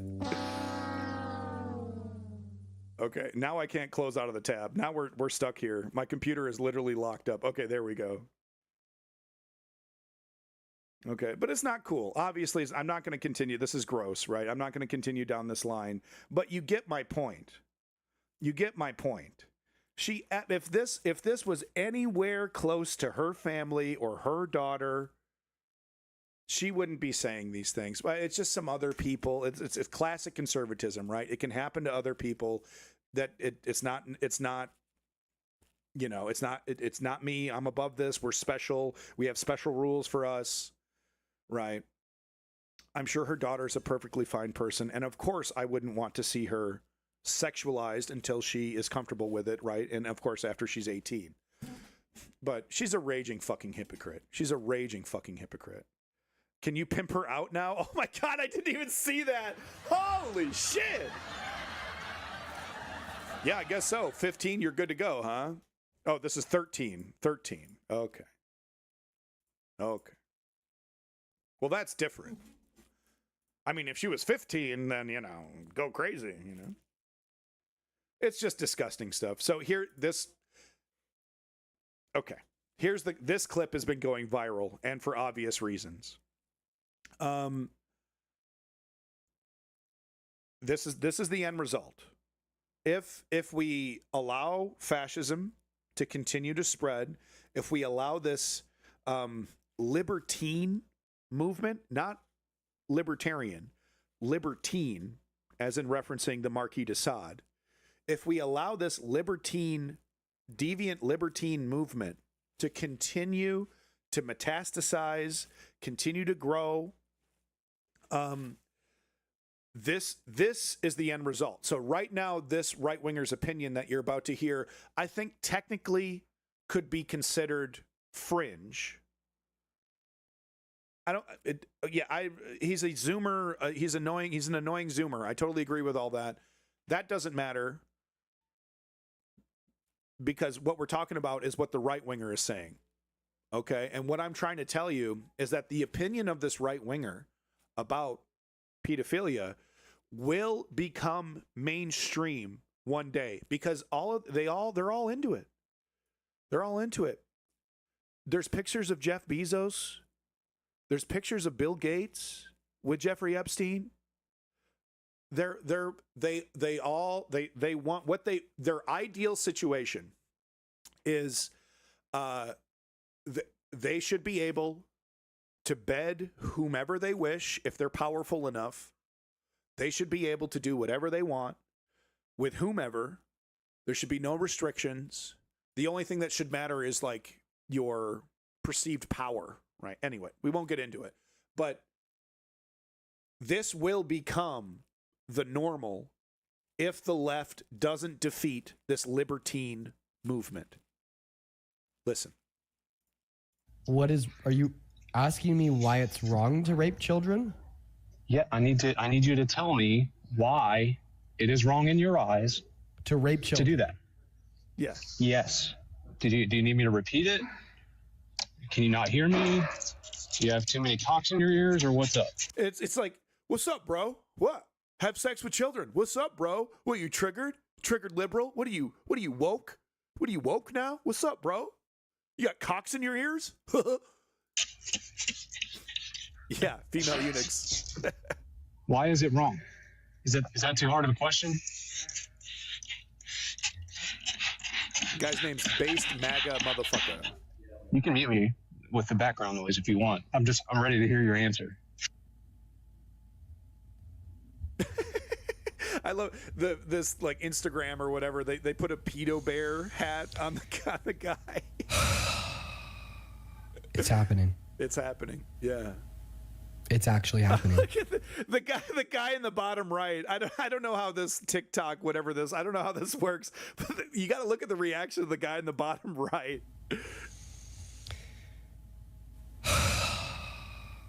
It's happening. What the fuck? It's actually happening. That pearl clutching is so beta. It's so beta to pearl clutch about pedophilia. Did you know that? You're a weak, woke pussy if you think having sex with children is bad. Did you know that? I didn't know that one. I did know that one, actually. I knew that's what the right wing... One of my favorite questions to ask right-wingers is about the age of consent, because they almost always are like, quietly, oh, yeah, I mean, 16-year-old girls are kind of hot. I'd really like to legally have sex with them, but I know it's taboo to say that, but that's really what I want. Actually answer the question. It's actually happening. He's calling me a pearl clutcher for saying that child rape is wrong. No, because I asked the question. Why are He's you just asking questions. I didn't think this one would happen. We see it often. They'll say that something's wrong, and then Trump will do it, and then they'll defend it. Yeah. Did that with J6. Did that with the J6 pardons. Right. Did that with the Medicaid cuts. Did that with the SNAP cuts. Just didn't think they'd do it with child rape. Obfuscating. Let's just get to the fucking point. It's obfuscating, bro. Obfuscating. Bro. Debate me, bro. Debate me. Okay, no problem. Can I bring the cops during this debate to double check your computer situation? Can we just take a little peek at your browser history? I just didn't think they'd do it with child rape. And now we're seriously at that point where Trump supporters are now saying that it's not wrong to rape children. Right. So, and look, would I have preferred him to kind of engage a little bit more with this guy? But I kind of understand where he's coming from, where it's like this is not worthy of debate. I think I saw Vosh watching this one as well, and he was like, "This is what debating right wingers is like now." What's up, bro? Were you a beta? You a beta, bro? Yeah, I defend having sex with kids. What's the matter, bro? Like, that's what debating right-wingers has become, right? Jean-Paul Sartre. And asking why it is wrong to rape children. Right.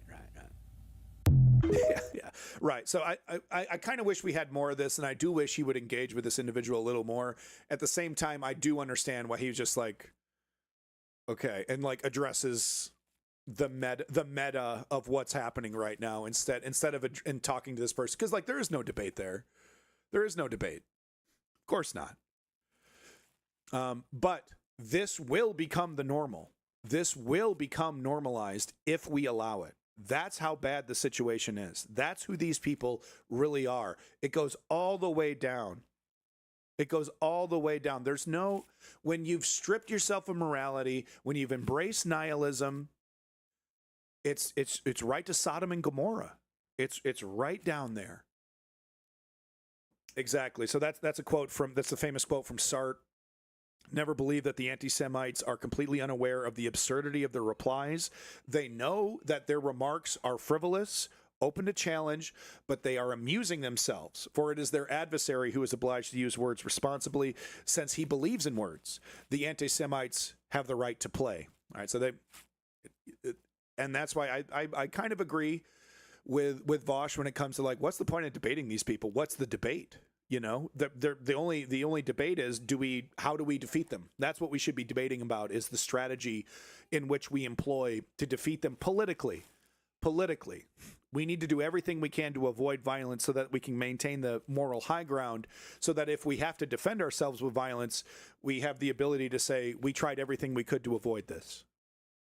So it's very important that the left and any left movement that is fighting against this embraces nonviolence. That doesn't mean we're pacifists. That doesn't mean we don't defend ourselves. But it does imply that what we are trying to create is peace and security and happiness and safety, right? And what does the right wing believe in? Child rape and marriage, by the way, and labor.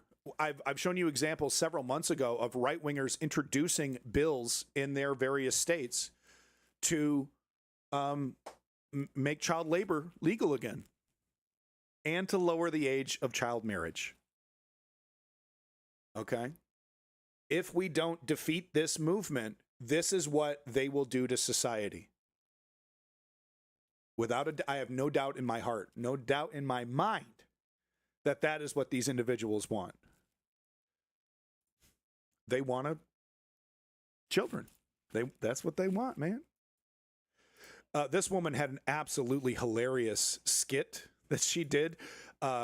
This is MAGA's reaction. This is kind of like a synopsis of MAGA over the last week on social media. It's really funny. I don't know who Donnie T is, but it's not my president. Awesome. And he awesome didn't joke. do anything to Bubba. Make sure we're liking and subscribing to Lenny, folks. He does a great job covering consumer advocacy and covering esoteric topics like 1900s and child labor back then. It was normalized back then, and they will bring it right back if we let them. My president, and he didn't do anything to Bubba. I don't know who that is. It doesn't sound like anything to me. No, he's not. No. Age is just a number, and I don't mean that in a weird way. I'm just saying, logically, it is. There has to be an argument out of this. Don't yell at me. Please stop yelling at me, please. I'm just trying to make a point. I'm just trying to make some kind of a point. I don't know anymore. Everything looks like scrambled eggs. Bubba can just be a nickname for Melania, right? Melania. Right? Who's Bubba? Who's Bubba? Who's Bubba? That's Melania, right? Who's Bubba? Come on, man! Who's Bubba? Who's Bubba? So this is very, very funny. But for this reaction to be genuine, they would actually have to feel bad and have morals, right? Because really what they're trying to do is just like, they know he's wrong. They know he's a criminal. They know he's a deviant. And they're just trying to find the argument that allows them to get away with it. Very funny stuff. Folks, make sure you're liking and subscribing to whomever this is. I don't know. Hi, Caitlin Riley. Hi, Caitlin Riley. Make sure you're liking and subscribing on TikTok to Hi, Caitlin Riley. Very funny stuff. Absolutely great. Lovely.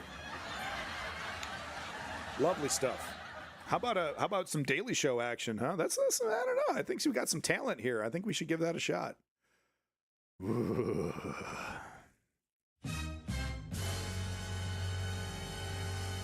Wait, is this her signing the bill that allowed children to work on farms again? Is that what I'm looking at? Gaius? Is this? Yeah, that's okay. Yeah. So, I mean, like, here it is. So there's evidence right here. Like, I'm really not making this shit up, guys.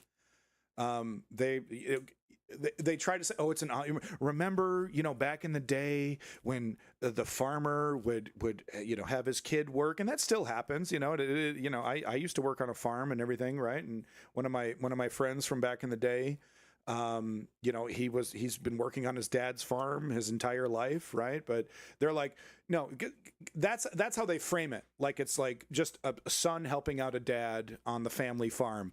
That is not what they've made legal. What they have made legal is for corporate farms to hire 14-year-olds to work. And of course, they're going to pay them $3 an hour, right? Pay them as little as humanly possible because they're still living with their parents. That's what they want.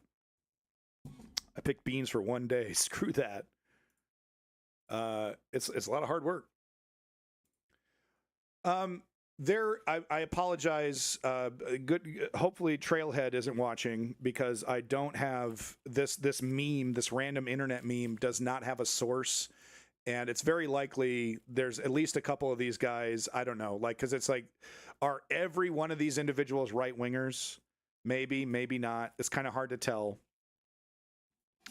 But what I'm trying to show with this meme, I'm not trying to say definitively every single one of these pedophiles. I'm not trying to say definitively every single one of these are right wingers and every single one of these pedophiles. Like, we don't know. This is a random thing put together by some random person on the internet. Okay. What I am trying to say is that the pedocon crisis is extremely real. And every single week, I run into at least one story about right-winger caught with CP, right-winger caught trying to, crawl into someone's window, a cop trying something, right?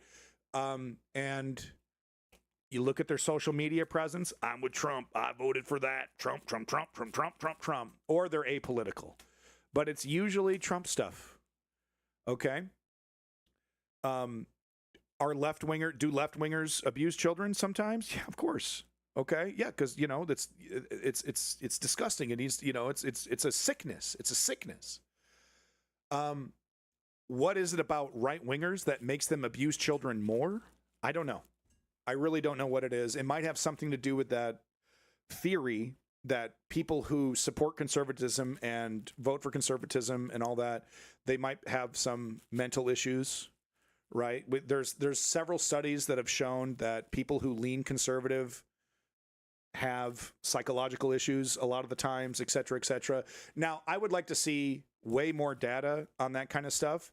But the preliminary info that we have is pretty interesting about how, if you are a person of a certain amount of intelligence, if you're a person of a certain amount of IQ, there's a much higher likelihood that you're going to support conservative movements. And that might be what's happening here. I don't know. Wanted to end with this. So this is, I've never heard of this woman before, Mrs. Brown. I think she's a politician, but she, in government here, she had an opportunity. I don't know, obviously barely anyone's listening, but she had some very strong words against this administration. And I thought I would end our Epstein segment on what she had to say. So let's have a listen here. So we want to talk about abuse of power, huh? Well, let me start here. President Trump. Sorry, I'm just going to turn this up a bit here and start it over one more time. So we want to talk about abuse of power, huh? Well, let me start here. President Trump's only expertise on crime is committing it, not preventing it, enabling it, not ending it, and covering it up, not cleaning it up. He is a convicted felon. He has illegally frozen federal funding. He has assaulted the rule of law at every turn. He has... Wait, there was a source at the bottom? Are you sure? I didn't see that part. Hold on. No. Reich Wing Watch. No. That's not a citation of a source. That's not a site. That's literally some random shit from some random person. Okay, I'm sticking to what I said. There's no source on this image. Okay, so I need to make that clear. With that said, this is a very real trend. This is 100% very real. If you hear about a pedophile, check their social media. And it's just like mass shooters, right? Because it's a high likelihood they're going to be right wingers. Anyway, back to what this woman's saying here. Consistently assaulted the rule of law at every turn. He has consistently violated constitutionally protected due process rights, and he has unleashed a corporate agenda to enrich himself and his wealthy donors. Yep. Right now, as we sit here, Trump is bending over backwards to protect Ghislaine Maxwell, a convicted sex trafficker. That's right. Who preyed on children. Convicted. And blocking the release of the Epstein files to shield criminals from accountability. Right. In the last 10 months alone, he has pardoned countless white-collar fraudsters who ripped off the American people, often conveniently after they cozied up to him. And let's not forget, Trump pardoned every single person charged or convicted in the January 6th insurrection. That included 172 people who pleaded guilty. Some of these J6ers have committed pedophilia, crimes against children after they've been pardoned. And they've tried to use their pardon in court retroactively, which you're not allowed to do. Okay, it's a new crime, right? But they're like, well, he pardoned me for this other thing. Can't you pardon me for that? Pleaded guilty to assaulting law enforcement. It included dozens of repeat offenders, people with prior convictions for rape, manslaughter, and sexual abuse of a minor. And it included at least 10 individuals who have already been rearrested for new crimes. So spare us. Spare us the talk of law and order, because under Trump, that only means lawlessness for his friends and punishment for everyone else. That's right. Yep. That's right. Mrs. Brown, who is this? Miss Brown, Congress maybe, or is she Senate? Chantel M. Brown. Okay. Yep. Okay. How much money does... Can you spell her name again here? Sorry, I want to make sure I get her name. Chantel M. Brown. So let's see. How much money does Chantel M. Brown take from Israel? I always want to check this before I give a politician. Congressman Chantel Brown has received over $1.1 million in direct campaign contributions from pro-Israel individuals. It's not good enough, okay? The reason why I look it up is because these performances are great, right? Oh, stand and applaud, right? Stand and applaud. But who are these people really? Okay? So here she is, taking money from Israel, right? I'm going to stand on moral grounds, except when it comes to genocide. Okay? They need to be primaried and replaced. Yes, even Chantel Brown. If anybody is taking money from Israel and isn't apologizing for it, returning the money, saying they were wrong, mea culpa, mea culpa, mea culpa, if they're not doing that, they need to be primaried and replaced, because they are compromised. If you are taking money from an Israel PAC or from individuals that represent Israel and you're not returning that money, you are part of the problem. It's like sedition. It's like treason. Okay? Because Israel is acting not in the interest of the United States. Israel is not acting in the interest of the United States. And if you are taking money from a foreign government and not reporting it sometimes, But if you're taking money from a foreign government and representing a foreign government's interest, you should be scrutinized. And quite frankly, you should be primaried out of your job because you're not pro-America. You're not pro-Constitution. You're pro-Bibi Netanyahu, like Israeli government, right? So great speech.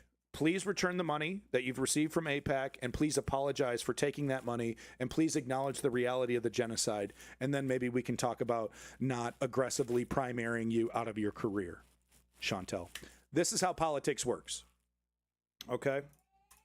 This is how politics works.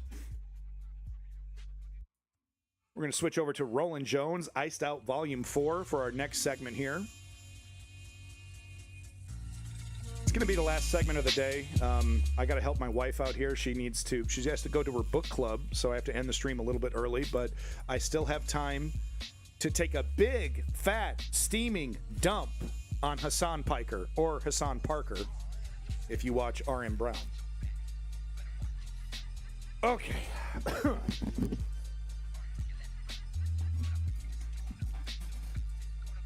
She should be taking zero money from AIPAC, from Israel.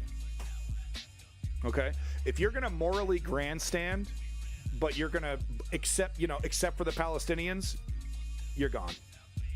You're gone. Enjoy your primary. That's how it should work.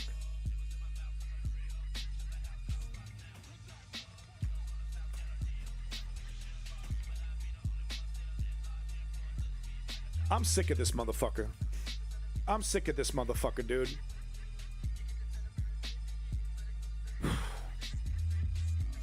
I don't even know where to start, man. I don't even know where to start.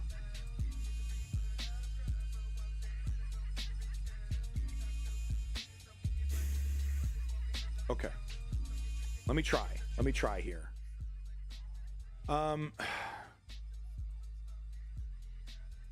Hassan is using his clout. So apparently Hassan took a trip to China the last couple days, and he was accosted by the Chinese police. I don't have the clip up. I should have the clip, but it's basically he was accosted by Chinese police, and they looked through his phone, and they're like, you're not allowed to say this, you're not allowed to say that.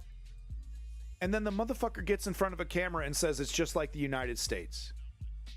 And it's like, ICE is bad, right? That's what they want to build, right? They want to go even harder, right? But no, man, like he's trying to make an equivalence to the police dystopian police state in China, and he's defending it. He's defending this multi-millionaire, and like I've been warned about this, and I've kind of downplayed it a little bit with Hassan because I was like, okay, yeah, all right, he's talked about, right? Because it's how often have you heard a right-winger describe a leftist as a communist, right? And it's like, oh, come on. Yeah, okay, yeah, no, Joe Biden's a communist. Sure, buddy. You know exactly what you're talking about, right? So when I heard people criticize Hassan for being pro-Mao, for being pro-China and pro-Chinese version of communism, because that shit isn't communism, okay? They're not Marxist over there in China. Okay. But no, he just defends it, man. He just defends this shit. He's so naive. He's so pampered and like uneducated about this. Like, how can you have this opinion? How can you be this like spreading like China #1 propaganda? How could you do that, man? How could you be so plugged in and following all this stuff, and then you're just still... All right. So let's see how bad it is. I have several clips. Maybe I'm overreacting. Okay? Maybe I'm overreacting here. Let's find out. Let's do a deep dive on some of these comments. Like I said, the one clip I don't have, and if someone wants to find it, that would be great. I'm sure it's all over the internet. But... he apparently said something that was against Mao or something, or he mildly criticized something. Chinese cops walk up to him, start going through his phone. Total police state. Total 1984 situation. Right? And okay, and it's one thing to have to deal with that, but then you defend it, and then you allow yourself to be used as Chinese propaganda? I don't like to cancel people, and he's been great on Zoran Mamdani, and he's been great on a bunch of other topics, not exactly when it comes to animal rights, because he did shock his dog. I'm not laundering that lie. He pushed the fucking button. We saw him do it. Oh no, my dog just randomly yelps when I reach my hand and obviously press a button. My dog just randomly yelps. And we're supposed to believe that. We're supposed to launder these lies for this vain millionaire who's obviously completely full of himself. And why wouldn't he be? Every time he hits start stream, $100 donation, $100 donation, $100 donation. You know me, I'm a democratic socialist. I believe we should use democracy to allow the population to decide how much socialism versus how much capitalism we have. I am not anti-capitalist. But you're gonna absolutely fucking steep yourself in capitalism and then defend dystopian authoritarianism masquerading as some kind of form of communism, and you're going to try to tell me that's an alternative, that's a better alternative to what we're dealing with here in the United States. Man, dude, man. Yeah, I know, Gaius. I know that's what they say about us, because like they have some fantasy. They have some absolute fantasy about the revolution, right? Some Bolshevik revolution that sweeps over the country, right? And we're all going to be, listening to the Soviet Union music and wearing Soviet Union style clothing and using the hammer and sickle. Americans have no fucking interest in those kind of things. Anyway, Let's watch the evidence. Let's see what we got here, and I'll assess it. But let's start with this one. So I think this is a right winger. I think this is like a Destiny grifter kind of person. So he did this video. His name is Samuel Dempsey. I think he's just another shit stir influencer. Right winger. Like I think he's a right winger, right? I think he's like Ice Poseidon style kind of fuck. I don't know. This is from the H3H3 fucking thing, who are pro-genocide, pro-Israel, Israel can do no wrong, H3H3. I mean, that's not totally fair. Ethan will softly criticize Israel, but basically fully defend the genocide. So this is what I'm trying to say is this is biased. I think I don't agree with everything that Dempsey says here, but let's start here. H3 is their names combined has 3 H's in them, so that's why it's H3. Gila, Klein, Ethan, whatever. Their names had 3 H's, so that's why. Let's start here. I don't think I agree with everything this individual is going to say about Hasan, right? Because it's the usual Asmongold, Ethan Klein style, Destiny style criticisms. But let's start here and we'll go. Yeah, Krail of Xanath. Yeah, I think Ethan would still consider himself a Zionist. He launders Israel's image every single day. He's pretending that the ceasefire is legitimate, et cetera, Ethan, right? I also wanted to show my audience and the Western world in general that there are a lot of rumors about China. There's a lot of misunderstandings and also just outright lies. Right. So you literally show a sped up 6-second clip of Hasan, and now we're gonna do 3 minutes of commentary. Okay, this is gross. This is sick. This is sick stuff. Okay, I'm not saying you have to be anti-China, but no one said you have to polish their image. You have to resurrect their image. No one said you had to do that, Hasan. You took that upon yourself, man. And why? Good God, why? Move there. Fucking move there and try to do your stream. Your ass is off the internet in a week, less than. If Hasan were to do his normal stream shtick in China, Boom, boom, boom, boom, knocking on the fucking door 5 minutes into the fucking stream. I almost guarantee it. Oh, there's a lot of lies. Yeah, there's a lot of rumors and lies about China. No doubt about it. Like I said, you know, a lot of misinformation, but there's a lot. I mean, what they're doing to the Uyghurs alone. I also wanted to show my audience and the Western world in general that there are a lot of rumors about China. There's a lot of misunderstandings and also just outright lies. Hassan just went to China to try and cut through the misconceptions and show China for what it really is. And then right now he's talking to Li Jingjing. What are these cuts? What are these cuts? Jesus. Can you not string together an entire sentence without like an and and like what are these cuts? Li Jingjing, I don't even need to look into her. All I need to do is look at her bio. Analysis of world news from a quote non-Western perspectives. No. If you're a so-called journalist in China, you're a propagandist. That's the only way you can have that job. They do not have independent media in China. It is all about laundering the image of the communist regime.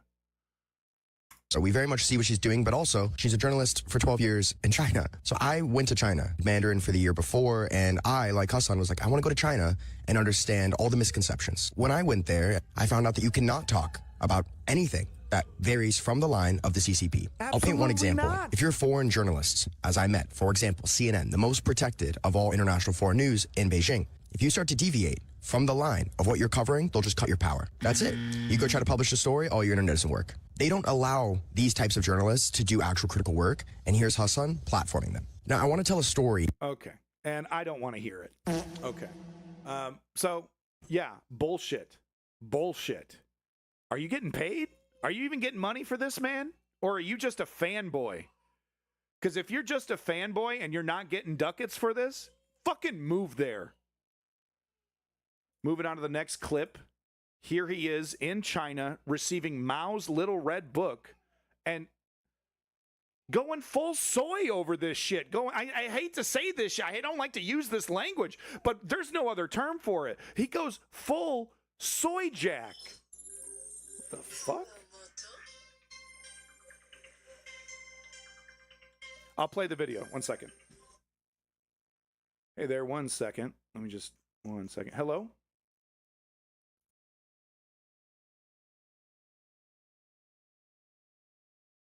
Chat. Oh, no way! It's a small one. And it's the first version. It's the first. Wait. Yeah. Really? Is that a Bible? No, that's a Little Red Book. It is basically. The Little Red Book? The Little Red Book. It's the red. You hand me a Little Red Book. I'm not. First, if I accidentally grab it, I'm throwing that shit on the ground.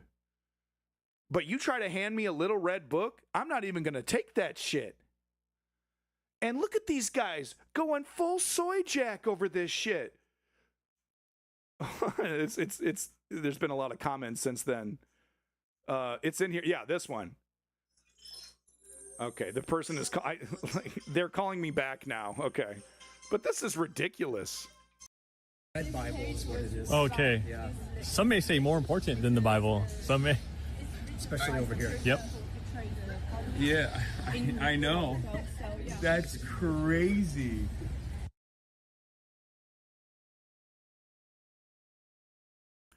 Wow, crazy.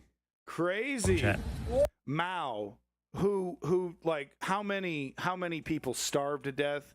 Look, I'm not all the way through it yet, but I've been reading this book about Mao. The guy he basically had a harem of women that he would just fuck constantly. He never left his little pool resort. He didn't even wear clothes. He would just throw on a bathrobe and just kick back.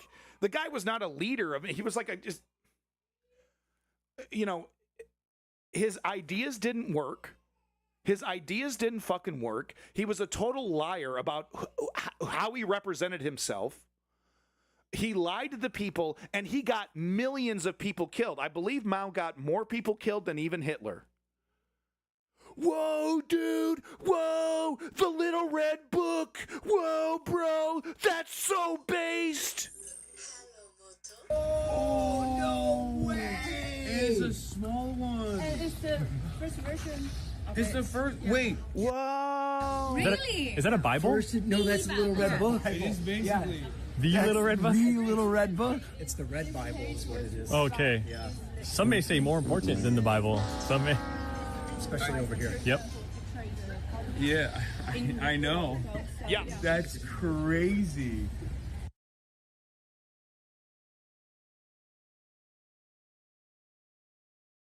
Guys, somebody has doxed me. Somebody has doxed me and is now calling me and like harassing me.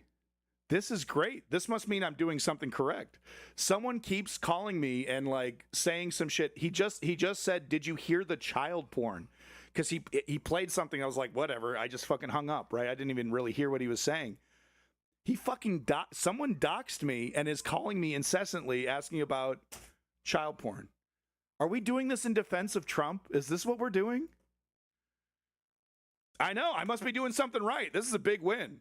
I'm loving it. I'm pissing off the right people. I'm pissing off the pedo defenders. I think I'm doing the right thing. But no, someone's doxing me and fucking calling me. That's cool. All right. So you've heard my opinions. Like, I don't know. Chat. Bro, you're handing me a little red book. You're handing me a little Mao's Little Red Book. Wow, first edition. Where's the trash can? That's where that goes. How about you hand me a Constitution? Huh? How about you hand me a first edition Constitution? I'll go soy jack over a Constitution. Okay? Unless I am reading this for academic purposes, this book goes right into the fucking trash. All right, so I got to learn how to I need to block this number because they keep fucking calling me. But I'll do that a little later. I'm just going to turn my phone off. But man, that is awesome. That is awesome. Someone figured out my name, my real name. They figured out my phone number, and now they're calling me defending Donald Trump's pedophilia. I mean, this is better than the Streamer Awards. This is better than the Streamer Awards, you know? That's good stuff.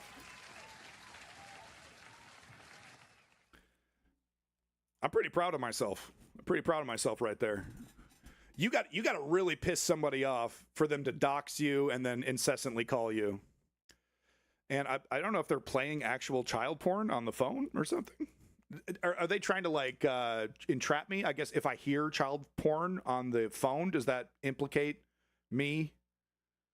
I don't. Put them on air? Really? Should I do that, Harry? Really? Let's have a debate. Yeah. Yeah, let's have a debate, guys. I'll be honest, I would resell it to some tanky for a couple grand. No, I'm throwing that shit right in the trash. I don't want money from a little red book. Yeah, I'll block it. I'll block it. It's two numbers. One number is revealing itself, and the other one's saying it's a private number. Whatever. I don't fucking care. I don't fucking care. Okay, I'm gonna die on my fucking feet. That's the fucking plan. Huh? You want to defend pedophilia? You want to die on that hill? I'll do that favor for you. You want to die on the hill for Jeffrey Epstein? Come on up. I'm serving that shit out. Anyway, so obviously Hassan, female eunuchs. Yeah, I don't want to kill anybody. But I know the danger that I'm in. You can't tell the truth in this world without creating enemies. Okay? If you tell me I have no enemies, that tells me you're not complete. Okay? If you don't stand for anything, you'll fall for anything. If you don't stand for something, you'll fall for anything. God, I butchered that one. You get the point, though. Oh, Mr. Darkwater, are you the one giving me a call? So nice of you to dox me. All right, so let's get back to Hassan here. So he received a lot of heat. So here he is defending himself. So let's hear what he has to say.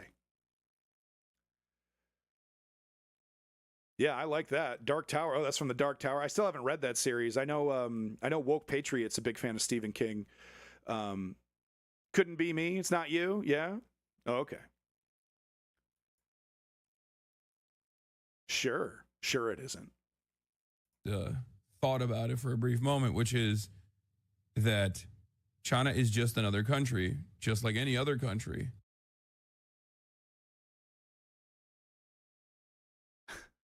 He says with his little shopping bag behind him in his opulent, what is this, $2,000 a day, $1,000 a day hotel room, beautiful hotel room, after a little shopping spree. Okay, cool. Thought about it for a brief moment, which is that China is just another country, just like any other country. There's good, there's bad, there's criticisms that you can make, right? Which I do. Gonna need some proof on that one. And also, pocket watching? What the hell is that? There's a lot of good. The people are great. Is he being held hostage? Is there like a cop or something like right off screen? It's like he's having trouble saying this shit. People are great. The food is amazing. The culture is amazing. And I am very fortunate. I'm very fortunate to be able to actually experience it firsthand, right? You're very fortunate that you visited a country and you were a tourist in a country for a couple minutes. That's the best you got? That's your defense of China, the free, is that they let foreigners in to take some pictures? Buddy, you're going to need a little bit more, man. But, of course, all the foreign affairs people who are aware of me are not very fond of my defense of an authoritarian regime. They're not very fond of my China trip. No.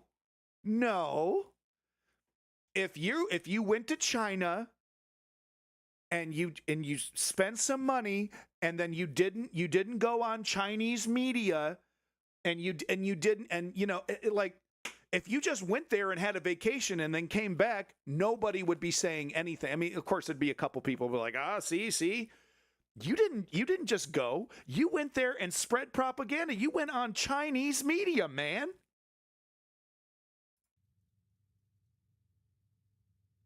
He's looking at the chat, is what because he's okay. This is what something a streamer does, and I guess I'm a streamer. This is fucking pathetic, but you look at the chat to like, are people buying it? Are people agreeing with me? Are people eating this up? Hassan Piker slowly becoming the new Jackson Hinkle, doing Chinese propaganda for a living. Insane. Yeah, it's stuff like this. You are, man. You are inarguably doing that. It's stuff like this that I find to be so strange. Because, like, you should be able to go to countries. Once again, you didn't just go. You went there and immediately started laundering China's image. And that wasn't even good enough, by the way, because you still got accosted by the fucking Chinese police. They still dug through your fucking phone. They found some kind of meme or something, maybe Xi Jinping as a fucking Winnie the Pooh or something. And they're like, no. Wrong think. You didn't just visit the country, Hassan. Man. He is a child, dude. He is an actual fucking adolescent over here. He stopped at 15. And that was it. Arrested Development the rest of the fucking time, man. Still dressing like a fucking Zoomer, by the way. That's besides the point. Okay? Like, there is no comparison between China and, like, Israel, for example. You know what I mean? Not what we're talking about. Like nobody gives me this much grief when I go to Japan. If you went to Japan and went on Japanese media and defended, I don't know, lolicon or something, I don't know, like, you know, if you, then people would criticize you. If you went to Japan, you know, had a good time and then came back, none of it's like he knows exactly what he is being criticized for. He knows exactly what's going on. And he's just like with the dog thing, he's just pretending that anybody that's criticizing him is aligned with H3 and Destiny and all these other bad actors. Like from his point of view, it's impossible to legitimately criticize Hasan for his actions. Narcissism, arrested development, privilege. Okay. Like, nobody's like, dude,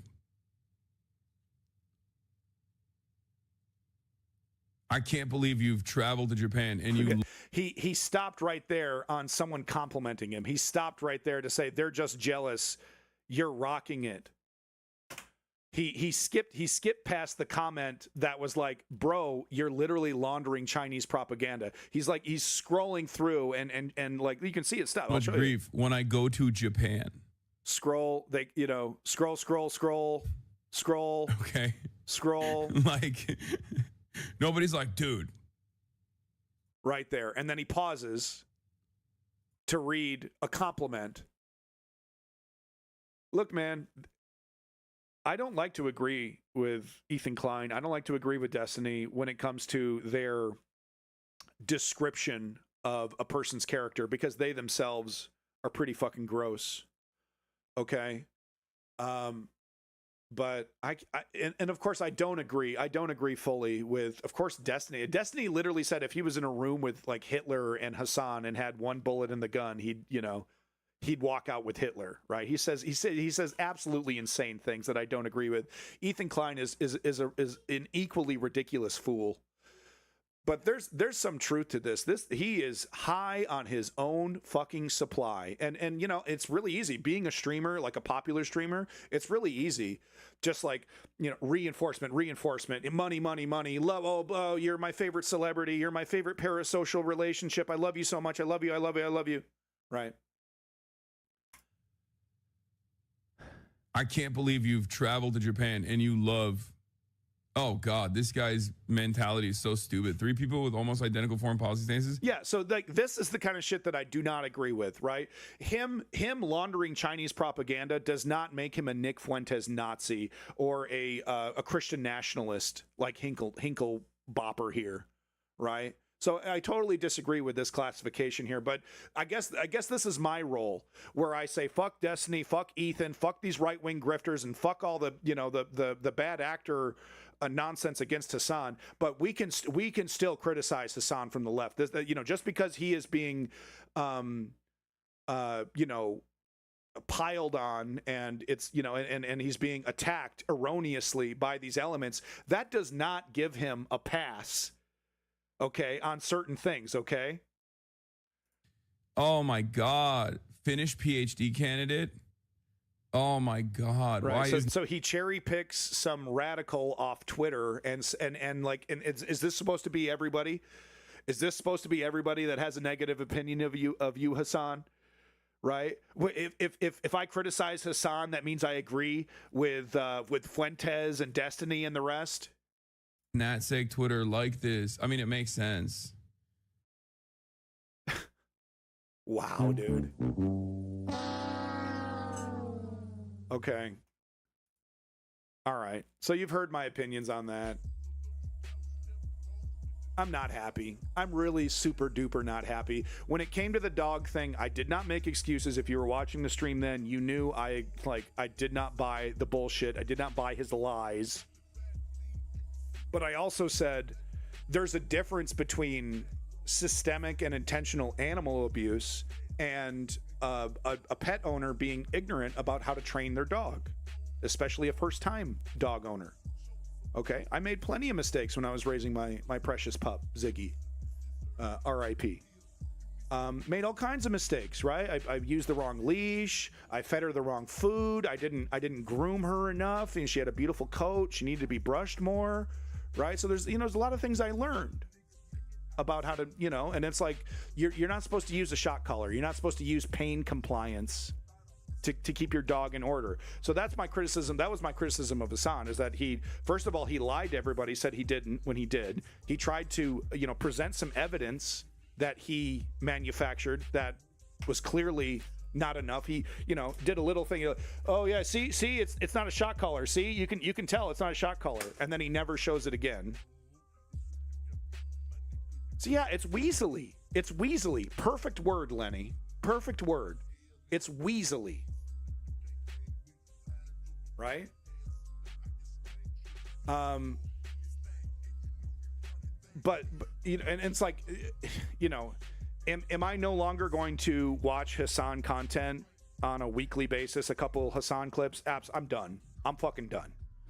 And I will do the best I can to no longer put Hassan on my screen, right? If he's saying something that I agree with, right? Even if he is talking about Zoran, the template, Mamdani.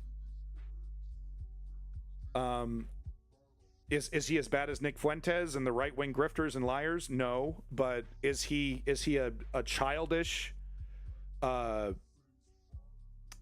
on his own supply, smelling his own farts, up his own ass, ignorant? Yes, yes, and yes. Yes. That's what I got to say, is that he needs to come back down to earth, which is really hard for a popular streamer. He needs to come back down to earth. He needs to hit the books about China. Okay, it's not all propaganda, Hassan. It's really not.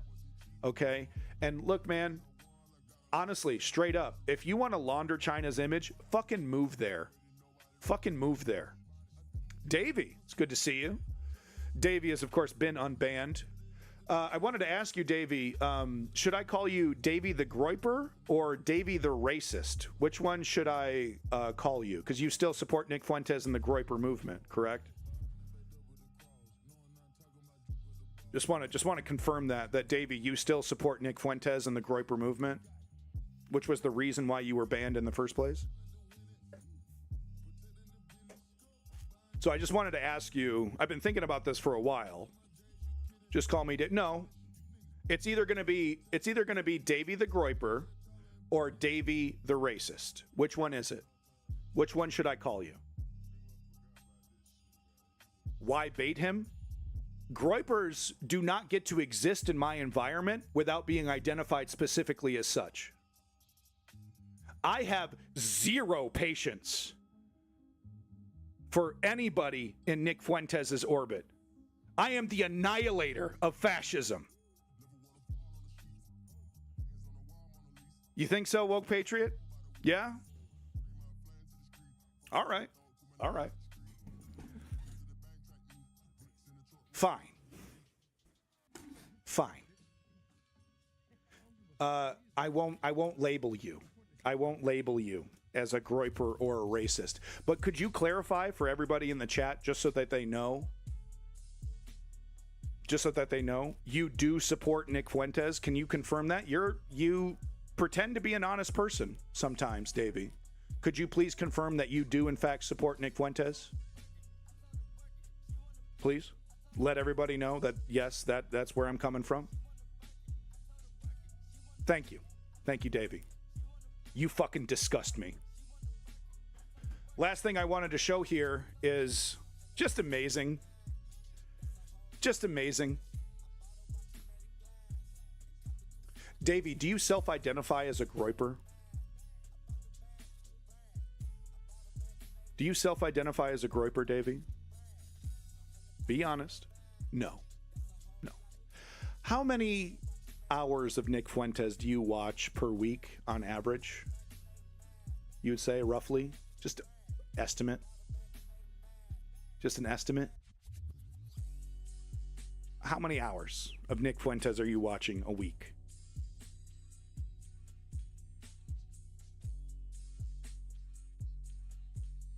$1.5. I don't believe you, but okay. All right.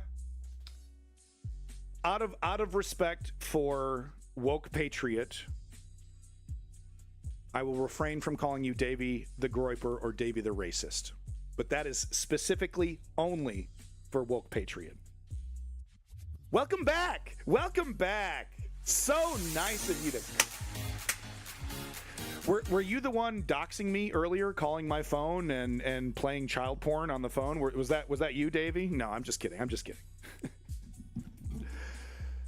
All right. This is the last thing I'm going to show you today. I'm sorry, but I have to get rolling here. No, Crail of Xanath, I take it back. Out of respect for Woke Patriot, we will just call him Davey. And, you know, props to Davey for admitting that he supports Nick Fuentes. Not everything. What the fuck does that mean? And that he watches Nick Fuentes. By the way, one of the last comments that Davey made several months ago was about Zoran Mamdani and about how he would be inappropriate. It's inappropriate for a person of color to be a leader, to be like, what did you say, the president? Something like that. Should I pull up your chat history and see exactly what you said? Should we go full embarrassment on you? But I think that was one of the last things that you were saying was Zoran Mamdani, you know, because he's a person of color, he shouldn't be a leader in America, doesn't belong. I think that was one of the last things you said. No. I appreciate you coming back. I don't know why you did. You've been unbanned from the Discord, by the way. Let me give you a fresh invite because I noticed that it literally erases you from the Discord. If you can use this if you want, you don't have to. You don't have to come back. But you have been. All right, now we're gonna pull up the chat messages. Here's your Discord invite if you want back in. All righty, no problem. You know this stuff is recorded. Oh, look at this asshole. All right, let's bring it up. He didn't say that, folks. Let's see. How do I do this? Messages 99 plus. Okay, let's see here.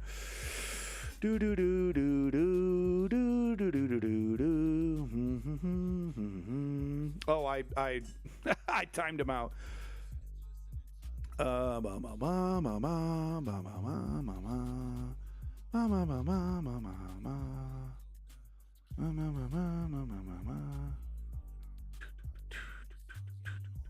Here he is defending Nick Fuentes right here. I think you don't really know much about Nick's real opinions. You should watch him more on your off time. Really? Is that what I should do, Davey? Watch more Nick Fuentes, huh? Na na na na na na na na na na na na na na. More defense of Nick Fuentes here. Na na na na na na. But hey, he did vote for Kamala. Davey is a very confusing human being. I will admit that. Here we go. Oh wait, where'd it go? There we go. He wants his supporters to. Okay, you're talking about more about Nick Fuentes, more of that. Sorry, I take it back. Hold on. Stalin was based. He clipped me. Let me see this one. Stalin was based, yo. Whoa, this isn't okay. He clipped me. Let me see this one. Stalin was based, yo. It's okay to do that. Whoa, this now, isn't okay. He clipped me. Okay, sorry. When I unmute this tab, it unmutes all the other Twitch tabs that I have open, so it creates an echo. All right, I can't find it. Look at him. Look at him. He's trying to. Look at Davey. He's clipping me out of context, bro. Hey, you did say Stalin was based. You did. He got me, guys. Hold on. All right, let's see if I can find this comment because he did say something similar to that. Obviously, I'm paraphrasing about Zoran Mamdani, but he did basically say that he doesn't think people of color should be the leader when talking about Zoran. But I can't seem to find it, so I guess he didn't. I guess I'm spreading false information here. Where is it? I wish I could search. I wish there was a way for me to search. Is there a way for me to do that if I just type Zoran? No, that doesn't work. I know you said it, buddy. I know you did. I know you fucking did, bro. But I can't find it. And if I can't find it, then I guess it didn't happen. All right. All righty. I take it back. I officially rescind my accusation that you do not believe people of color should be leader. By the way, Davey, do you believe a person of color like Zoran Mamdani could be like a democratic socialist could be president? Do you think? I mean, do you think that would be okay? Would that be okay with you? Lenin was the basiest.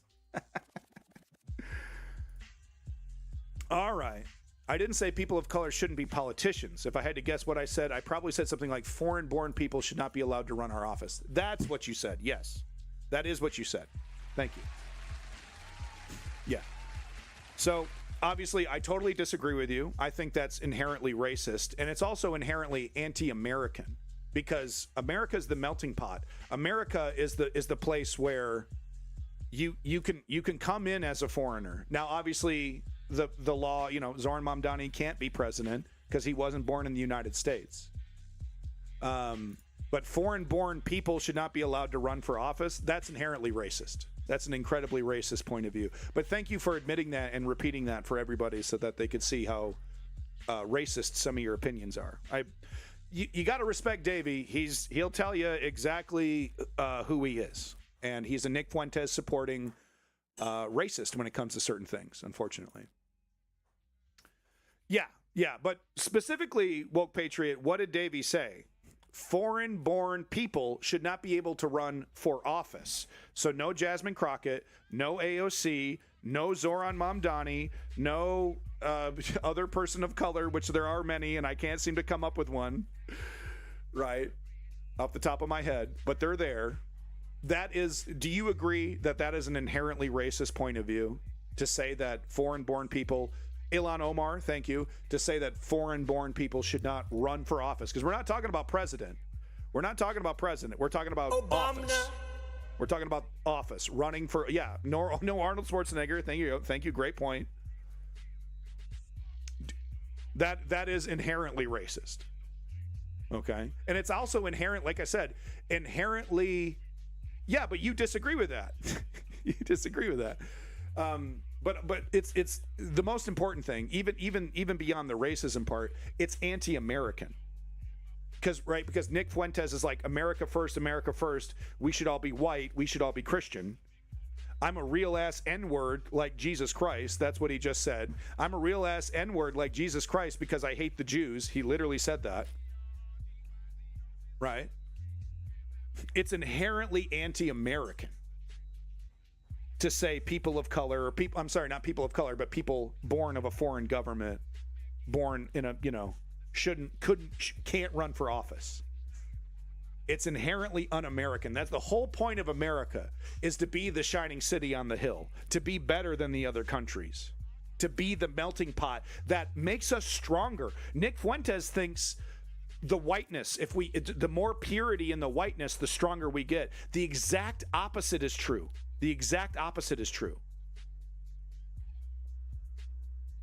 Okay, so specifically foreign-born people, not people of color. That's still inherently, what is it? If it's not racist, what is it? It's nationalist. Nationalist, right? Okay. We got to be specific. If I'm going to be calling people racists and bigots and anti-American, we should be very specific about that. So I appreciate the corrections in the chat. Multiculturalism makes us stronger. Multiculturalism makes us a better country. Nick Fuentes and Davey do not believe that. They do not believe that. And that disgusts me. And I do think that is inherently anti-American. But anyway, thank you for coming back. I appreciate it. It is good to have the perspective of somebody who steeps themselves in that environment. Anyway, I wanted to end it on this video. 40 minutes before I started the stream, this came up on Reddit.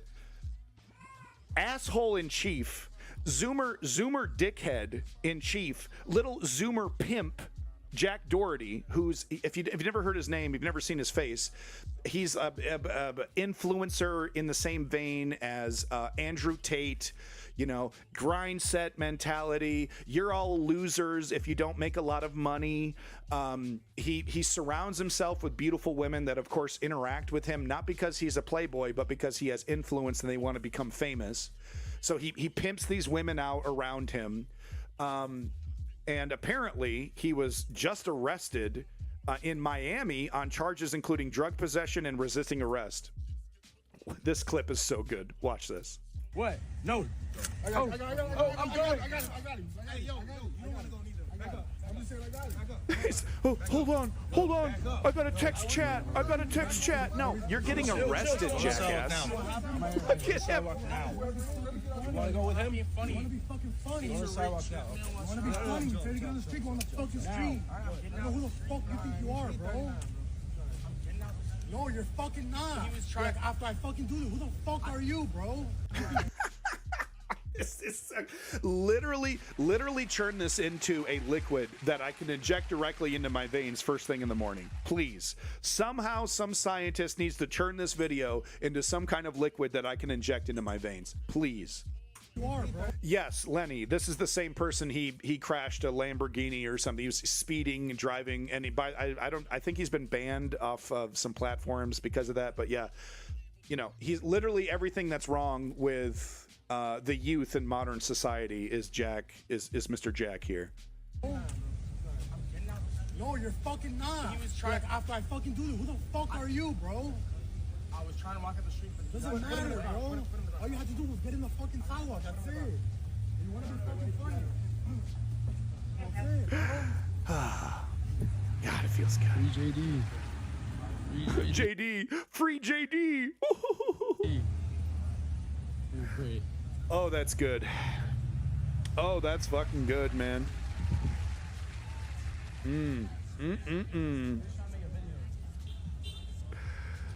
Oh, that's delicious. What did that guy say? Everything gotta be some goddamn content, I don't know what he said there. See, let me turn up the volume on my end because I'm really curious. Let me just turn down the music here. I'm curious what he said. Everything gotta be some goddamn content, man. I think he said everything because it's a goddamn concert or something. Not that important. He probably not. It's probably going to be a fee, fine, kind of situation. Was that Shaq? That was not Shaq.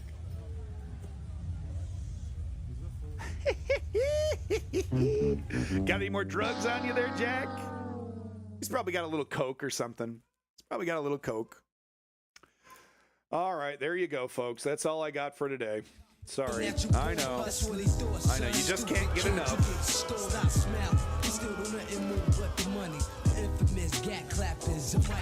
All right. Well, there you go. Those are my opinions on the various things that we talked about today. Hope you enjoyed them. I'd like to remind folks why we're here. We are here to create political change, and we can do that using something I call the 3-step program. If we want to defeat fascism, if we want to defeat the Davies of the world, we need to organize, and we need to utilize nonviolent, direct political action.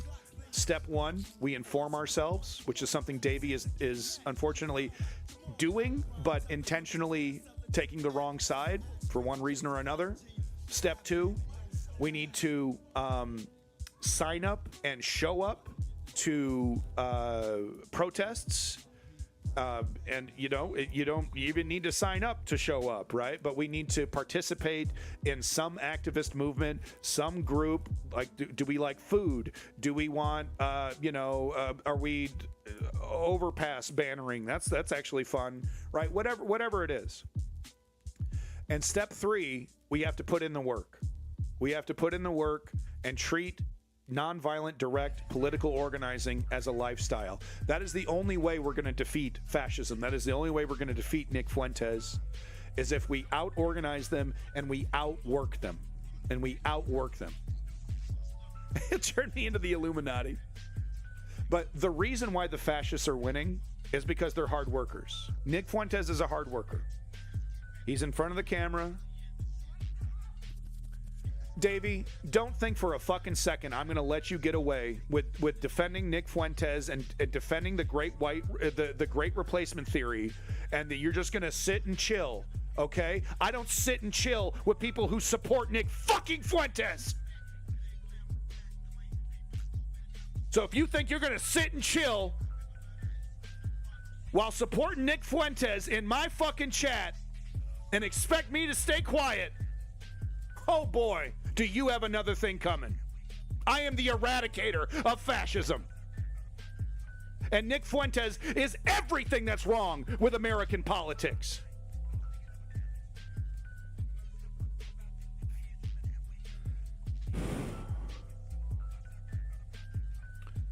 I'd like to give big props to Woke Patriot, who I believe is correct in telling me I was being juvenile. Thank you, Woke Patriot, for your pushback and criticism. Big props to B-Ree, who is lovely and wonderful. Thank you for being here. Good Guy Dari, big props. Strategy member, thank you for all your hard work in the Discord. Dark Water, thank you for doxing me and phone calling me. Appreciate that one. Just kidding. Big props to Gaius. Big props to Krail of Xanath. Your boy Lenny over here, motherfucking Lenny. Right? Big props to Female Eunuchs. OG from the chat. Thank you, Female Eunuchs, for sticking around, supporting us. Big props to Marculus.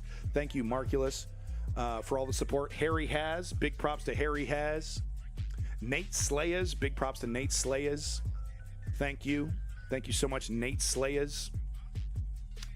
Look, I'm a Jedi. Thank you for your comments. Appreciate you coming in. Hopefully I'll see you again. Big props to the guy who rated me at the beginning of the stream, Goose X. Make sure we're following and supporting Goose X, folks, another fellow politics streamer. B-Ree is always nice enough to bring Goose X into the chat. So thank you, B-Ree, and also thank you, Goose X, for your support. And I hope you have a very successful streaming career. So thank you for that.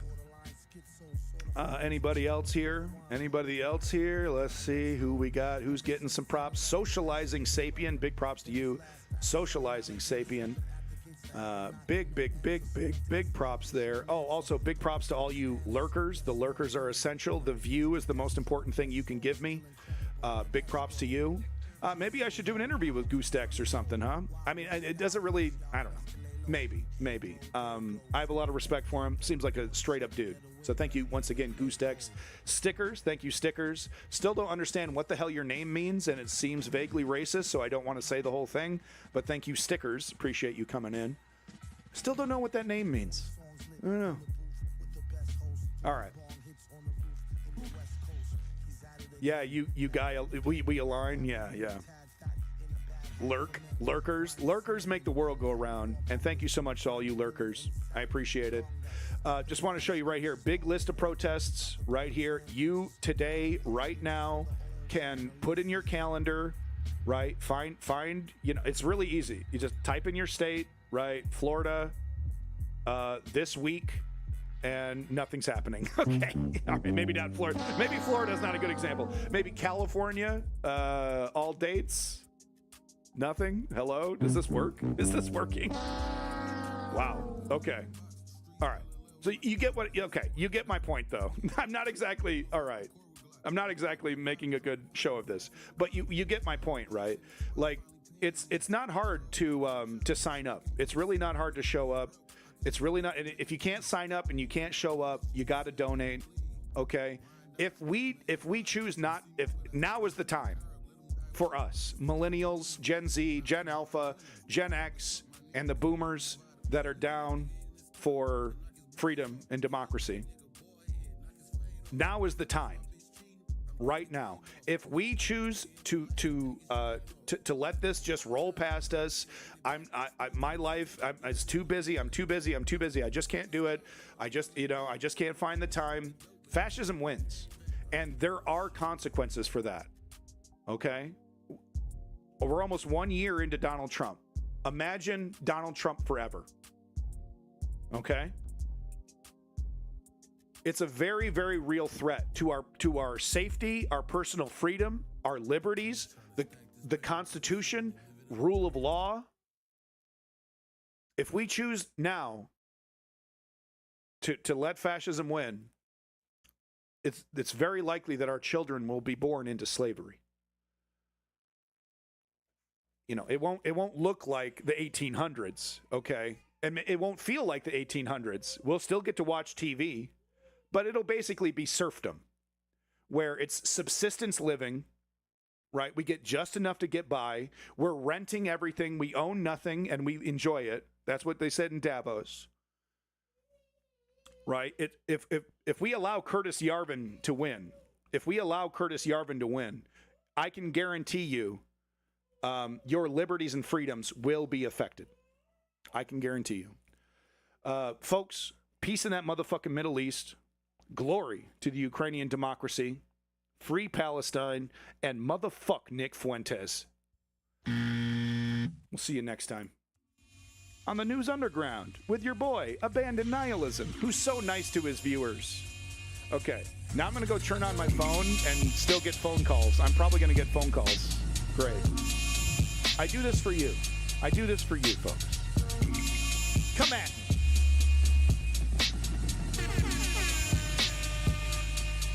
Thank you, everybody.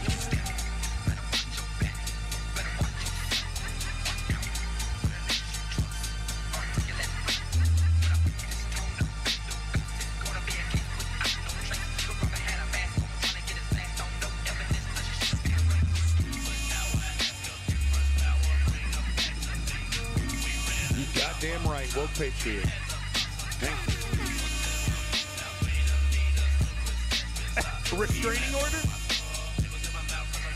You want to see my fucking restraining order? Here's my fucking restraining order right here. I don't need the fucking law to protect me. I'm gonna die on my fucking feet.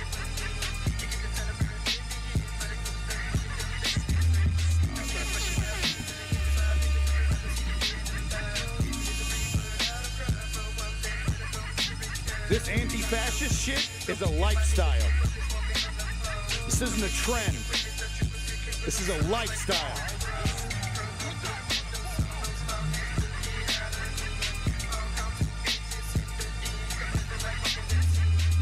Yeah, have a good night, Davey.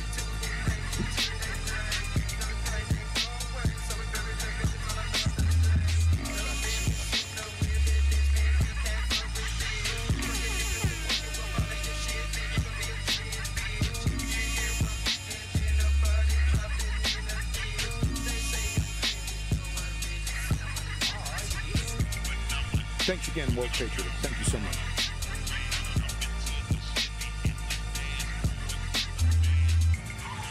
I don't know if that's fair to say about Davey. I don't know. We'll come back to it. One thing I will say, I appreciate Davey's honesty. Okay? Because most motherfuckers, tiptoe around this shit. And Davey, he's like, no, this is what I believe in. And that does take a certain amount of balls, but that's all the credit you're going to get. Peace out.